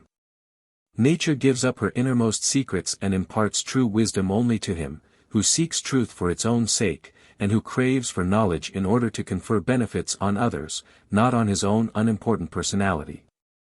And, as it is precisely to this personal benefit that nearly every candidate for adeptship and magic looks, and that few are they who consent to learn at such a heavy price and so small a benefit for themselves in prospect, the really wise occultists become with every century fewer and rarer. How many are there, indeed, who would not prefer the will-o'-the-wisp of even passing fame to the steady and ever-growing light of eternal, divine knowledge, if the latter has to remain, for all but oneself, a light under the bushel? The same is the case in the world of materialistic science, where we see a great paucity of really learned men and a host of skin-deep scientists, who yet demand each and all to be regarded as Archimedes and Newtons. As above so below. Scholars who pursue knowledge for the sake of truth and fact, and give these out, however unpalatable, and not for the dubious glory of enforcing on the world their respective personal hobbies, may be counted on the fingers of one hand, while legion is the name of the pretenders. In our day, reputations for learning seem to be built by suggestion on the hypnotic principle, rather than by real merit. The masses cower before him who imposes himself upon them, hence such a galaxy of men regarded as eminent in science, arts and literature. And if they are so easily accepted, it is precisely because of the gigantic self-opinionated and self-assertion of, at any rate, the majority of them. Once thoroughly analyzed, however, how many of such would remain who truly deserve the appellation of wise, even in terrestrial wisdom? How many, we ask, of the so-called authorities and leaders of men, would prove much better than those of whom it was said, by one, wise, indeed, they be blind leaders of the blind? That the teachings of neither our modern teachers nor preachers are wisdom from above is fully demonstrated. It is proved not by any personal incorrectness in their statements or mistakes in life, for to err is but human, but by incontrovertible facts. Wisdom and truth are synonymous terms, and that which is false or well-known representative of the Church of England, that the Sermon of the Mount would, in its practical application, mean utter ruin for his country less than 3 weeks. And if it is no less true, as asserted by a literary critic of science, that the knell of Charles Darwinism is rung in Mr. R. Wallace's present book, 35, an event already predicted by cataphages, then we are left to choose between two courses. We have either to take both theology and science on blind faith and trust, or to proclaim both untrue and untrustworthy. There is, however, a third course open, to pretend that we believe in both at the same time, and say nothing, as many do. But this would be sinning against theosophy and pandering to the prejudices of society, and that we refuse to do. More than this, we declare openly, quond meme, that not one of the two, neither theologist nor scientist, has the right in the face of this to claim, the one that he preaches that which is divine inspiration, and the other, exact science. Since the former enforces that, which is on his own recognition, pernicious to men and states, i.e. the ethics of Christ, and the other, in the person of the eminent naturalist, Mr. R. Wallace, as shown by Mr. Samuel Butler, teaches Darwinian evolution, in which he believes no longer, a scheme, moreover, which has never existed in nature, if the opponents of Darwinism are correct. Nevertheless, if anyone would presume to call unwise, or false, the world-chosen authorities, or declare their respective policies dishonest, he would find himself promptly reduced to silence. To doubt the exalted wisdom of the religion of the late Cardinal Newman, of the Church of England, or again of our great modern scientists, is to sin against the Holy Ghost and culture. Woe unto him who refuses to recognize the world's elect. He has to bow before one or the other, though, if one is true, the other must be false. And if the wisdom of neither bishop nor scientist is from above, which is pretty fairly demonstrated by this time, then their wisdom is at best terrestrial, psychic, devilish. Now our readers have to bear in mind that naught of the above is meant as a sign of disrespect for the true teachings of Christ, or true science, nor do we judge personalities but only the systems of our civilized world. Valuing freedom of thought above all things as the only way of reaching at some future time that wisdom, of which every theosophist ought to be enamored, we recognize the right to the same freedom in our foes as in our friends. All we contend for is their claim to wisdom, as we understand this term. Nor do we blame, but rather pity, in our innermost heart, the wise men of our age for trying to carry out the only policy that will keep them on the pinnacle of their authority. As they could not, if even they would, act otherwise and preserve their prestige with the masses, or escape from being speedily outcast by their colleagues. The party spirit is so strong with regard to the old tracks and ruts, that to turn on a side path means deliberate treachery to it. Thus, to be regarded nowadays as an authority in some particular subject, the scientist has to reject nolens volens the metaphysical, and the theologian to show contempt for the materialistic teachings. All this is worldly policy and practical common sense, but it is not the wisdom of either Job or James. Shall it be then regarded as too far-fetched, if, basing our words on a lifelong observation and experience, we venture to offer our ideas as to the quickest and most efficient means of obtaining our present world's universal respect and becoming an authority? Show the tender regard for the corns of every party's hobbies, and offer yourself as the chief executioner, the hangman, of the reputations of men and things regarded as unpopular. Learn that the great secret of power consists in the art of pandering to popular prejudices, to the world's likes and dislikes. Once this principal condition complied with, he who practices it is certain of attracting to himself the educated and their satellites, the less educated, they whose rule it is to place themselves invariably on the safe side of public opinion. This will lead to a perfect harmony or simultaneous action. For, while the favorite attitude of the cultured is to hide behind the intellectual bulwarks of the favorite leaders of scientific thought, and jurare in verba magistri, that of the less cultured is to transform themselves into the faithful mechanical telephones of their superiors, and to repeat like well-trained parrots the dicta of their immediate leaders. The now aphoristical precept of Mr. Artemus Ward, the showman of famous memory, "Scratch my back, Mr. Editor, and I will scratch yours," proves immortally true. The rising star, whether he be a theologian, a politician, an author, a scientist, or a journalist, has to begin scratching the back of public tastes and prejudices, a hypnotic method as old as human vanity. Gradually the hypnotized masses begin to purr, they are ready for suggestion. Suggest whatever you want them to believe, and forthwith they will begin to return your caresses, and purr now to your hobbies, and pander in their turn to anything suggested by theologian, politician, author, scientist, or journalist. Such is the simple secret of blossoming into an authority or a leader of men, and such is the secret of our modern-day wisdom. And this is also the secret and the true reason of the unpopularity of Lucifer and of the ostracism practiced by this same modern world on the Theosophical Society, for neither Lucifer, nor the society it belongs to, has ever followed Mr. Artemus Ward's golden precept. No true theosophist, in fact, would consent to become the fetish of a fashionable doctrine, any more than he would make himself the slave of a decaying dead-letter system, the spirit from which has disappeared forever. Neither would he pander to anyone or anything, and therefore would always decline to show belief in that in which he does not, nor can he believe, which is lying to his own soul.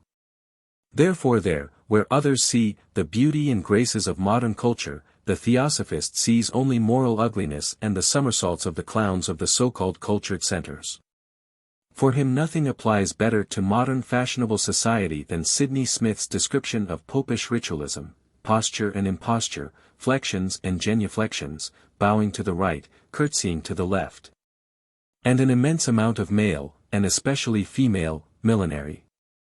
There may be, no doubt, for some worldly minds, a great charm in modern civilization, but for the theosophist all its bounties can hardly repay for the evils it has brought on the world. These are so many, that it is not within the limits of this article to enumerate these offspring of culture and of the progress of physical science, whose latest achievements begin with vivisection and end in improved murder by electricity. Our answer, we have no doubt, is not calculated to make us more friends than enemies, but this can be hardly helped. Our magazine may be looked upon as pessimistic, but no one can charge it with publishing slanders or lies, or, in fact, anything but that which we honestly believe to be true. Be it as it may, however, we hope never to lack moral courage in the expression of our opinions or in defense of theosophy and its society. Let then 9/10 of every population arise in arms against the Theosophical Society wherever it appears, they will never be able to suppress the truths it utters. Let the masses of growing materialism, the hosts of spiritualism, all the church-going congregations, bigots and iconoclasts, Grundy worshippers, aping followers and blind disciples, let them slander, abuse, lie, denounce, and publish every falsehood about us under the sun. They will not uproot theosophy, nor even upset her society, if only its members hold together. Let even such friends and advisers as he who is now answered, turn away in disgust from those whom he addresses in vain. It matters not, for our two paths in life run diametrically opposite. Let him keep to his terrestrial wisdom, we will keep to that pure ray that comes from above, from the light of the ancient. What indeed has wisdom, theosophia, the wisdom, full of mercy and good fruits, without wrangling or partiality and without hypocrisy, James 3:17, to do with our cruel, selfish, crafty, and hypocritical world? What is there in common between divine Sophia and the improvements of modern civilization and science, between spirit and the letter that killeth? The more so as at this stage of evolution the wisest man on earth, according to the wise Carlyle, is but a clever infant spelling letters from a hieroglyphical, prophetic book, the lexicon of which lies in eternity. The Esoteric Character of the Gospels. Part 1. Tell us, when shall these things be? And what shall be the sign of thy presence, and of the consummation of the age? 36 asked the disciples of the Master, on the Mount of Olives. The reply given by the man of sorrow, the Christos, on his trial, but also on his way to triumph, as Christos, or Christ 37, is prophetic, and very suggestive. It is a warning indeed. The answer must be quoted in full. Jesus said unto them, Take heed that no man lead you astray. For many shall come in my name saying, I am the Christ, and shall lead many astray. And ye shall hear of wars. But the end is not yet. For nation shall rise against nation, and kingdom against kingdom, and there shall be famines and earthquakes in divers places. But all these things are the beginning of travail. Many false prophets shall arise, and shall lead many astray. Then shall the end come. When ye see the abomination of desolation which was spoken through Daniel. Then if any man shall say unto you, Lo, here is the Christ, or there, believe him not.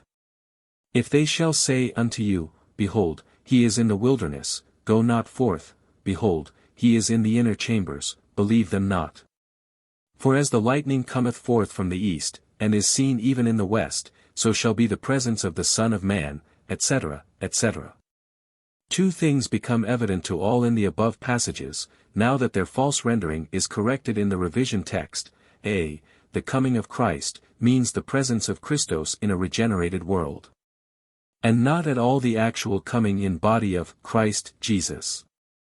B. This Christ is to be sought neither in the wilderness nor in the inner chambers, nor in the sanctuary of any temple or church built by man, for Christ, the true esoteric Savior, is no man, but the divine principle in every human being. He who strives to resurrect the spirit crucified in him by his own terrestrial passions, and buried deep in the sepulchre of his sinful flesh. He who has the strength to roll back the stone of matter from the door of his own inner sanctuary, he has the risen Christ in him.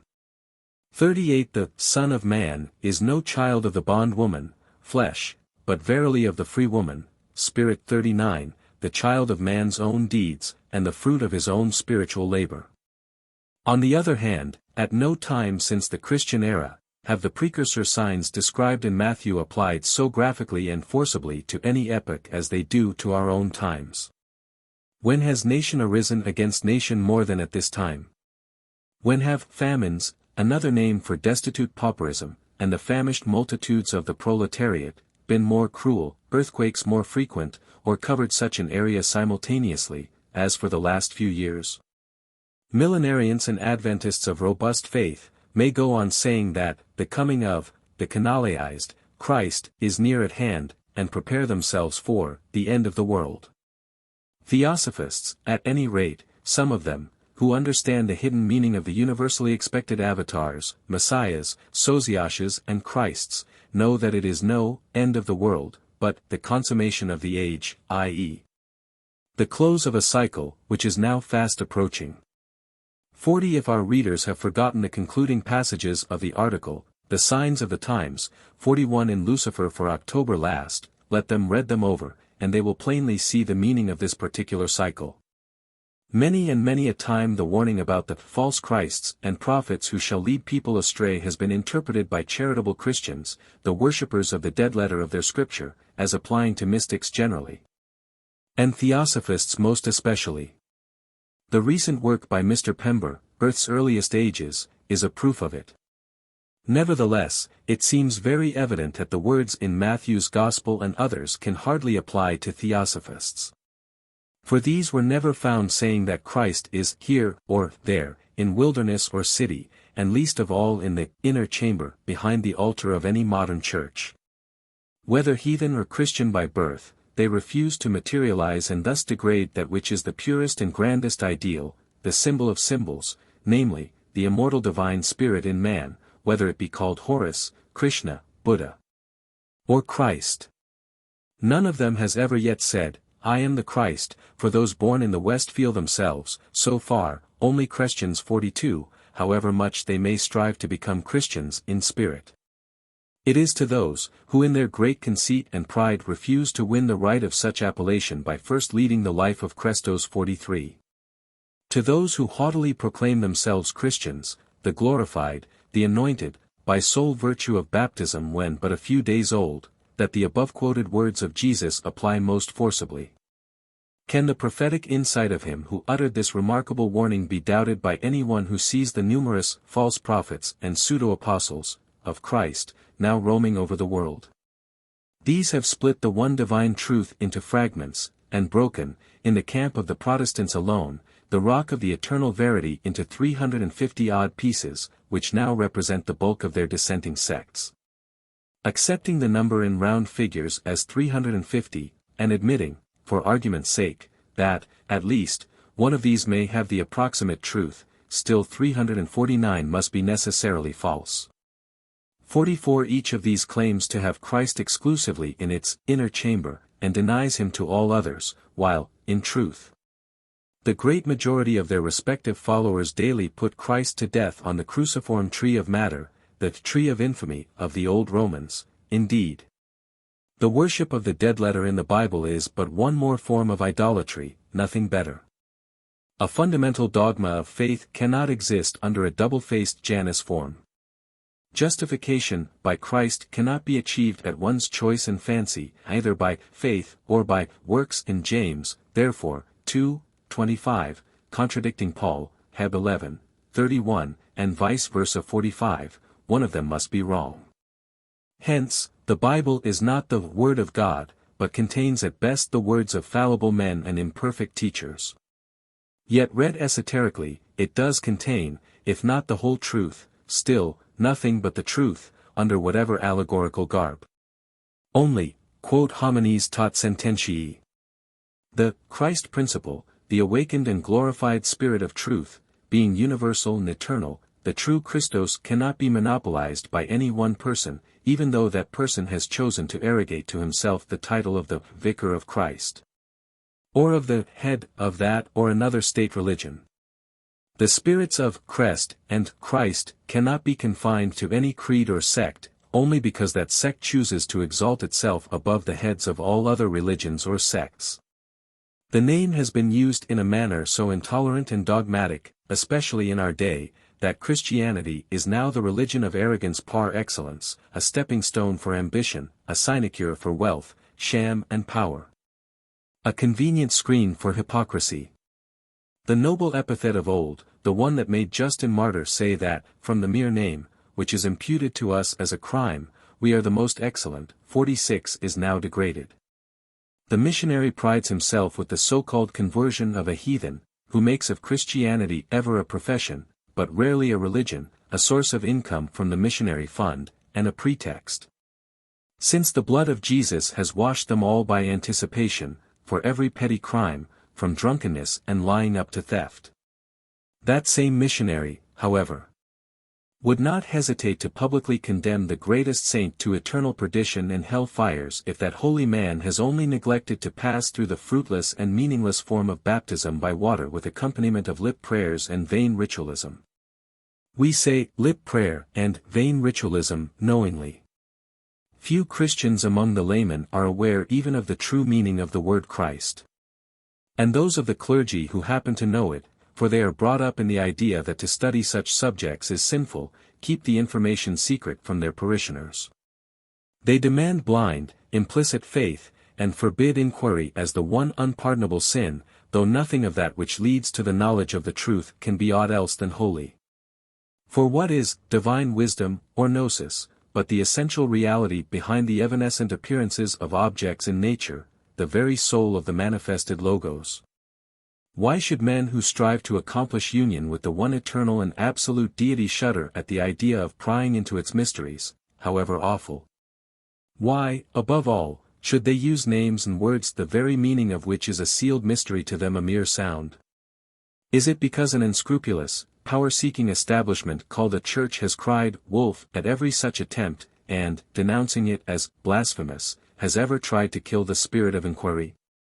But theosophy, that divine wisdom, has never heeded that cry, and has the courage of its opinions. The world of skeptics and fanatics may call it, one, an empty ism, the other, Satanism, they can never crush it. Theosophists have been called atheists, haters of Christianity, the enemies of God and the gods. They are none of these. Therefore, they have agreed this day to publish a clear statement of their ideas, and a profession of their faith, with regard to monotheism and Christianity. At any rate, and to place it before the impartial reader to judge them and their detractors on the merits of their respective faiths. No truth-loving mind would object to such honest and sincere dealing, nor will it be dazzled by any amount of new light thrown upon the subject, howsoever much startled otherwise. On the contrary, such minds will thank Lucifer, perhaps, while those of whom it was said, "Ca vult decipi decipiator," let them be deceived by all means. The editors of this magazine propose to give a series of essays upon the hidden meaning or esotericism of the New Testament. No more than any other scripture of the great world religions can the Bible be excluded from that class of allegorical and symbolical writings which have been, from the prehistoric ages, the receptacle of the secret teachings of the mysteries of initiation, under a more or less veiled form. The primitive writers of the Logia, now the Gospels, knew certainly the truth, and the whole truth. But their successors had, as certainly, only dogma and form, which lead to hierarchical power at heart, rather than the spirit of the so-called Christ's teachings. Hence the gradual perversion. As Higgins truly said, in the Christologia of St. Paul and Justin Martyr, we have the esoteric religion of the Vatican, a refined Gnosticism for the cardinals, a more gross one for the people. It is the latter, only still more materialized and disfigured, which has reached us in our age. The idea of writing this series was suggested to us by a certain letter published in our October issue, under the heading of, "Are the Teachings Ascribed to Jesus Contradictory?" Nevertheless, this is no attempt to contradict or weaken, in any one instance, that which is said by Mr. Gerald Massey in his criticism. The contradictions pointed out by the learned lecturer and author are too patent to be explained by any preacher or Bible champion. For what he has said, only in more terse and vigorous language, is what was said of the descendant of Joseph Pandira, or Panthera, in Isis Unveiled, Volume 2, page 201, from the Talmudic Sefer Toldos Jeshu. His belief with regard to the spurious character of the Bible and New Testament, as now edited, is therefore, also the belief of the present writer. In view of the recent revision of the Bible, and its many thousands of mistakes, mistranslations, and interpolations, some confessed to, and others withheld, It would ill become an opponent to take anyone to task for refusing to believe in the authorized texts. But the editors would object to one short sentence in the criticism under notice. Mr.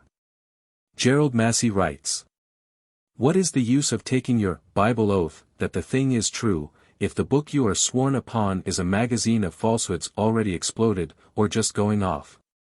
Surely it is not a symbologist of Mr. Massey's powers and learning who would call the Book of the Dead, or the Vedas, or any other ancient scripture, a magazine of falsehoods. 47. Why not regard in the same light as all the others, the Old, and, in a still greater measure, the New Testament?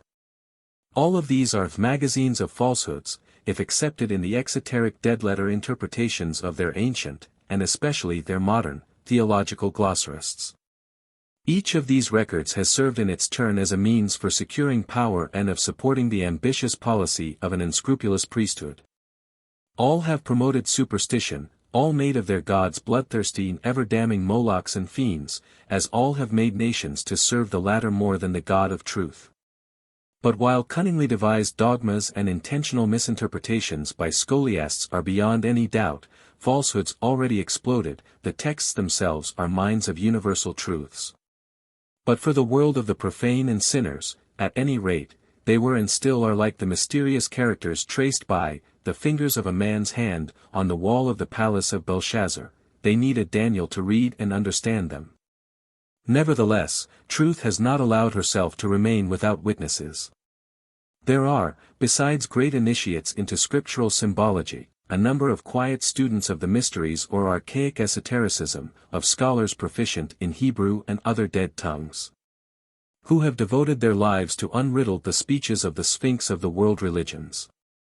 And these students, though none of them has yet mastered all the 7 keys that open the great problem, have discovered enough to be able to say, there was a universal mystery language, in which all the world scriptures were written. From Vedas to Revelation, from the Book of the Dead to the Acts. One of the keys, at any rate, the numerical and geometrical key 48 to the mystery speech is now rescued. An ancient language, truly, which up to this time remained hidden, but the evidences of which abundantly exist, as may be proven by undeniable mathematical demonstrations. If, indeed, the Bible is forced on the acceptance of the world in its dead-letter meaning, in the face of the modern discoveries by Orientalists and the efforts of independent students and Kabbalists, it is easy to prophesy that even the present new generations of Europe and America will repudiate it, as all the materialists and logicians have done. For, the more one studies ancient religious texts, the more one finds that the groundwork of the New Testament is the same as the groundwork of the Vedas, of the Egyptian theogony, and the Mazdean allegories. The atonements by blood, blood covenants and blood transferences from gods to men, and by men, as sacrifices to the gods, are the first keynote struck in every cosmogony and theogony. Soul, life and blood were synonymous words in every language, preeminently with the Jews, and that blood-giving was life-giving. Many a legend among, geographically, alien nations ascribe soul and consciousness in newly created mankind to the blood of the god-creators. Berosus records a Chaldean legend ascribing the creation of a new race of mankind to the admixture of dust with the blood that flowed from the severed head of the god Belus. On this account it is that men are rational and partake of divine knowledge, explains Berosus. 49 and Lenormand has shown, Beginnings of History, page 52, note, that, the Orphics said that the immaterial part of man, his soul, his life, sprang from the blood of Dionysius Zagreus, whom Titans tore to pieces. Blood revivifies the dead, i.e. interpreted metaphysically, it gives conscious life and a soul to the man of matter or clay, such as the modern materialist is now. The mystic meaning of the injunction, verily I say unto you, except ye eat the flesh of the Son of Man and drink his blood, ye have not life in yourselves, etc., can never be understood or appreciated at its true occult value, except by those who hold some of the 7 keys, and yet care little for St. Peter. 50. These words, whether said by Jesus of Nazareth, or Jeshua ben Panthera, are the words of an initiate. They have to be interpreted with the help of 3 keys, one opening the psychic door, the second that of physiology, and the third that which unlocks the mystery of terrestrial being. By unveiling the inseparable blending of theogony with anthropology. It is for revealing a few of these truths, with the sole view of saving intellectual mankind from the insanities of materialism and pessimism, that mystics have often been denounced as the servants of Antichrist. Even by those Christians who are most worthy, sincerely pious and respectable men. The first key that one has to use to unravel the dark secrets involved in the mystic name of Christ, is the key which unlocked the door to the ancient mysteries of the primitive Aryans, Sabaeans and Egyptians. The gnosis supplanted by the Christian scheme was universal. It was the echo of the primordial wisdom religion which had once been the heirloom of the whole of mankind. And, therefore, one may truly say that, in its purely metaphysical aspect, the Spirit of Christ, the divine Logos, was present in humanity from the beginning of it. The author of the Clementine Homilies is right. The mystery of Christos, now supposed to have been taught by Jesus of Nazareth, was identical with that which from the first had been communicated to those who were worthy, as quoted in another lecture. 51. We may learn from the Gospel according to Luke, that the worthy were those who had been initiated into the mysteries of the Gnosis, and who were accounted worthy to attain that resurrection from the dead in this life. Those who knew that they could die no more, being equal to the angels as sons of God and sons of the resurrection. In other words, they were the great adepts of whatever religion. And the words apply to all those who, without being initiates, strive and succeed, through personal efforts to live the life and to attain the naturally ensuing spiritual illumination in blending their personality, the Son, with the Father. Their individual divine spirit, the God within them. This resurrection can never be monopolized by the Christians, but is the spiritual birthright of every human being endowed with soul and spirit, whatever his religion may be. Such individual is a Christ man. On the other hand, those who choose to ignore the Christ principle within themselves must die unregenerate heathens, baptism, sacraments, lip prayers, and belief in dogmas notwithstanding. In order to follow this explanation, the reader must bear in mind the real archaic meaning of the paranomasia involved in the two terms Christos and Christos. The former means certainly more than merely a good and excellent man, while the latter was never applied to any one living man, but to every initiate at the moment of his second birth and resurrection. 52. He who finds Christos within himself and recognizes the latter as his only way, becomes a follower and an apostle of Christ, though he may have never been baptized, nor even have met a Christian, still less call himself one. Part 2. The word Christos existed ages before Christianity was heard of. It is found used, from the 5th century BC, by Herodotus, by Aeschylus and other classical Greek writers, the meaning of it being applied to both things and persons. Thus in Aeschylus, Cho.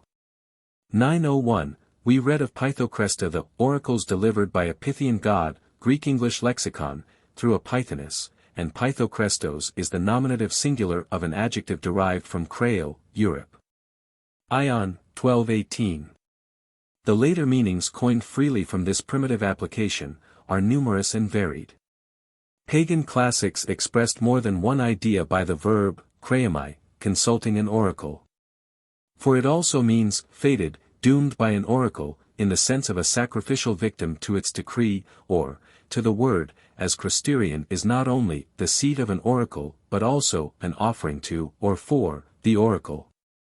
53. Crests is one who expounds or explains oracles, a prophet, a soothsayer. 54. And Christerios is one who belongs to, or is in the service of, an oracle, a god, or a master. 55. This canon Farrar's efforts notwithstanding. 56. All this is evidence that the terms Christ and Christians, spelt originally Crest and Christians, Christianoi, 57 were directly borrowed from the temple terminology of the pagans, and meant the same thing. The God of the Jews was now substituted for the oracle and the other gods. The generic designation, Christos, became a noun applied to one special personage. And new terms such as Christianoi and Christodoulos, a follower or servant of Christos, were coined out of the old material. This is shown by Philo Judaeus, a monotheist, assuredly, using already the same term for monotheistic purposes. For he speaks of Theokrestos, God declared, or one who is declared by God, and of Logia Theokresta, sayings delivered by God, which proves that he wrote at a time, between the 1st century B.C., and the 1st A.D. when neither Christians nor Christians were yet known under these names, but still called themselves the Nazarenes. The notable difference between the two words, kreo, consulting or obtaining response from a god or oracle, kreo being the Ionic earlier form of it, and cryo, to rub, to anoint, from which the name Christos, has not prevented the ecclesiastical adoption and coin age from Philo's expression, Theokrestos, of that other term, Theokristos, anointed by God. Thus the quiet substitution of the letter, a, for, e, for dogmatic purposes, was achieved in the easiest way, as we now see. The secular meaning of Krestos runs throughout the classical Greek literature pari passu with that given to it in the Mysteries.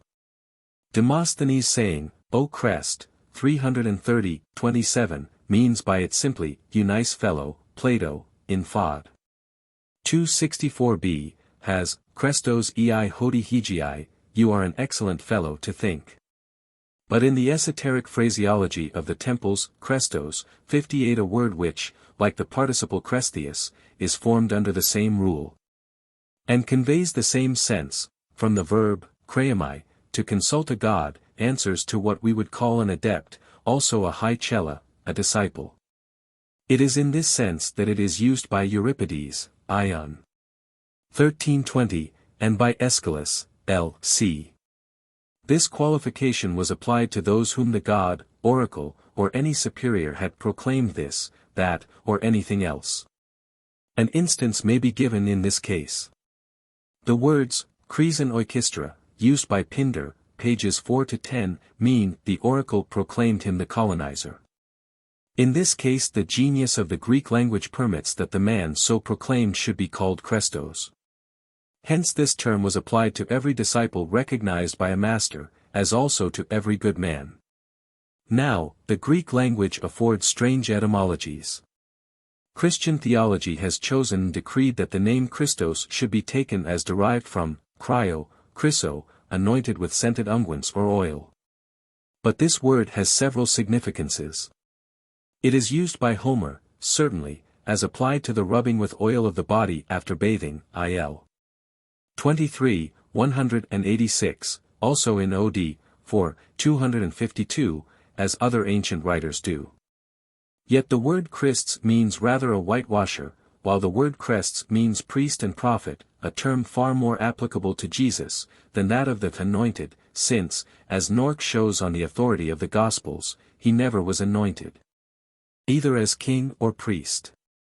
In short, there is a deep mystery underlying all this scheme, which, as I maintain, only a thorough knowledge of the pagan mysteries is capable of unveiling. 59 It is not what the early fathers, who had an object to achieve, may affirm or deny, that is the important point. But rather what is now the evidence for the real significance given to the two terms Krestos and Christos by the ancients in the pre-Christian ages. For the latter had no object to achieve, therefore nothing to conceal or disfigure, and their evidence is naturally the more reliable of the two. This evidence can be obtained by first studying the meaning given to these words by the classics, and then their correct significance searched for in mystic symbology. Now Krestos, as already said, is a term applied in various senses. It qualifies both deity and man. It is used in the former sense in the Gospels, and in Luke 6:35, where it means, kind, and merciful. Krestos est in ap2, in 1 Peter 2:3, where it is said, kind is the Lord, Krestos o Kyrios. On the other hand, it is explained by Clemens Alexandrinus as simply meaning a good man, i.e. all who believe in Christ, a good man, both are, and are called Christians, that is good men. Strom. Lib 2. The reticence of Clemens, whose Christianity, as King truly remarks in his Gnostics, was no more than a graft upon the congenial stock of his original Platonism, is quite natural. He was an initiate, a new Platonist, before he became a Christian, which fact, however much he may have fallen off from his earlier views, could not exonerate him from his pledge of secrecy. And as a theosophist and a Gnostic, one who knew, Clemens must have known that Christos was the way, while Christos was the lonely traveler journeying on to reach the ultimate goal through that path, which goal was Christos. The glorified spirit of truth, the reunion with which makes the soul, the Son, one with the Father, Spirit. That Paul knew it, is certain, for his own expressions prove it. For what do the words, Palinodino, Akris ou morphothei Christos, or as given in the authorized translations, I am again in travail until Christ be formed in you, mean, but what we give in its esoteric rendering, i.e. until you find the Christos within yourselves as your only way. Vide Galatians 4, 19 and 20. Thus Jesus, whether of Nazareth or Lud 60, was a Christos, as undeniably as that he never was entitled to the appellation of Christos, during his lifetime and before his last trial. It may have been as Higgins thinks, who surmises that the first name of Jesus was, perhaps, Christos, the second, Christos, and the third, Christos. The word, Christos, was in use before the eta was in the language. But Taylor, in his answer to Pye Smith, page 113, is quoted saying, the complementary epithet Christ signified nothing more than a good man. Here again a number of ancient writers may be brought forward to testify that Christos, or Christos, rather, was, along with Christos, equals Christos, an adjective applied to Gentiles before the Christian era. In Philopatris it is said, ei tukoi Christos kai en ethnicin, i.e., if Christos chanced to be even among the Gentiles, etc. Tertullian denounces in the third chapter of his Apologia the word Christianus, as derived by crafty interpretation, 61. Dar. Jones, on the other hand, letting out the information, corroborated by good sources, that Christos was the name given to Christ by the Gnostics, and even by unbelievers. Assures us that the real name ought to be Christos, or Christos, thus repeating and supporting the original, pious fraud of the early fathers, a fraud which led to the carnalizing of the whole Christian system. 62 But I propose to show as much of the real meaning of all these terms as lies within my humble powers and knowledge. Christos, or the Christ condition, was ever the synonym of the Mahatmic condition, i.e. the union of the man with the divine principle in him. As Paul says, Fs 3. 17, Katoikasai ton Christendia tes pistios en tis cardiais human. That you may find Christos in your inner man through knowledge, not faith, as translated. For pistis is knowledge, as will be shown further on. There is still another and far more weighty proof that the name Christos is pre-Christian. The evidence for it is found in the prophecy of the Erythraean Sibyl. We read it in, Isis Christos Theou Huios Soter Storos. Read esoterically, this string of meaningless detached nouns, which has no sense to the profane, contains a real prophecy, only not referring to Jesus, and a verse from the mystic catechism of the initiate. The prophecy relates to the coming down upon the earth of the Spirit of Truth, Christos, after which advent, that has once more naught to do with Jesus, will begin the Golden Age. The verse refers to the necessity before reaching that blessed condition of inner, or subjective, theophany and theopneusty, to pass through the crucifixion of flesh or matter. Read exoterically, the words Isis Christos Theos Soter Storos, meaning literally, Jesus, Christos, God, Son, Savior, Cross, are most excellent handles to hang a Christian prophecy on, but they are pagan, not Christian. If called upon to explain the names Isis Christos, the answer is, study mythology, the so-called fictions of the ancients, and they will give you the key. Ponder over Apollo, the solar god, and the healer, and the allegory about his son Janus, or Ion, his priest at Delphos, through whom alone could prayers reach the immortal gods, and his other son Asclepios, called the Soter, or Savior. Here is a leaflet from esoteric history written in symbolical phraseology by the old Grecian poets. The city of Chrysa 63, now spelt Crisa, was built in memory of Creusa, or Creusa, daughter of King Erechteus and mother of Janus, or Ion, by Apollo, in memory of the danger which Janus escaped. 64 We learn that Janus, abandoned by his mother in a grotto to hide the shame of the virgin who bore a son, was found by Hermes, who brought the infant to Delphi, nurtured him by his father's sanctuary in Oracle, where, under the name of Croesus, Janus became first a Crestus, a priest, soothsayer, or initiate, and then very nearly a Christerion, a sacrificial victim, 65 ready to be poisoned by his own mother who knew him not, and who, in her jealousy, mistook him, on the hazy intimation of the oracle, for a son of her husband. He pursued her to the very altar with the intention of killing her, when she was saved through the Pythoness, who divulged to both the secret of their relationship. In memory of this narrow escape, Creusa, the mother, built the city of Chrysa, or Crisa. Such is the allegory, and it symbolizes simply the trials of initiation. 66. Finding then that Janus, the solar god, and son of Apollo, the sun, means the initiator, and the opener of the gate of light, or secret wisdom of the mysteries. That he is born from Crisa, esoterically Chris, and that he was a Crestos through whom spoke the god. That he was finally Ion, the father of the Ionians, and, some say, an aspect of Asclepios, another son of Apollo. It is easy to get hold of the thread of Ariadne in this labyrinth of allegories. It is not the place here to prove side issues in mythology, however.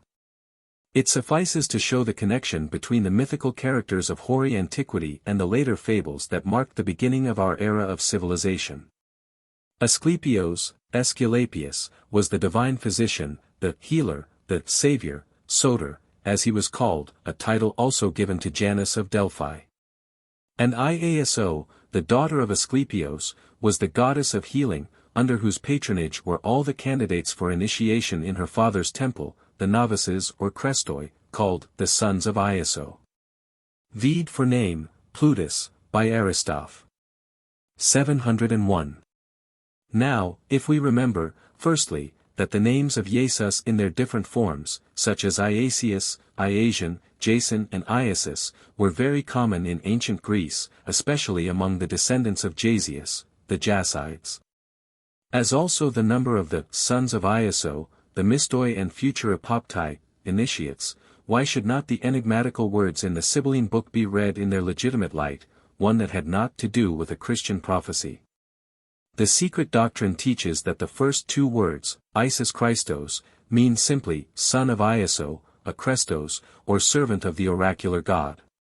Indeed Iaso is in the Ionic dialect Ieso, and the expression Isis, in its archaic form, Isis, simply means, the son of Iaso or Yiso, the healer, i.e., Ho Isis, Uios.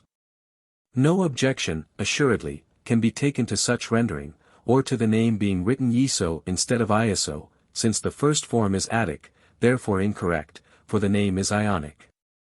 Yiso, from which Ho Isis, son of Yiso, i.e. a genitive, not a nominative, is Ionic and cannot be anything else, if the age of the Sibylline book is taken into consideration. Nor could the Sibyl of Erythrea have spelt it originally otherwise, as Erythrea, her very residence, was a town in Ionia, from Ion or Janus, opposite Chios, and that the Ionic preceded the Attic form. Leaving aside in this case the mystical signification of the now famous Sibylline sentence, and giving its literal interpretation only, on the authority of all that has been said, the hitherto mysterious words would stand. Son of Iaso, Crestos, the priest or servant, of the son of the god, Apollo, the Savior from the cross, of flesh or matter. 67 Truly, Christianity can never hope to be understood until every trace of dogmatism is swept away from it, and the dead letter sacrificed to the eternal spirit of truth, which is Horus, which is Krishna, which is Buddha. As much as it is the Gnostic Christos and the true Christ of Paul. In the Travels of Dr. Clarke, the author describes a heathen monument found by him. Within the sanctuary, behind the altar, we saw the fragments of a marble cathedra, upon the back of which we found the following inscription, exactly as it is here written, no part of it having been injured or obliterated. affording perhaps the only instance known of a sepulchral inscription upon a monument of this remarkable form. The inscription ran thus: Christos Protos Thessalos Larisios Pelasgiotes Eton IH, or, Christos, the first, a Thessalonian from Larissa, Pelasgiot 18 years old hero. Christos the first, Protos, why? Read literally. The inscription has little sense, interpreted esoterically, it is pregnant with meaning. As Dr. Clark shows, the word Christos is found on the epitaphs of almost all the ancient Lauritians, but it is preceded always by a proper name. Had the adjective Christos stood after a name, it would only mean, a good man, a posthumous compliment paid to the defunct, the same being often found on our modern tumular epitaphs.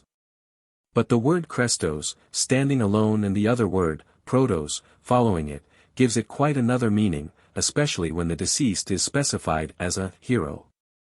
To the mind of an occultist, the defunct was a neophyte, who had died in his 18th year of neophytism 68, and stood in the first or highest class of discipleship, having passed his preliminary trials as a hero. But had died before the last mystery, which would have made of him a Christos, an anointed, one with the spirit of Christos or truth in him. He had not reached the end of the way, though he had heroically conquered the horrors of the preliminary theurgic trials.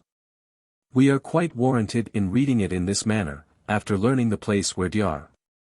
Clark discovered the tablet, which was, as Godfrey Higgins remarks, there, where I should expect to find it, at Delphi, in the temple of the God i.e., who, with the Christians became Jah, or Jehovah, one with Christ Jesus.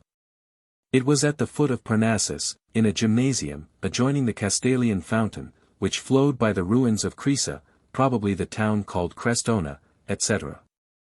And again, in the first part of its course from the Castalian fountain, it, the river, separates the remains of the gymnasium from the valley of Castro, as it probably did from the old city of Delphi, the seat of the great oracle of Apollo, of the town of Crisa, or Creusa, the great center of initiations and of the Crestoi of the decrees of the oracles, where the candidates for the last labor were anointed with sacred oils 69 before being plunged into their last trance of 49 hours duration, as to this day, in the East, from which they arose as glorified adepts or Christoi. In the Clementine recognitions it is announced that the Father anointed his Son with oil that was taken from the wood of the tree of life, and from this anointing he is called the Christ, whence the Christian name. This again is Egyptian. Horus was the anointed son of the Father. The mode of anointing him from the tree of life, portrayed on the monuments, is very primitive indeed. And the Horus of Egypt was continued in the Gnostic Christ, who is reproduced upon the Gnostic stones as the intermediate link betwixt the Charist and the Christ, also as the Horus of both sexes. The name and nature of the Christ. Gerald Massey. Mr. G. Massey connects the Greek Christos or Christ with the Egyptian Charist, the mummy type of immortality, and proves it very thoroughly. He begins by saying that in Egyptian the word of truth is Ma-Keru, and that it is the title of Horus. Thus, as he shows, Horus preceded Christ as the messenger of the word of truth, the Logos or the manifester of the divine nature in humanity. In the same paper he writes as follows. The Gnosis had three phases, astronomical, spiritual, and doctrinal, and all three can be identified with the Christ of Egypt. In the astronomical phase the constellation Orion is called the Sahu or mummy. The soul of Horus was represented as rising from the dead and ascending to heaven in the stars of Orion. The mummy image was the preserved one, the saved, therefore a portrait of the Savior, as a type of immortality. This was the figure of a dead man, which, as Plutarch and Herodotus tell us, was carried round at an Egyptian banquet, when the guests were invited to look on it and eat and drink and be happy, because, when they died, they would become what the image symbolized, that is, they also would be immortal. This type of immortality was called the Charist, or Charist, and it was the Egyptian Christ. To Charis means to embalm, anoint, to make the mummy as a type of the eternal, and, when made, it was called the Charist. So that this is not merely a matter of name for name, the Charist for the Christ.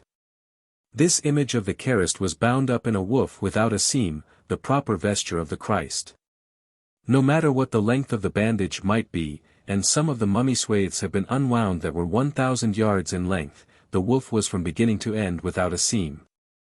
Now, this seamless robe of the Egyptian Charist is a very telltale type of the mystical Christ, who becomes historic in the Gospels as the wearer of a coat or chiton, made without a seam, which neither the Greek nor the Hebrew fully explains, but which is explained by the Egyptian kedu for the woof, and by the seamless robe or swathing without seam that was made for eternal wear, and worn by the mummy Christ, the image of immortality in the tombs of Egypt.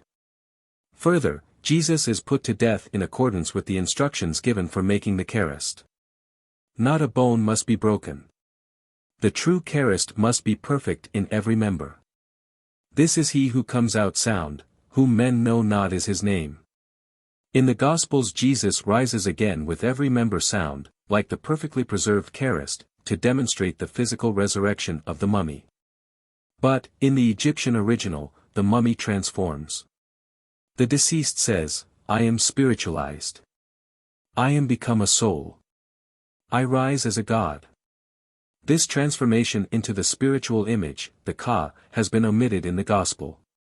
This spelling of the name as crest or crest in Latin is supremely important, because it enables me to prove the identity with the Egyptian Charist or Charist, the name of the Christ as the embalmed mummy, which was the image of the resurrection in Egyptian tombs, the type of immortality, the likeness of the Horus, who rose again and made the pathway out of the sepulchre for those who were his disciples or followers. Moreover, this type of the Charist or mummy Christ is reproduced in the catacombs of Rome. No representation of the supposed historic resurrection of Jesus has been found on any of the early Christian monuments. But, instead of the missing fact, we find the scene of Lazarus being raised from the dead. This is depicted over and over again as the typical resurrection where there is no real one. The scene is not exactly in accordance with the rising from the grave in the Gospel. It is purely Egyptian, and Lazarus is an Egyptian mummy. Thus Lazarus, in each representation, is the mummy type of the resurrection. Lazarus is the Charist, who was the Egyptian Christ, and who is reproduced by Gnostic art in the catacombs of Rome as a form of the Gnostic Christ, who was not and could not become an historical character. Further, as the thing is Egyptian, it is probable that the name is derived from Egyptian. If so, Laz, equal to Ras, means to be raised up, while Aru is the mummy by name. With the Greek terminal s this becomes Lazarus.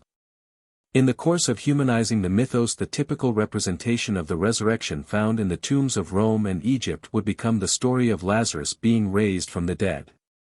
This Charist type of the Christ in the catacombs is not limited to Lazarus.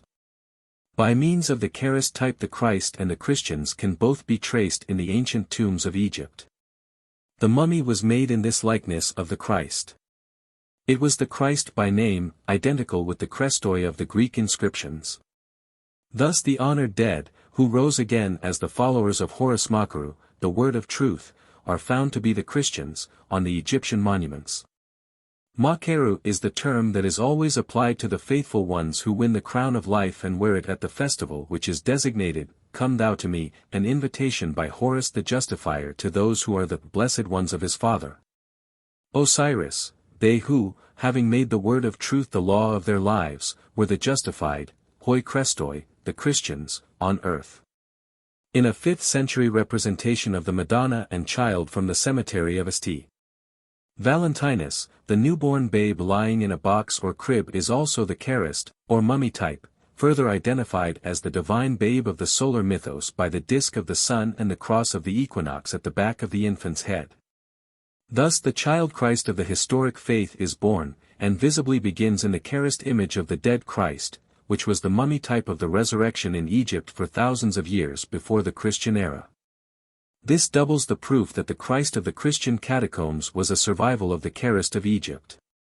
Moreover, as Didron shows, there was a portrait of the Christ who had his body painted red. 70 It was a popular tradition that the Christ was of a red complexion. This, too, may be explained as a survival of the mummy Christ. It was an aboriginal mode of rendering things tapu by coloring them red. The dead corpse was coated with red ochre, a very primitive mode of making the mummy, or the Anointed One. Thus the god Ta tells Ramesses II that he has refashioned his flesh in vermilion. This anointing with red ochre is called Kara by the Maori, who likewise made the Christ or Christ. We see the mummy image continued on another line of descent when we learn that among other pernicious heresies and deadly sins with which the Knights Templars were charged, was the impious custom of adoring a mummy that had red eyes. Their idol, called Baphomet, is also thought to have been a mummy. The mummy was the earliest human image of the Christ. I do not doubt that the ancient Roman festivals called the Charistia were connected in their origin with the Charist and the Eucharist as a celebration in honor of the manes of their departed kith and kin, for whose sakes they became reconciled at the friendly gathering once a year. It is here, then, we have to seek the essential connection between the Egyptian Christ, the Christians, and the Roman catacombs. These Christian mysteries, ignorantly explained to be inexplicable, can be explained by Gnosticism and mythology, but in no other way. It is not that they are insoluble by human reason, as their incompetent, howsoever highly paid, expounders nowadays pretend. That is but the puerile apology of the unqualified for their own helpless ignorance, they who have never been in possession of the gnosis or science of the mysteries by which alone these things can be explained in accordance with their natural genesis. In Egypt only can we read the matter to the root, or identify the origin of the Christ by nature and by name, to find at last that the Christ was the mummy type, and that our Christology is mummified mythology. Agnostic Annual. The above is an explanation on purely scientific evidence, but, perhaps, a little too materialistic, just because of that science, notwithstanding that the author is a well-known spiritualist. Occultism pure and simple finds the same mystic elements in the Christian as in other faiths, though it rejects as emphatically its dogmatic and historic character. It is a fact that in the terms, Isis ho Christos, see Acts v. 42, 9. 34. I Corinth. 3, 11, etc., the article, ho, designating Christos, proves it simply a surname, like that of Phocion, who is referred to as Phocion ho Christos, Plut. v. Still, the personage, Jesus, so addressed, whenever he lived, was a great initiate and a Son of God. For, we say it again, the surname Christos is based on, and the story of the crucifixion derived from, events that preceded it. Everywhere, in India as in Egypt, in Chaldea as in Greece, all these legends were built upon one and the same primitive type. The voluntary sacrifice of the Logoi, the rays of the one Logos, the direct manifested emanation from the one ever-concealed infinite and unknown, whose rays incarnated in mankind. They consented to fall into matter, and are, therefore, called the fallen ones. This is one of those great mysteries which can hardly be touched upon in a magazine article, but shall be noticed in a separate work of mine, The Secret Doctrine, very fully. Having said so much, a few more facts may be added to the etymology of the two terms. Christos, being the verbal adjective in Greek of cryo, to be rubbed on, as ointment or salve, and the word being finally brought to mean the Anointed One, in Christian theology. And Kri, in Sanskrit, the first syllable in the name of Krishna, meaning to pour out, or rub over, to cover with, 71 among many other things, this may lead one as easily to make of Krishna, the Anointed One. Christian philologists try to limit the meaning of Krishna's name to its derivation from Krish, black. But if the analogy and comparison of the Sanskrit with the Greek roots contained in the names of Christos, and Krishna, are analyzed more carefully, it will be found that they are all of the same origin. 72. In Baccha's Christian inscriptions, numbering 1287, there is no single instance of an earlier date than the 3rd century, wherein the name is not written Crest or Christ. The Name and Nature of the Christ, by G. Massey, The Agnostic Annual. Yet none of these names can be unriddled, as some Orientalists imagine, merely with the help of astronomy and the knowledge of zodiacal signs in conjunction with phallic symbols. Because, while the sidereal symbols of the mystic characters or personifications in Puranas or Bible fulfill astronomical functions, their spiritual antitypes rule invisibly, but very effectively, the world. They exist as abstractions on the higher plane, as manifested ideas on the astral, and become males, females and androgyne powers on this lower plane of ours. Scorpio, as Christos Meshiach, and Leo, as Christos Messiah, antedated by far the Christian era in the trials and triumphs of initiation during the mysteries, Scorpio standing as symbol for the latter. Leo for the glorified triumph of the Son of Truth. The mystic philosophy of the allegory is well understood by the author of The Source of Measures, who writes 1. Christos, causing himself to go down into the pit, of Scorpio, or incarnation in the womb, for the salvation of the world. This was the sun, shorn of his golden rays, and crowned with blackened 73 ones, symbolizing this loss, as the thorns. The other was the triumphant Messiah, mounted up to the summit of the arch of heaven, personated as the Lion of the tribe of Judah. In both instances he had the cross. Once in humiliation, as the son of copulation, and once holding it in his control, as the law of creation, he being Jehovah. In the scheme of the authors of dogmatic Christianity. For, as the same author shows further, John, Jesus and even Apollonius of Tyana were but epitomizers of the history of the Son under differences of aspect or condition. 74 The explanation, he says, is simple enough, when it is considered that the names Jesus, Hebrew, JSH, and Apollonius, or Apollo, are alike names of the Son in the heavens, and, necessarily, the history of the one. As to his travels through the signs, with the personifications of his sufferings, triumphs and miracles, could be but the history of the other, where there was a widespread, common method of describing those travels by personification. The fact that the secular church was founded by Constantine, and that it was a part of his decree that the venerable day of the sun should be the day set apart for the worship of Jesus Christ as Sunday, shows that they knew well in that secular church that the allegory rested upon an astronomical basis, as the author affirms. Yet, again, the circumstance that both Puranas and Bible are full of solar and astronomical allegories, does not militate against that other fact that all such scriptures in addition to these two are closed books to the scholars, having authority. Nor does it affect that other truth, that all those systems are not the work of mortal man, nor are they his invention in their origin and basis. Thus, Christos, under whatever name, means more than Charist, a mummy, or even the anointed, and the elect of theology. Both of the latter apply to Christos, the man of sorrow and tribulation, in his physical, mental, and psychic conditions, and both relate to the Hebrew Mashiach, from whence Messiah, condition, as the word is etymologized 75 by first. And the author of The Source of Measures, p. 255, Christos is the crown of glory of the suffering Christos of the mysteries, as of the candidate to the final union, of whatever race and creed. To the true follower of the Spirit of Truth, it matters little, therefore, whether Jesus, as man and Christos, lived during the era called Christian, or before, or never lived at all. The adepts, who lived and died for humanity, have existed in many and all the ages, and many were the good and holy men in antiquity who bore the surname or title of Christos before Jesus of Nazareth. Otherwise Jesus, or Jehoshua, ben Pandira was born. 76 Therefore, one may be permitted to conclude, with good reason, that Jesus, or Jehoshua, was like Socrates, like Phocion, like Theodorus, and so many others surnamed Christos, i.e. the good, the excellent, the gentle, and the holy initiate, who showed the way to the Christos condition, and thus became himself the way in the hearts of his enthusiastic admirers. The Christians, as all the hero worshippers, have tried to throw into the background all the other Christoi, who have appeared to them as rivals of their man-god.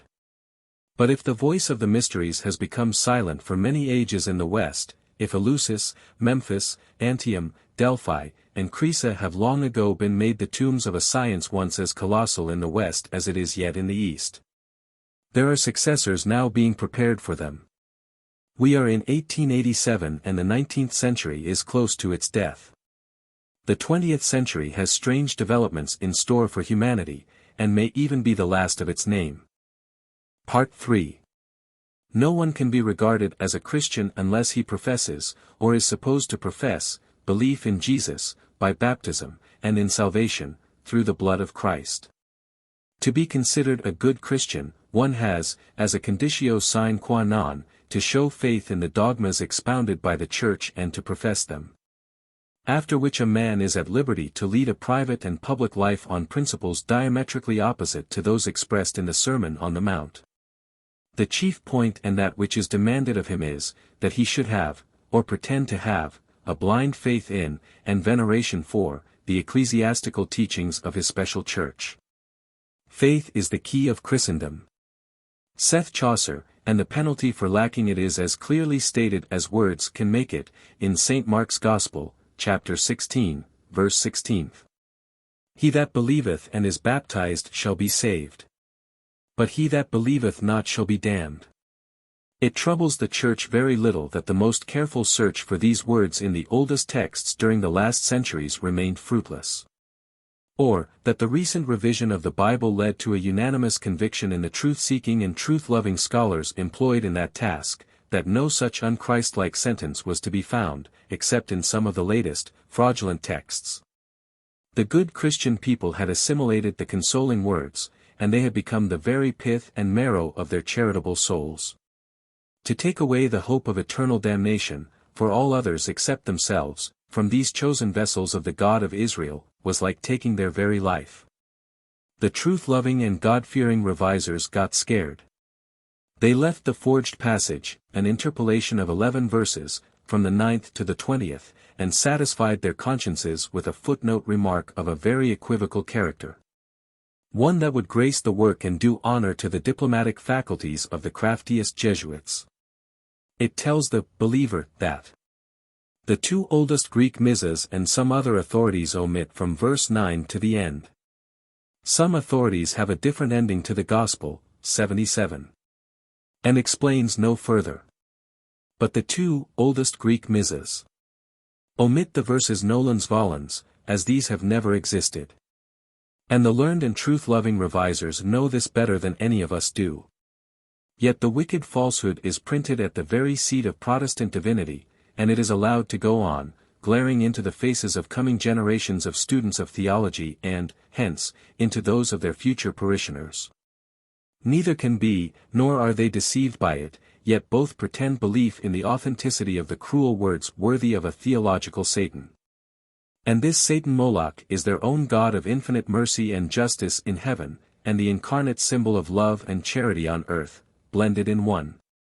Truly mysterious are your paradoxical ways, O Churches of Christ. I have no intention of repeating here stale arguments and logical exposés of the whole theological scheme, for all this has been done, over and over again, and in a most excellent way, by the ablest infidels of England and America. But I may briefly repeat a prophecy which is a self-evident result of the present state of men's minds in Christendom. Belief in the Bible literally, and in a canalized Christ, will not last a quarter of a century longer. The churches will have to part with their cherished dogmas, or the 20th century will witness the downfall and ruin of all Christendom, and with it, belief even in a Christos, as pure spirit. The very name has now become obnoxious, and theological Christianity must die out, never to resurrect again in its present form. This, in itself, would be the happiest solution of all, were there no danger from the natural reaction which is sure to follow. Crass materialism will be the consequence and the result of centuries of blind faith. Unless the loss of old ideals is replaced by other ideals, unassailable, because universal, and built on the rock of eternal truths, instead of the shifting sands of human fancy. Pure immateriality must replace, in the end, the terrible anthropomorphism of those ideals in the conceptions of our modern dogmatists. Otherwise, why should Christian dogmas, the perfect counterpart of those belonging to other exoteric and pagan religions, claim any superiority? The bodies of all these were built upon the same astronomical and physiological, or phallic, symbols. Astrologically, every religious dogma the world over, may be traced to, and located in, the zodiacal signs and the sun. And so long as the science of comparative symbology or any theology has only two keys to open the mysteries of religious dogmas, and these two only very partially mastered, how can a line of demarcation be drawn? Or any difference made between the religions of, say, Krishna and Christ, between salvation through the blood of the firstborn primeval male of one faith, and that of the only begotten Son of the other, far younger, religion? Study the Vedas, read even the superficial, often disfigured writings of our great Orientalists, and think over what you will have learnt. Behold Brahmins, Egyptian hierophants, and Chaldean magi, teaching several thousand years before our era that the gods themselves had been only mortals, in previous births, until they won their immortality by offering their blood to their supreme god or chief. The Book of the Dead teaches that mortal man became one with the gods through an interflow of a common life in the common blood of the two. Mortals gave the blood of their firstborn sons in sacrifice to the gods. In his Hinduism, p. 35, Professor Munier Williams, translating from the Taittiriya Brahmana, writes, by means of the sacrifice the gods obtained heaven. And in the Tandya Brahmana, the Lord of creatures offered himself a sacrifice for the gods. And again in the Satapatha Brahmana, he who, knowing this, sacrifices with the Purushamedha or the sacrifice of the primeval male, becomes everything. Whenever I hear the Vedic rites discussed and called disgusting human sacrifices, and cannibalism, I feel always inclined to ask, where's the difference? Yet there is one, in fact. For while Christians are compelled to accept the allegorical, though, when understood, highly philosophical, drama of the New Testament crucifixion, as that of Abraham and Isaac literally 78. Brahmanism, its philosophical schools at any rate, teaches its adherents, that this, pagan, sacrifice of the primeval male is a purely allegorical and philosophical symbol. Read in their dead-letter meaning, the four Gospels are simply slightly altered versions of what the Church proclaims as satanic plagiarisms, by anticipation, of Christian dogmas in pagan religions. Materialism has a perfect right to find in all of them the same sensual worship and solar myths as anywhere else. Analyzed and criticized superficially and on its dead-letter face, Professor Joly, Man Before Metals, pp. 189-190, finding in the swastika, the crux ansata, and the cross pure and simple, mere sexual symbols, is justified in speaking as he does. Seeing that, the father of the sacred fire, in India, bore the name of Twashtri, that is the divine carpenter who made the swastika and the pramantha, whose friction produced the divine child Agni, in Latin Ignis, that his mother was named Maya. He himself, styled Acta, anointed, or Christos, after the priests had poured upon his head the spirituous soma and on his body butter purified by sacrifice. Seeing all this, he has a full right to remark that the close resemblance which exists between certain ceremonies of the worship of Agni and certain rites of the Catholic religion may be explained by their common origin. Agni in the condition of Acta, or anointed, is suggestive of Christ, Maya, Mary, his mother, Twashtri, Saint Joseph, the carpenter of the Bible. Has the professor of the science faculty of Toulouse explained anything by drawing attention to that which anyone can see? Of course not. But if, in his ignorance of the esoteric meaning of the allegory, he has added nothing to human knowledge, he has on the other hand destroyed faith in many of his pupils in both the divine origin, or Christianity, and its church, and helped to increase the number of materialists. For surely, no man, once he devotes himself to such comparative studies, can regard the religion of the West in any light but that of a pale and enfeebled copy of older and nobler philosophies. The origin of all religions, Judeo-Christianity included, is to be found in a few primeval truths, not one of which can be explained apart from all the others, as each is a complement of the rest in some one detail. And they are all, more or less, broken rays of the same sun of truth, and their beginnings have to be sought in the archaic records of the wisdom religion.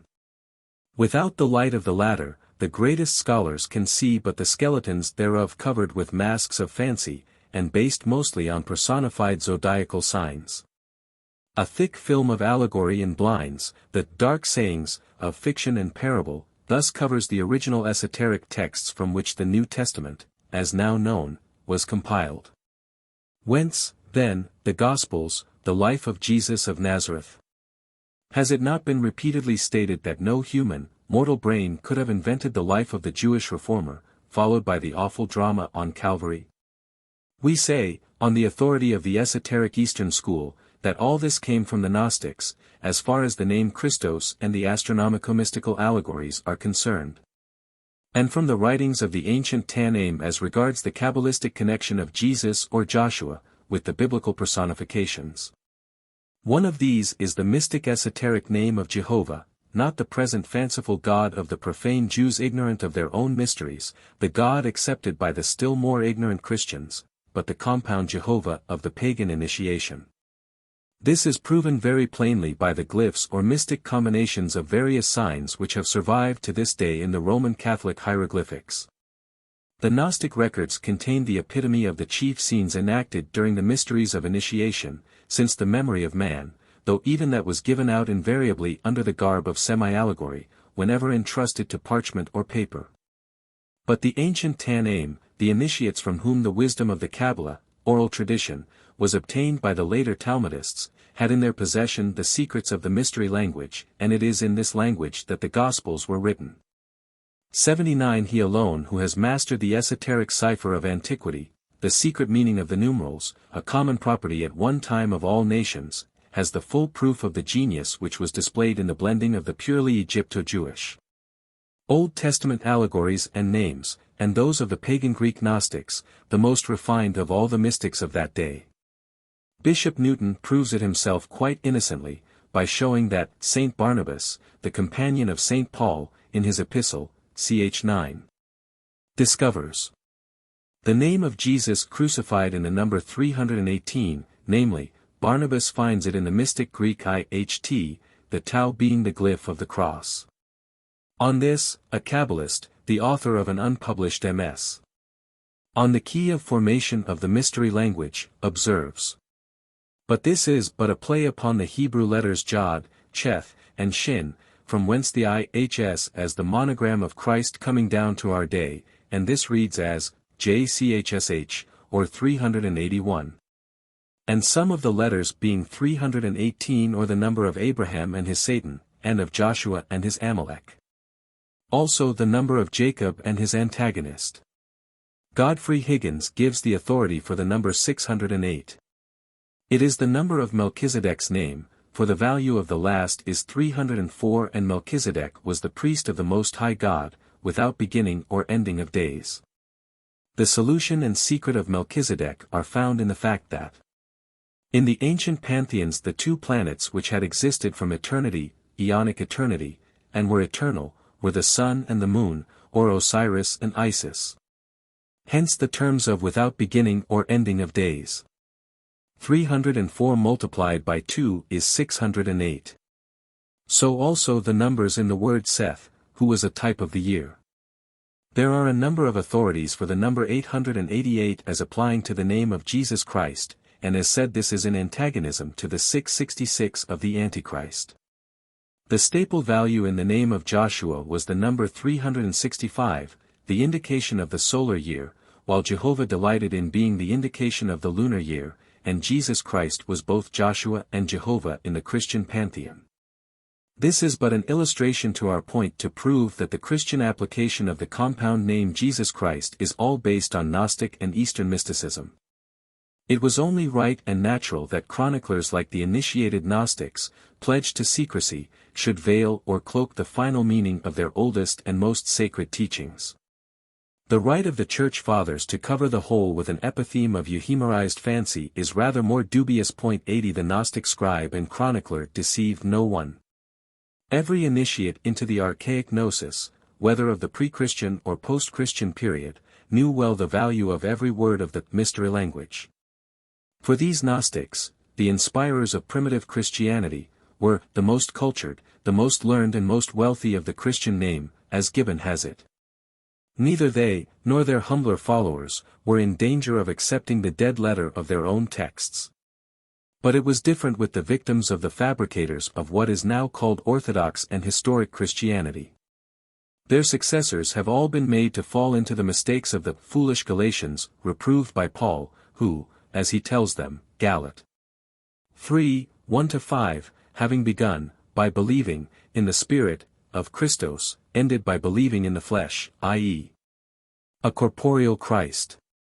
For such is the true meaning of the Greek sentence 81, enarzomenoi pneumatai, non sarki epitolist. That Paul was a Gnostic, a founder of a new sect of Gnosis which recognized, as all other Gnostic sects did, a Christ spirit, though it went against its opponents, the rival sects, is sufficiently clear to all but dogmatists and theologians. Nor is it less clear that the primitive teachings of Jesus, whenever he may have lived, could be discovered only in Gnostic teachings. Against which discovery, the falsifiers who drag down spirit into matter, thus degrading the noble philosophy of primeval wisdom religion, have taken ample precautions from the first. The works of Basilides alone, the philosopher devoted to the contemplation of divine things, as Clement describes him, the 24 volumes of his interpretations upon the Gospels, were all burned by order of the Church, Eusebius tells us, Hist. X. 4. 7. As these interpretations were written at a time when the Gospels we have now, were not yet in existence 82, here is a good proof that the Evangel, the doctrines of which were delivered to Basilides by the Apostle Matthew, and Glaucus, the disciple of Peter, Clemens Al. Strom. 7, section 106, must have differed widely from the present New Testament. Nor can these doctrines be judged by the distorted accounts of them left to posterity by Tertullian. Yet even the little this partisan fanatic gives, shows the chief Gnostic doctrines to be identical, under their own peculiar terminology and personations, with those of the secret doctrine of the East. For, discussing Basilides, the pious, godlike, theosophic philosopher, as Clement of Alexandria thought him, Tertullian exclaims. After this, Basilides, the heretic, broke loose. 83 He asserted that there is a supreme God, by name Abraxas, by whom mind, Mahat, was created which the Greeks call nous.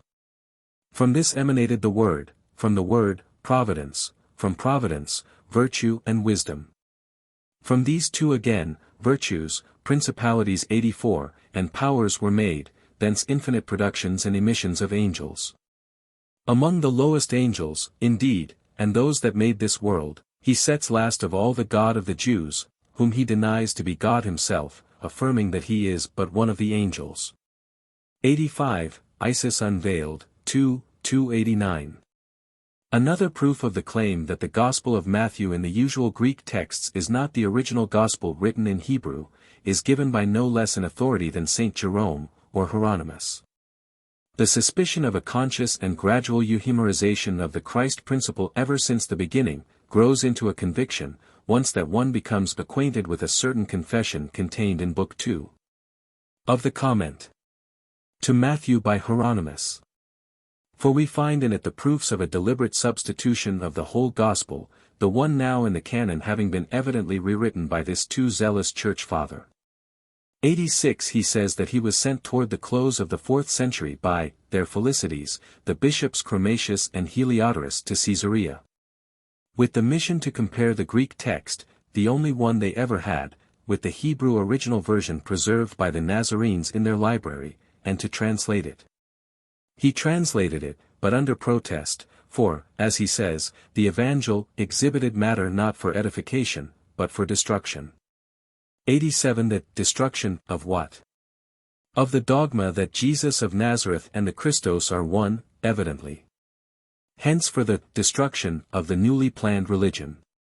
88 In this same letter the saint, who advised his converts to kill their fathers, trample on the bosom that fed them, by walking over the bodies of their mothers. If the parents stood as an obstacle between their sons and Christ, admits that Matthew did not wish his gospel to be openly written, hence that the MS was a secret one. But while admitting also that this gospel was written in Hebrew characters and by the hand of himself, Matthew, yet in another place he contradicts himself and assures posterity that as it was tampered with and rewritten by a disciple of Manichaeus, named Seleucus, the ears of the Church properly refused to listen to it. Hieronymus, Comment. To Matthew, Book 2. Chapter 12, 13. No wonder that the very meaning of the terms Christos and Christos, and the bearing of both on Jesus of Nazareth, a name coined out of Joshua the Nazar, has now become a dead letter for all with the exception of non-Christian occultists. For even the Kabbalists have no original data now to rely upon. The Zohar and the Kabbalah have been remodeled by Christian hands out of recognition. And were it not for a copy of the Chaldean Book of Numbers, there would remain no better than garbled accounts. Let not our brothers, the so-called Christian Kabbalists of England and France, many of whom are Theosophists, protest too vehemently. For this is history, see Monk. It is as foolish to maintain, as some German Orientalists and modern critics still do, that the Kabbalah has never existed before the day of the Spanish Jew, Moses de Leon, accused of having forged this pseudograph in the 13th century. As to claim that any of the Kabbalistical works now in our possession are as original as they were when Rabbi Simeon ben Jokai delivered the traditions to his sons and followers. Not a single of these books is immaculate, none has escaped mutilation by Christian hands. Monk, one of the most learned and able critics of his day on this subject, proves it, while protesting as we do, against the assumption that it is a post-Christian forgery. For he says, "It appears evident to us that the author made use of ancient documents, and among these of certain midraskim or collections of traditions and biblical expositions, which we do not now possess." After which, quoting from Tholuck, 1, c. pp.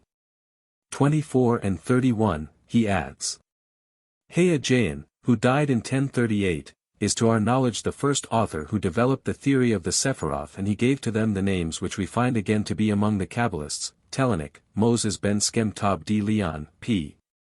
13, note 5, this doctor, who had intimate intercourse with the Syrian and Chaldean Christian savans, was enabled by these last to acquire a knowledge of some of the Gnostic writings.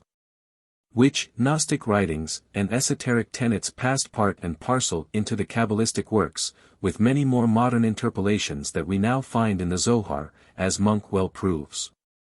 The Kabbalah is Christian now, not Jewish. Thus, what with several generations of most active church fathers ever working at the destruction of old documents and the preparation of new passages to be interpolated in those which happen to survive, there remains of the Gnostics, the legitimate offspring of the archaic wisdom religion, but a few unrecognizable shreds. But a particle of genuine gold will glitter forever. And, however garbled the accounts left by Tertullian and Epiphanius of the doctrines of the heretics, an occultist can yet find even in them traces of those primeval truths which were once universally imparted during the mysteries of initiation.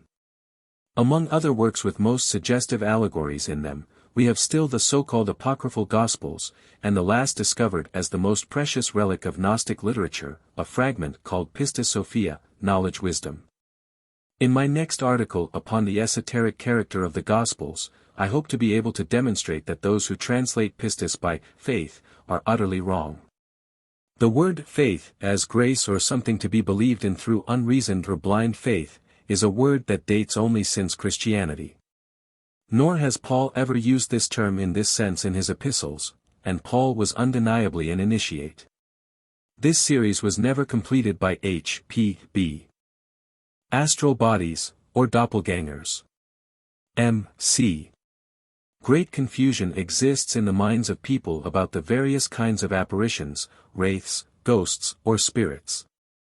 Ought we not to explain once for all the meaning of these terms? You say there are various kinds of doubles, what are they? H.P.B. Our occult philosophy teaches us that there are three kinds of doubles, to use the word in its widest sense. First, man has his double or shadow, properly so called, around which the physical body of the fetus, the future man, is built. The imagination of the mother, or an accident which affects the child, will affect also the astral body. The astral and the physical both exist before the mind is developed into action, and before the Atma awakes. This occurs when the child is 7 years old, and with it comes the responsibility attaching to a conscious sentient being. This double is born with man, dies with him, and can never separate itself far from the body during life, and though surviving him, it disintegrates, pari passu, with the corpse. It is this which is sometimes seen over the graves like a luminous figure of the man that was, during certain atmospheric conditions. From its physical aspect it is, during life, man's vital double, and after death, only the gases given off from the decaying body. But, as regards its origin and essence, it is something more. This double is what we have agreed to call linga sarira, but which I would propose to call, for greater convenience, protean or plastic body. M.C. Why protean or plastic? H.P.B. Protean, because it can assume all forms, e.g. the shepherd magicians, whom popular rumor accuses, perhaps not without some reason, of being werewolves, and mediums in cabinets, whose own plastic bodies play the part of materialized grandmothers and John Kings.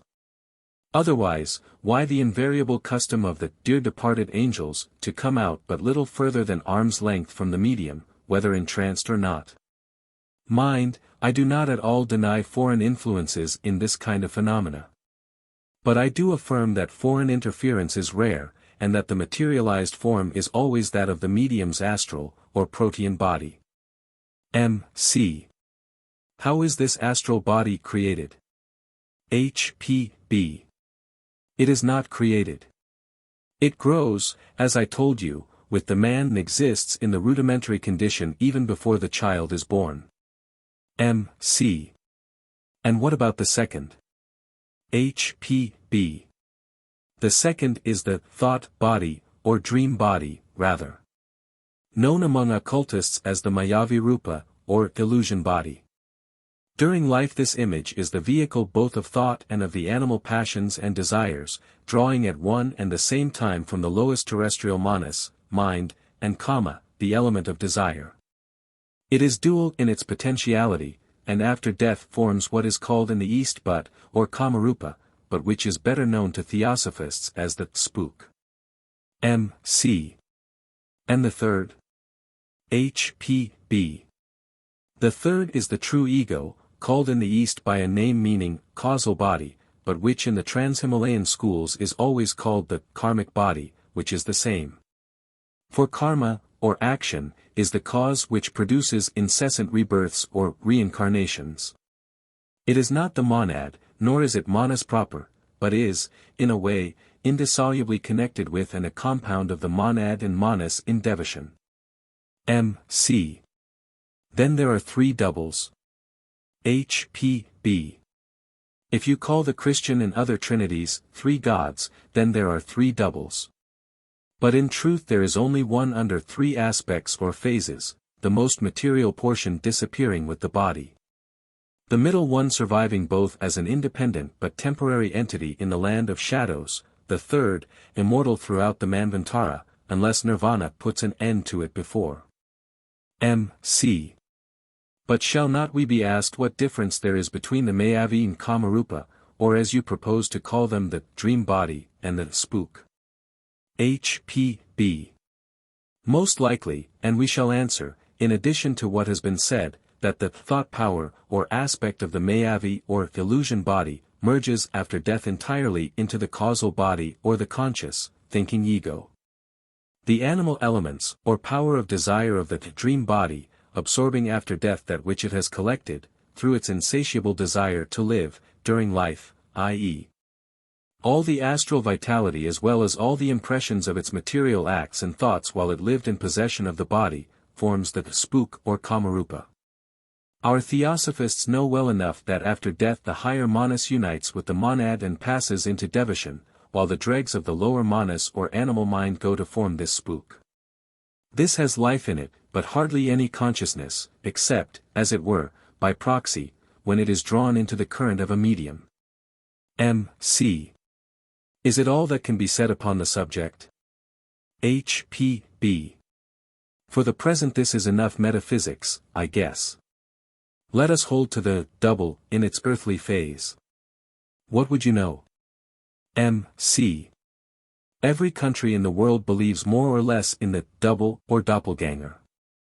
The simplest form of this is the appearance of a man's phantom the moment after his death, or at the instant of death, to his dearest friend.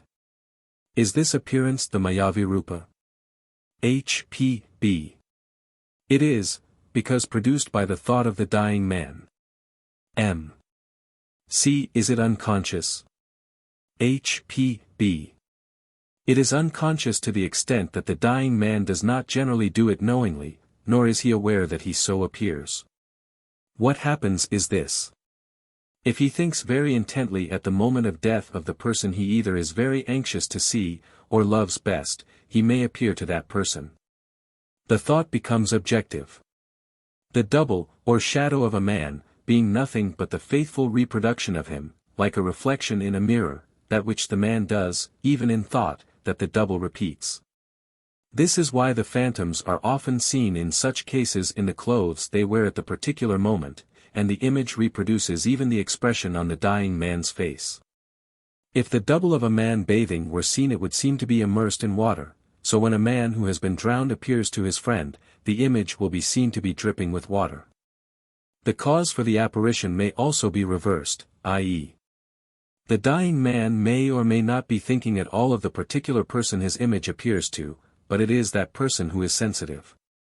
Or perhaps his sympathy or his hatred for the individual whose wraith is thus evoked is very intense physically or psychically, and in this case the apparition is created by, and depends upon the intensity of the thought. What then happens is this.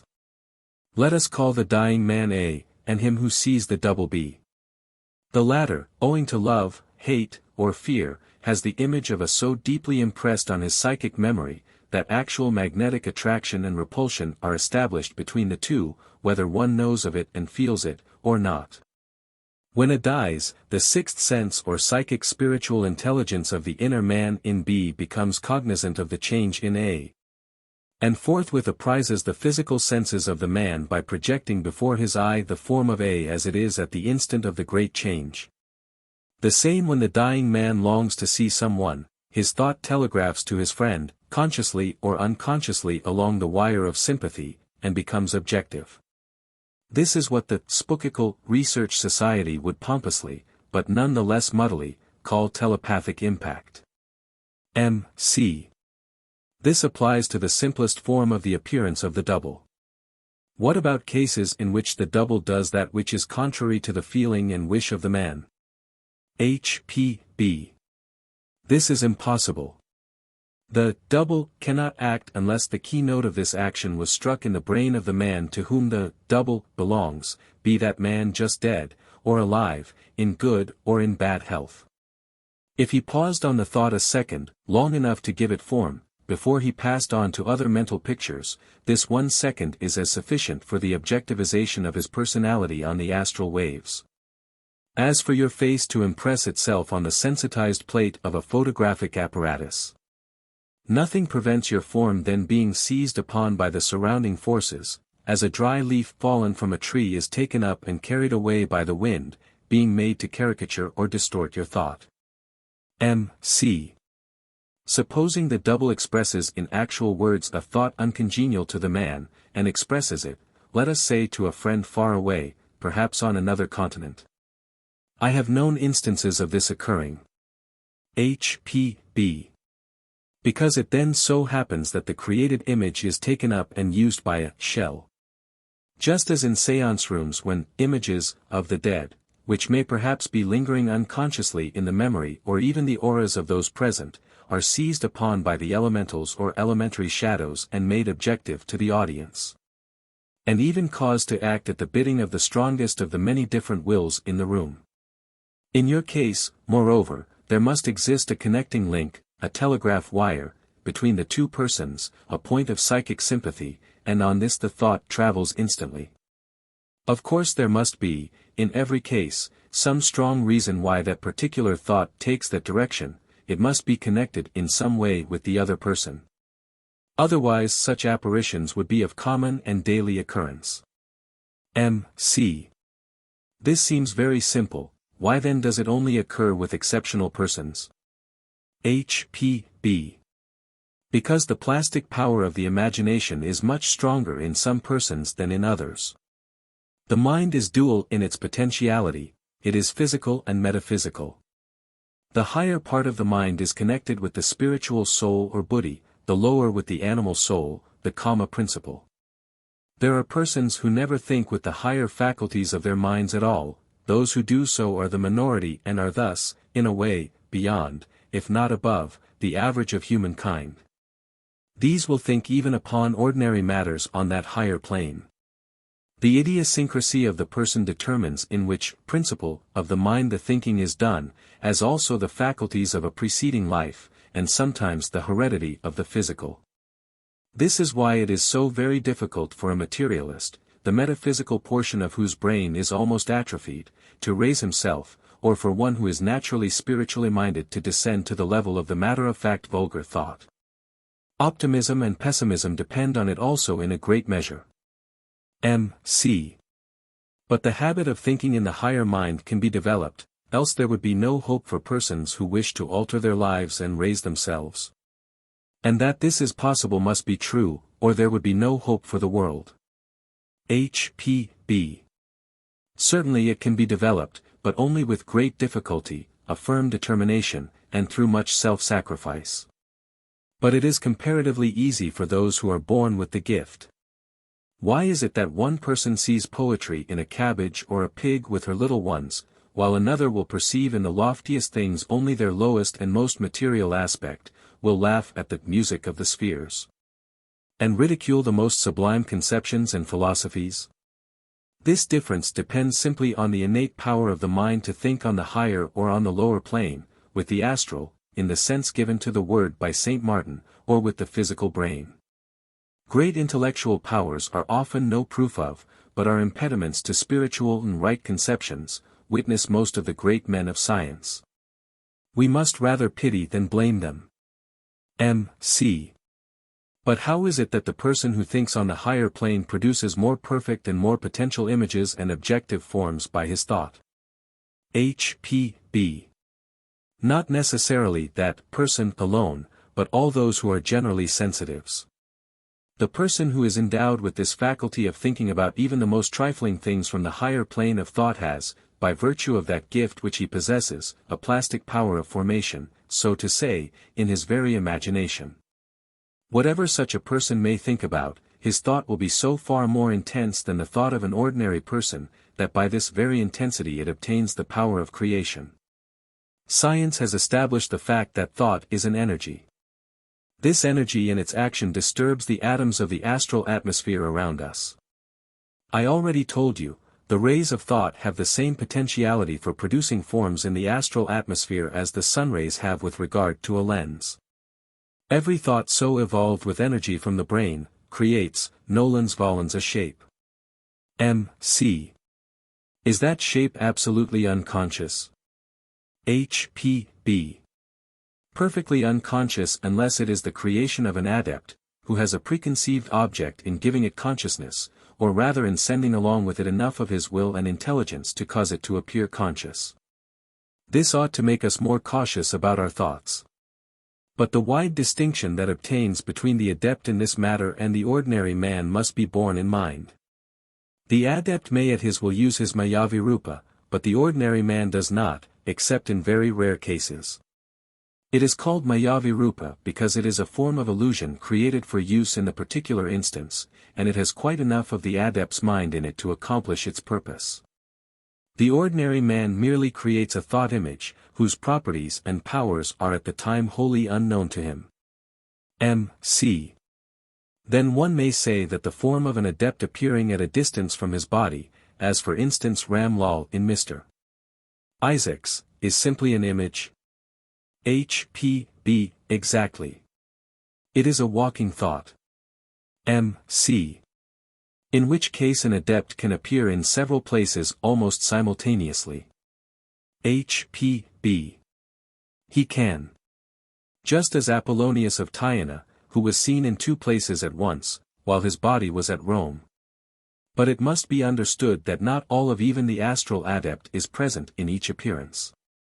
M.C. Then it is very necessary for a person of any amount of imagination and psychic powers to attend to their thoughts. H.P.B. Certainly, for each thought has a shape which borrows the appearance of the man engaged in the action of which he thought. Otherwise how can clairvoyants see in your aura your past and present? What they see is a passing panorama of yourself represented in successive actions by your thoughts. You asked me if we are punished for our thoughts. Not for all, for some are stillborn, but for the others, those which we call silent, but potential thoughts, yes. Take an extreme case, such as that of a person who is so wicked as to wish the death of another. Unless the evil wisher is a Dugpa, a high adept in black magic, in which case karma is delayed, such a wish only comes back to roost. M.C. But supposing the evil wisher to have a very strong will, without being a Dugpa, could the death of the other be accomplished? H.P.B.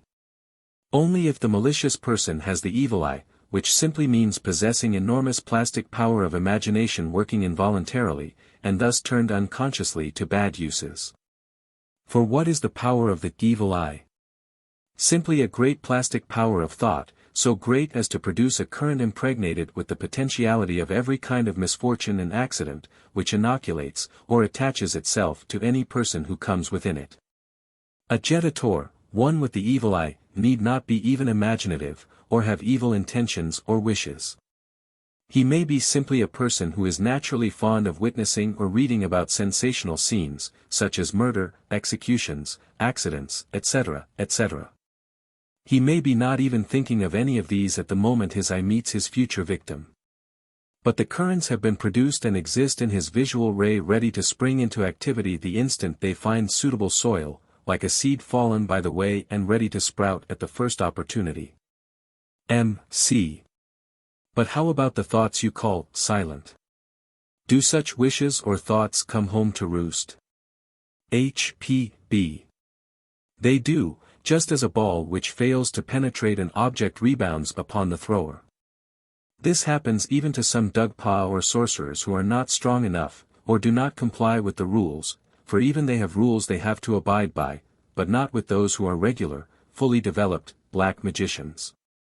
For such have the power to accomplish what they wish. M.C. When you speak of rules it makes me want to wind up this talk by asking you what everybody wants to know who takes any interest in occultism. What is a principle or important suggestion for those who have these powers and wish to control them rightly, in fact to enter occultism? H.P.B. The first and most important step in occultism is to learn how to adapt your thoughts and ideas to your plastic potency. M.C. Why is this so important?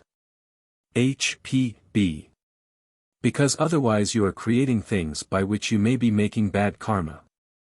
No one should go into occultism or even touch it before he is perfectly acquainted with his own powers, and that he knows how to commensurate it with his actions. And this he can do only by deeply studying the philosophy of occultism before entering upon the practical training. Otherwise, as sure as fate, he will fall into black magic. Constitution of the inner man. Of course it is most difficult, and, as you say, puzzling, to understand correctly and distinguish between the various aspects, called by us the principles, of the real ego. It is the more so as there exists a notable difference in the numbering of those principles by various Eastern schools, though at the bottom there is the same identical substratum of teaching in all of them. X. Are you thinking of the Vedantins? They divide our 7 principles into 5 only, I believe. M. They do, but though I would not presume to dispute the point with a learned Vedantin, I may yet state as my private opinion that they have an obvious reason for it. With them it is only that compound spiritual aggregate which consists of various mental aspects that is called man at all, the physical body being in their view something beneath contempt, and merely an illusion. Nor is the Vedanta the only philosophy to reckon in this manner. Lao Tzu in his Tao Te King, mentions only 5 principles, because he, like the Vedantins, omits to include 2 principles, namely, the spirit, Atma, and the physical body, the latter of which, moreover, he calls the cadaver. Then there is the Tarka Raja Yoga school. Its teaching recognizes only 3 principles, in fact.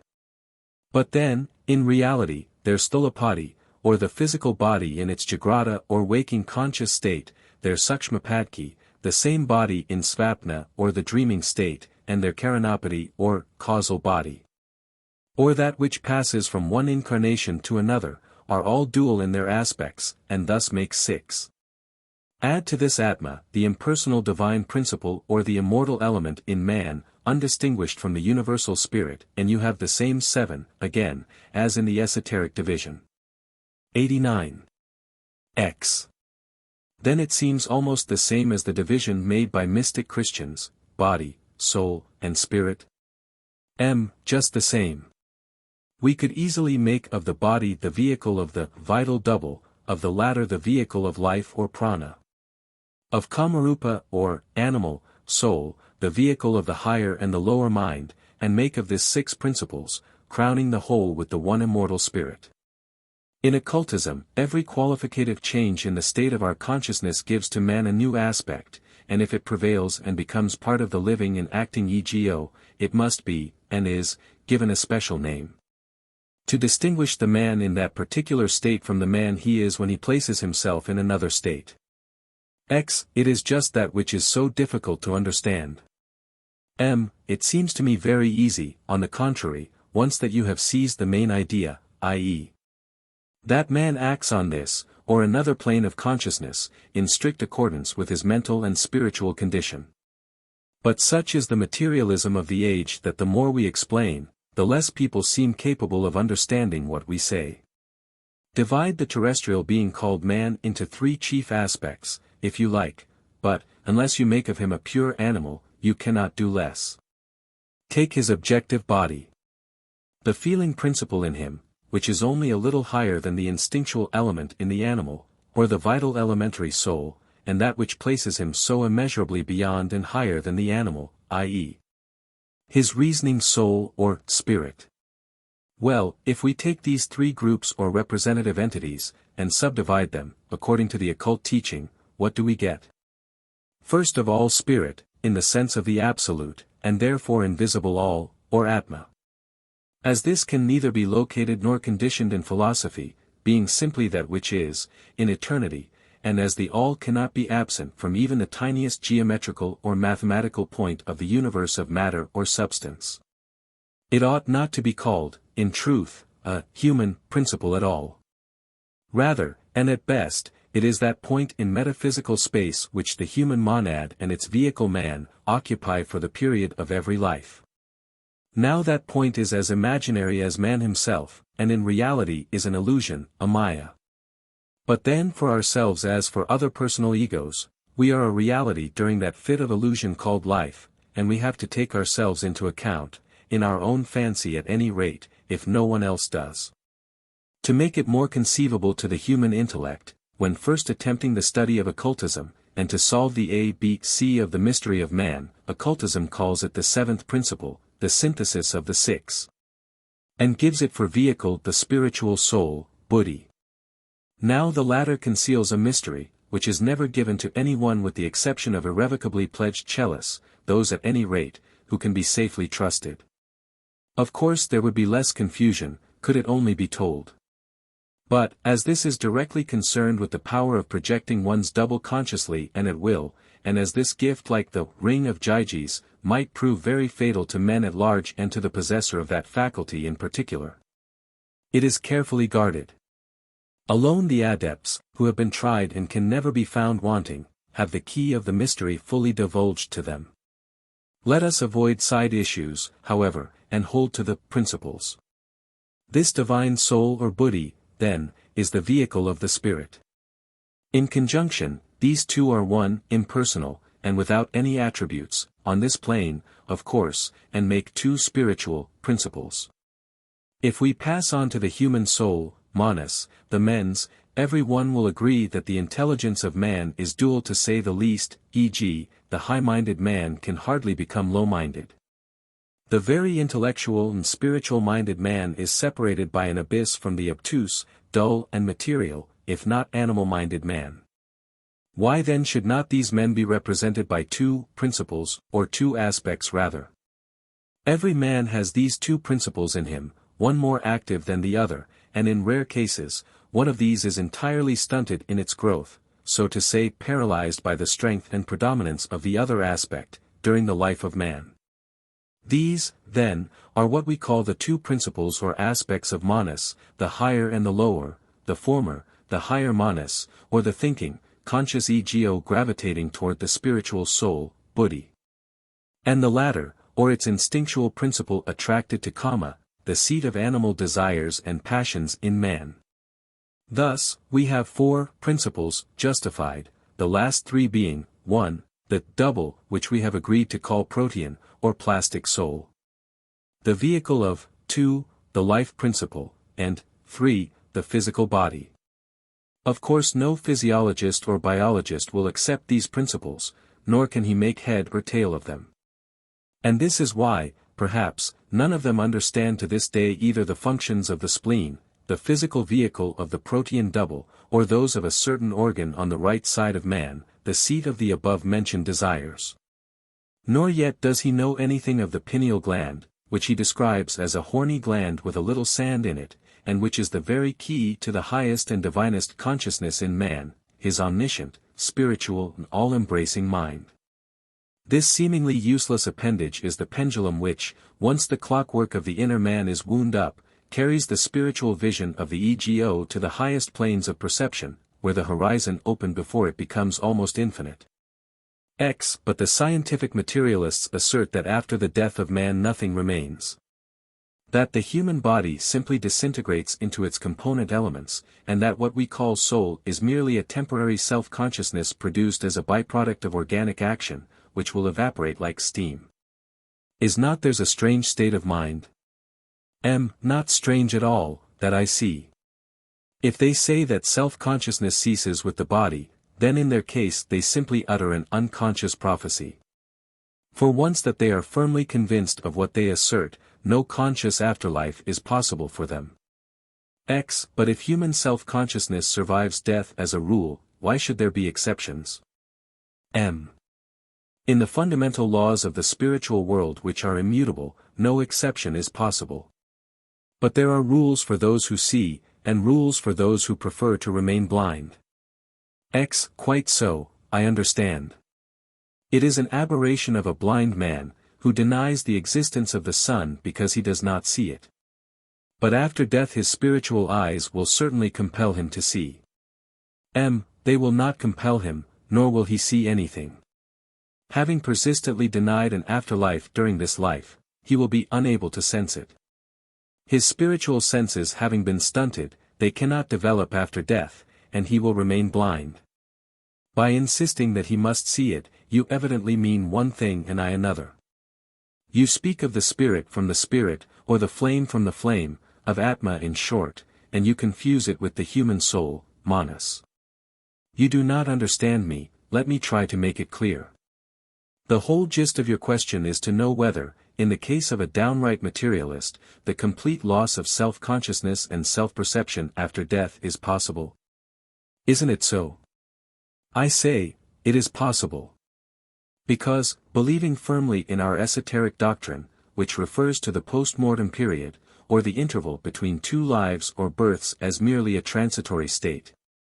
I say, whether that interval between two acts of the illusionary drama of life lasts 1 year or 1,000,000, that post-mortem state may, without any breach of the fundamental law, prove to be just the same state as that of a man who is in a dead swoon.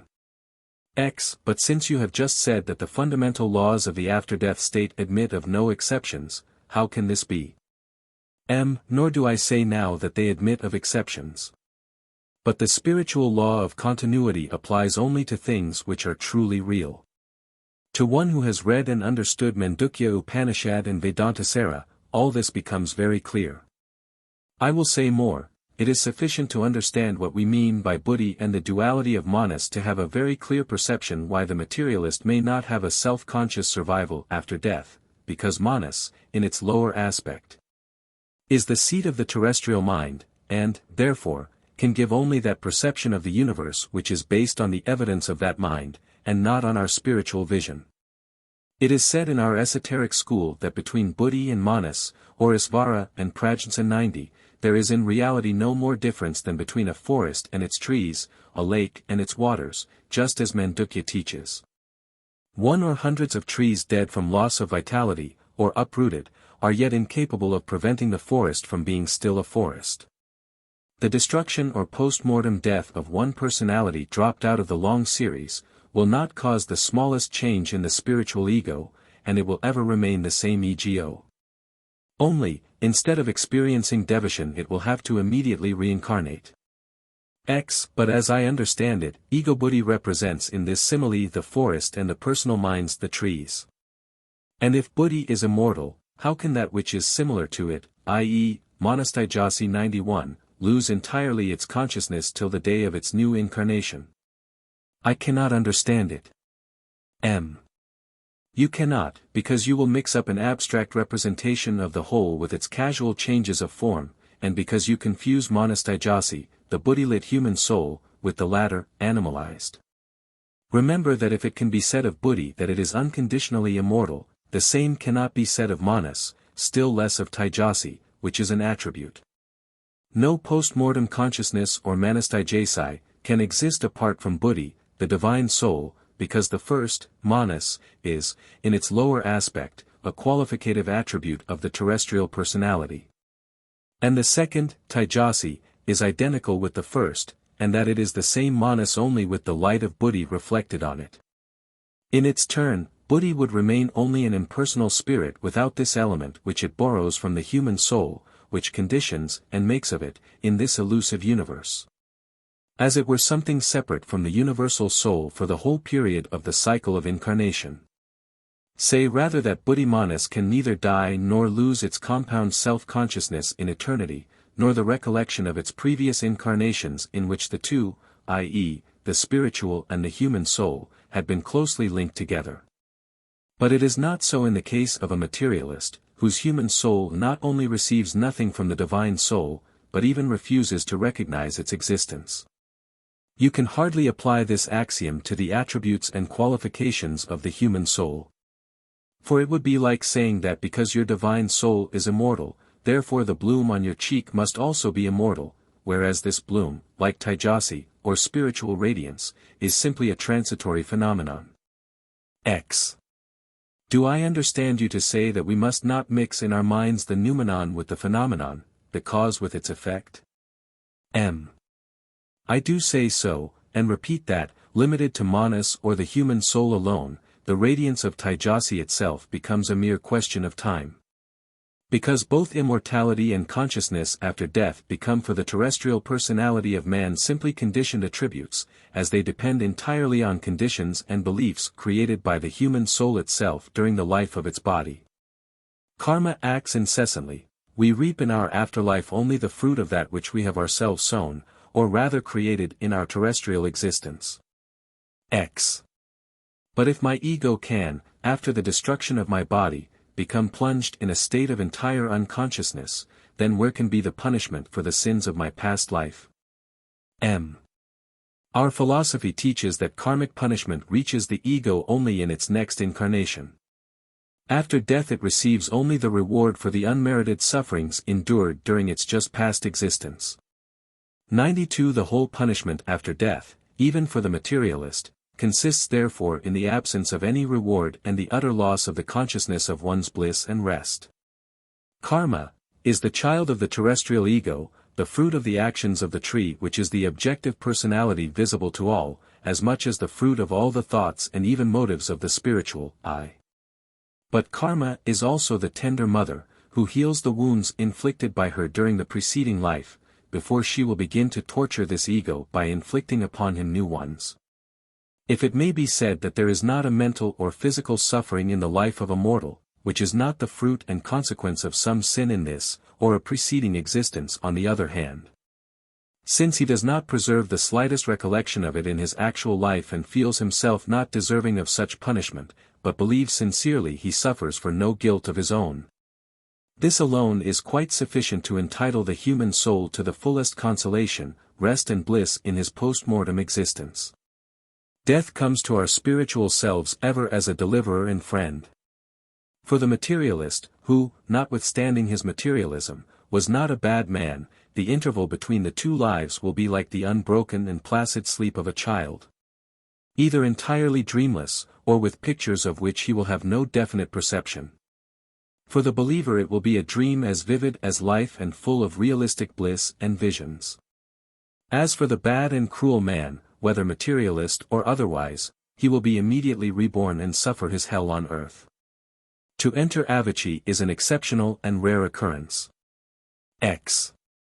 As far as I remember, the periodical incarnations of Sutratma 93 are likened in some Upanishad to the life of a mortal which oscillates periodically between sleep and waking. This does not seem to me very clear, and I will tell you why. For the man who awakes, another day commences, but that man is the same in soul and body as he was the day before.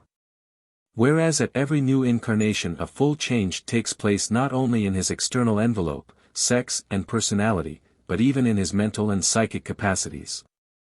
Thus the simile does not seem to me quite correct. The man who arises from sleep remembers quite clearly what he has done yesterday, the day before, and even months and years ago. But none of us has the slightest recollection of a preceding life or any fact or event concerning it. I may forget in the morning what I have dreamed during the night, still I know that I have slept and have the certainty that I lived during sleep, but what recollection have I of my past incarnation? How do you reconcile this? M. Yet some people do recollect their past incarnations. This is what the Arhats call Samasambhuddha, or the knowledge of the whole series of one's past incarnations. X. But we ordinary mortals who have not reached Samasambhuddha, how can we be expected to realize this simile? M. By studying it and trying to understand more correctly the characteristics of the three states of sleep. Sleep is a general and immutable law for man as for beast, but there are different kinds of sleep and still more different dreams and visions.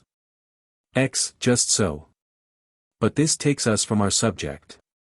Let us return to the materialist, who, while not denying dreams, which he could hardly do, yet denies immortality in general and the survival of his own individuality especially. And the materialist is right for once, at least. Since for one who has no inner perception and faith, there is no immortality possible. In order to live in the world to come a conscious life, one has to believe first of all in that life during one's terrestrial existence. On these two aphorisms of the secret science all the philosophy about the post-mortem consciousness and the immortality of the soul is built. The ego receives always according to its deserts. After the dissolution of the body, there commences for it either a period of full clear consciousness, a state of chaotic dreams, or an utterly dreamless sleep indistinguishable from annihilation, and these are the three states of consciousness. Our physiologists find the cause of dreams and visions in an unconscious preparation for them during the waking hours. Why cannot the same be admitted for the post-mortem dreams? I repeat it, death is sleep. After death begins, before the spiritual eyes of the soul, a performance according to a program learned and very often composed unconsciously by ourselves. The practical carrying out of correct beliefs or of illusions which have been created by ourselves. A Methodist will be a Methodist, a Mussulman of course, just for a time, in a perfect fool's paradise of each man's creation and making. These are the post-mortem fruits of the tree of life. Naturally, our belief or unbelief in the fact of conscious immortality is unable to influence the unconditioned reality of the fact itself, once that it exists.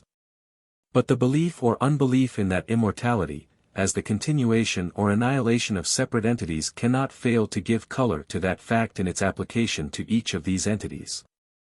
Now do you begin to understand it? X. I think I do. The materialist, disbelieving in everything that cannot be proven to him by his five senses or by scientific reasoning, and rejecting every spiritual manifestation, accepts life as the only conscious existence. Therefore, according to their beliefs so will it be unto them. They will lose their personal ego, and will plunge into a dreamless sleep until a new awakening. Is it so? Almost so. Remember the universal esoteric teaching of the two kinds of conscious existence, the terrestrial and the spiritual. The latter must be considered real from the very fact that it is the region of the eternal, changeless, immortal cause of all. Whereas the incarnating ego dresses itself up in new garments entirely different from those of its previous incarnations, and in which all except its spiritual prototype is doomed to a change so radical as to leave no trace behind. Stop. Can the consciousness of my terrestrial egos perish not only for a time, like the consciousness of the materialist, but in any case so entirely as to leave no trace behind? According to the teaching, it must so perish and in its fullness, all except that principle which, having united itself with the monad, has thereby become a purely spiritual and indestructible essence, one with it in the eternity. But in the case of an out-and-out materialist, in whose personal no buddhi has ever reflected itself, how can the latter carry away into the infinitudes one particle of that terrestrial personality? Your spiritual is immortal. But from your present self it can carry away into afterlife but that which has become worthy of immortality, namely, the aroma alone of the flower that has been mown by death. Well, and the flower, the terrestrial The flower, as all past and future flowers which blossomed and died, and will blossom again on the mother bough, the sutratma, all children of one root or buddhi, will return to dust. Your present as you yourself know, is not the body now sitting before me, nor yet is it what I would call Manasutratma, but Sutratma Buddhi. But this does not explain to me at all, why you call life after death immortal, infinite, and real, and the terrestrial life a simple phantom or illusion. Since even that post-mortem life has limits, however much wider they may be than those of terrestrial life. No doubt. The spiritual ego of man moves in eternity like a pendulum between the hours of life and death. But if these hours marking the periods of terrestrial and spiritual life are limited in their duration, and if the very number of such stages in eternity between sleep and awakening, illusion and reality, has its beginning and its end. On the other hand, the spiritual pilgrim is eternal. Therefore are the hours of his post-mortem life, when disembodied he stands face to face with truth and not the mirages of his transitory earthly existences during the period of that pilgrimage which we call the cycle of rebirths, the only reality in our conception. Such intervals, their limitation notwithstanding, do not prevent the ego, while ever perfecting itself, to be following undeviatingly, though gradually and slowly, the path to its last transformation. When that ego having reached its goal becomes the divine all. These intervals and stages help towards this final result instead of hindering it, and without such limited intervals the divine ego could never reach its ultimate goal. This ego is the actor and its numerous and various incarnations the parts it plays. Shall you call these parts with their costumes the individuality of the actor himself? Like that actor, the ego is forced to play during the cycle of necessity up to the very threshold of parinirvana many parts such as may be unpleasant to it. But as the bee collects its honey from every flower, leaving the rest as food for the earthly worms, so does our spiritual individuality, whether we call it sutratma or ego. It collects from every terrestrial personality into which karma forces it to incarnate, the nectar alone of the spiritual qualities and self-consciousness. And uniting all these into one whole it emerges from its chrysalis as the glorified Dhyani Chohan. So much the worse for those terrestrial personalities from which it could collect nothing. Such personalities cannot assuredly outlive consciously their terrestrial existence. Thus then it seems, that for the terrestrial personality, immortality is still conditional. Is then immortality itself not unconditional? Not at all. But it cannot touch the non-existent. For all that which exists as sat, ever-aspiring sat, immortality and eternity are absolute. Matter is the opposite pole of spirit and yet the two are one. The essence of all this, i.e., spirit, force and matter, or the three in one, is as endless as it is beginningless, but the form acquired by the triple unity during incarnations, the externality, is certainly only the illusion of our personal conceptions. Therefore do we call the afterlife alone a reality, while relegating the terrestrial life, its terrestrial personality included, to the phantom realm of illusion. X. But why in such a case not call sleep the reality, and waking the illusion, instead of the reverse? M.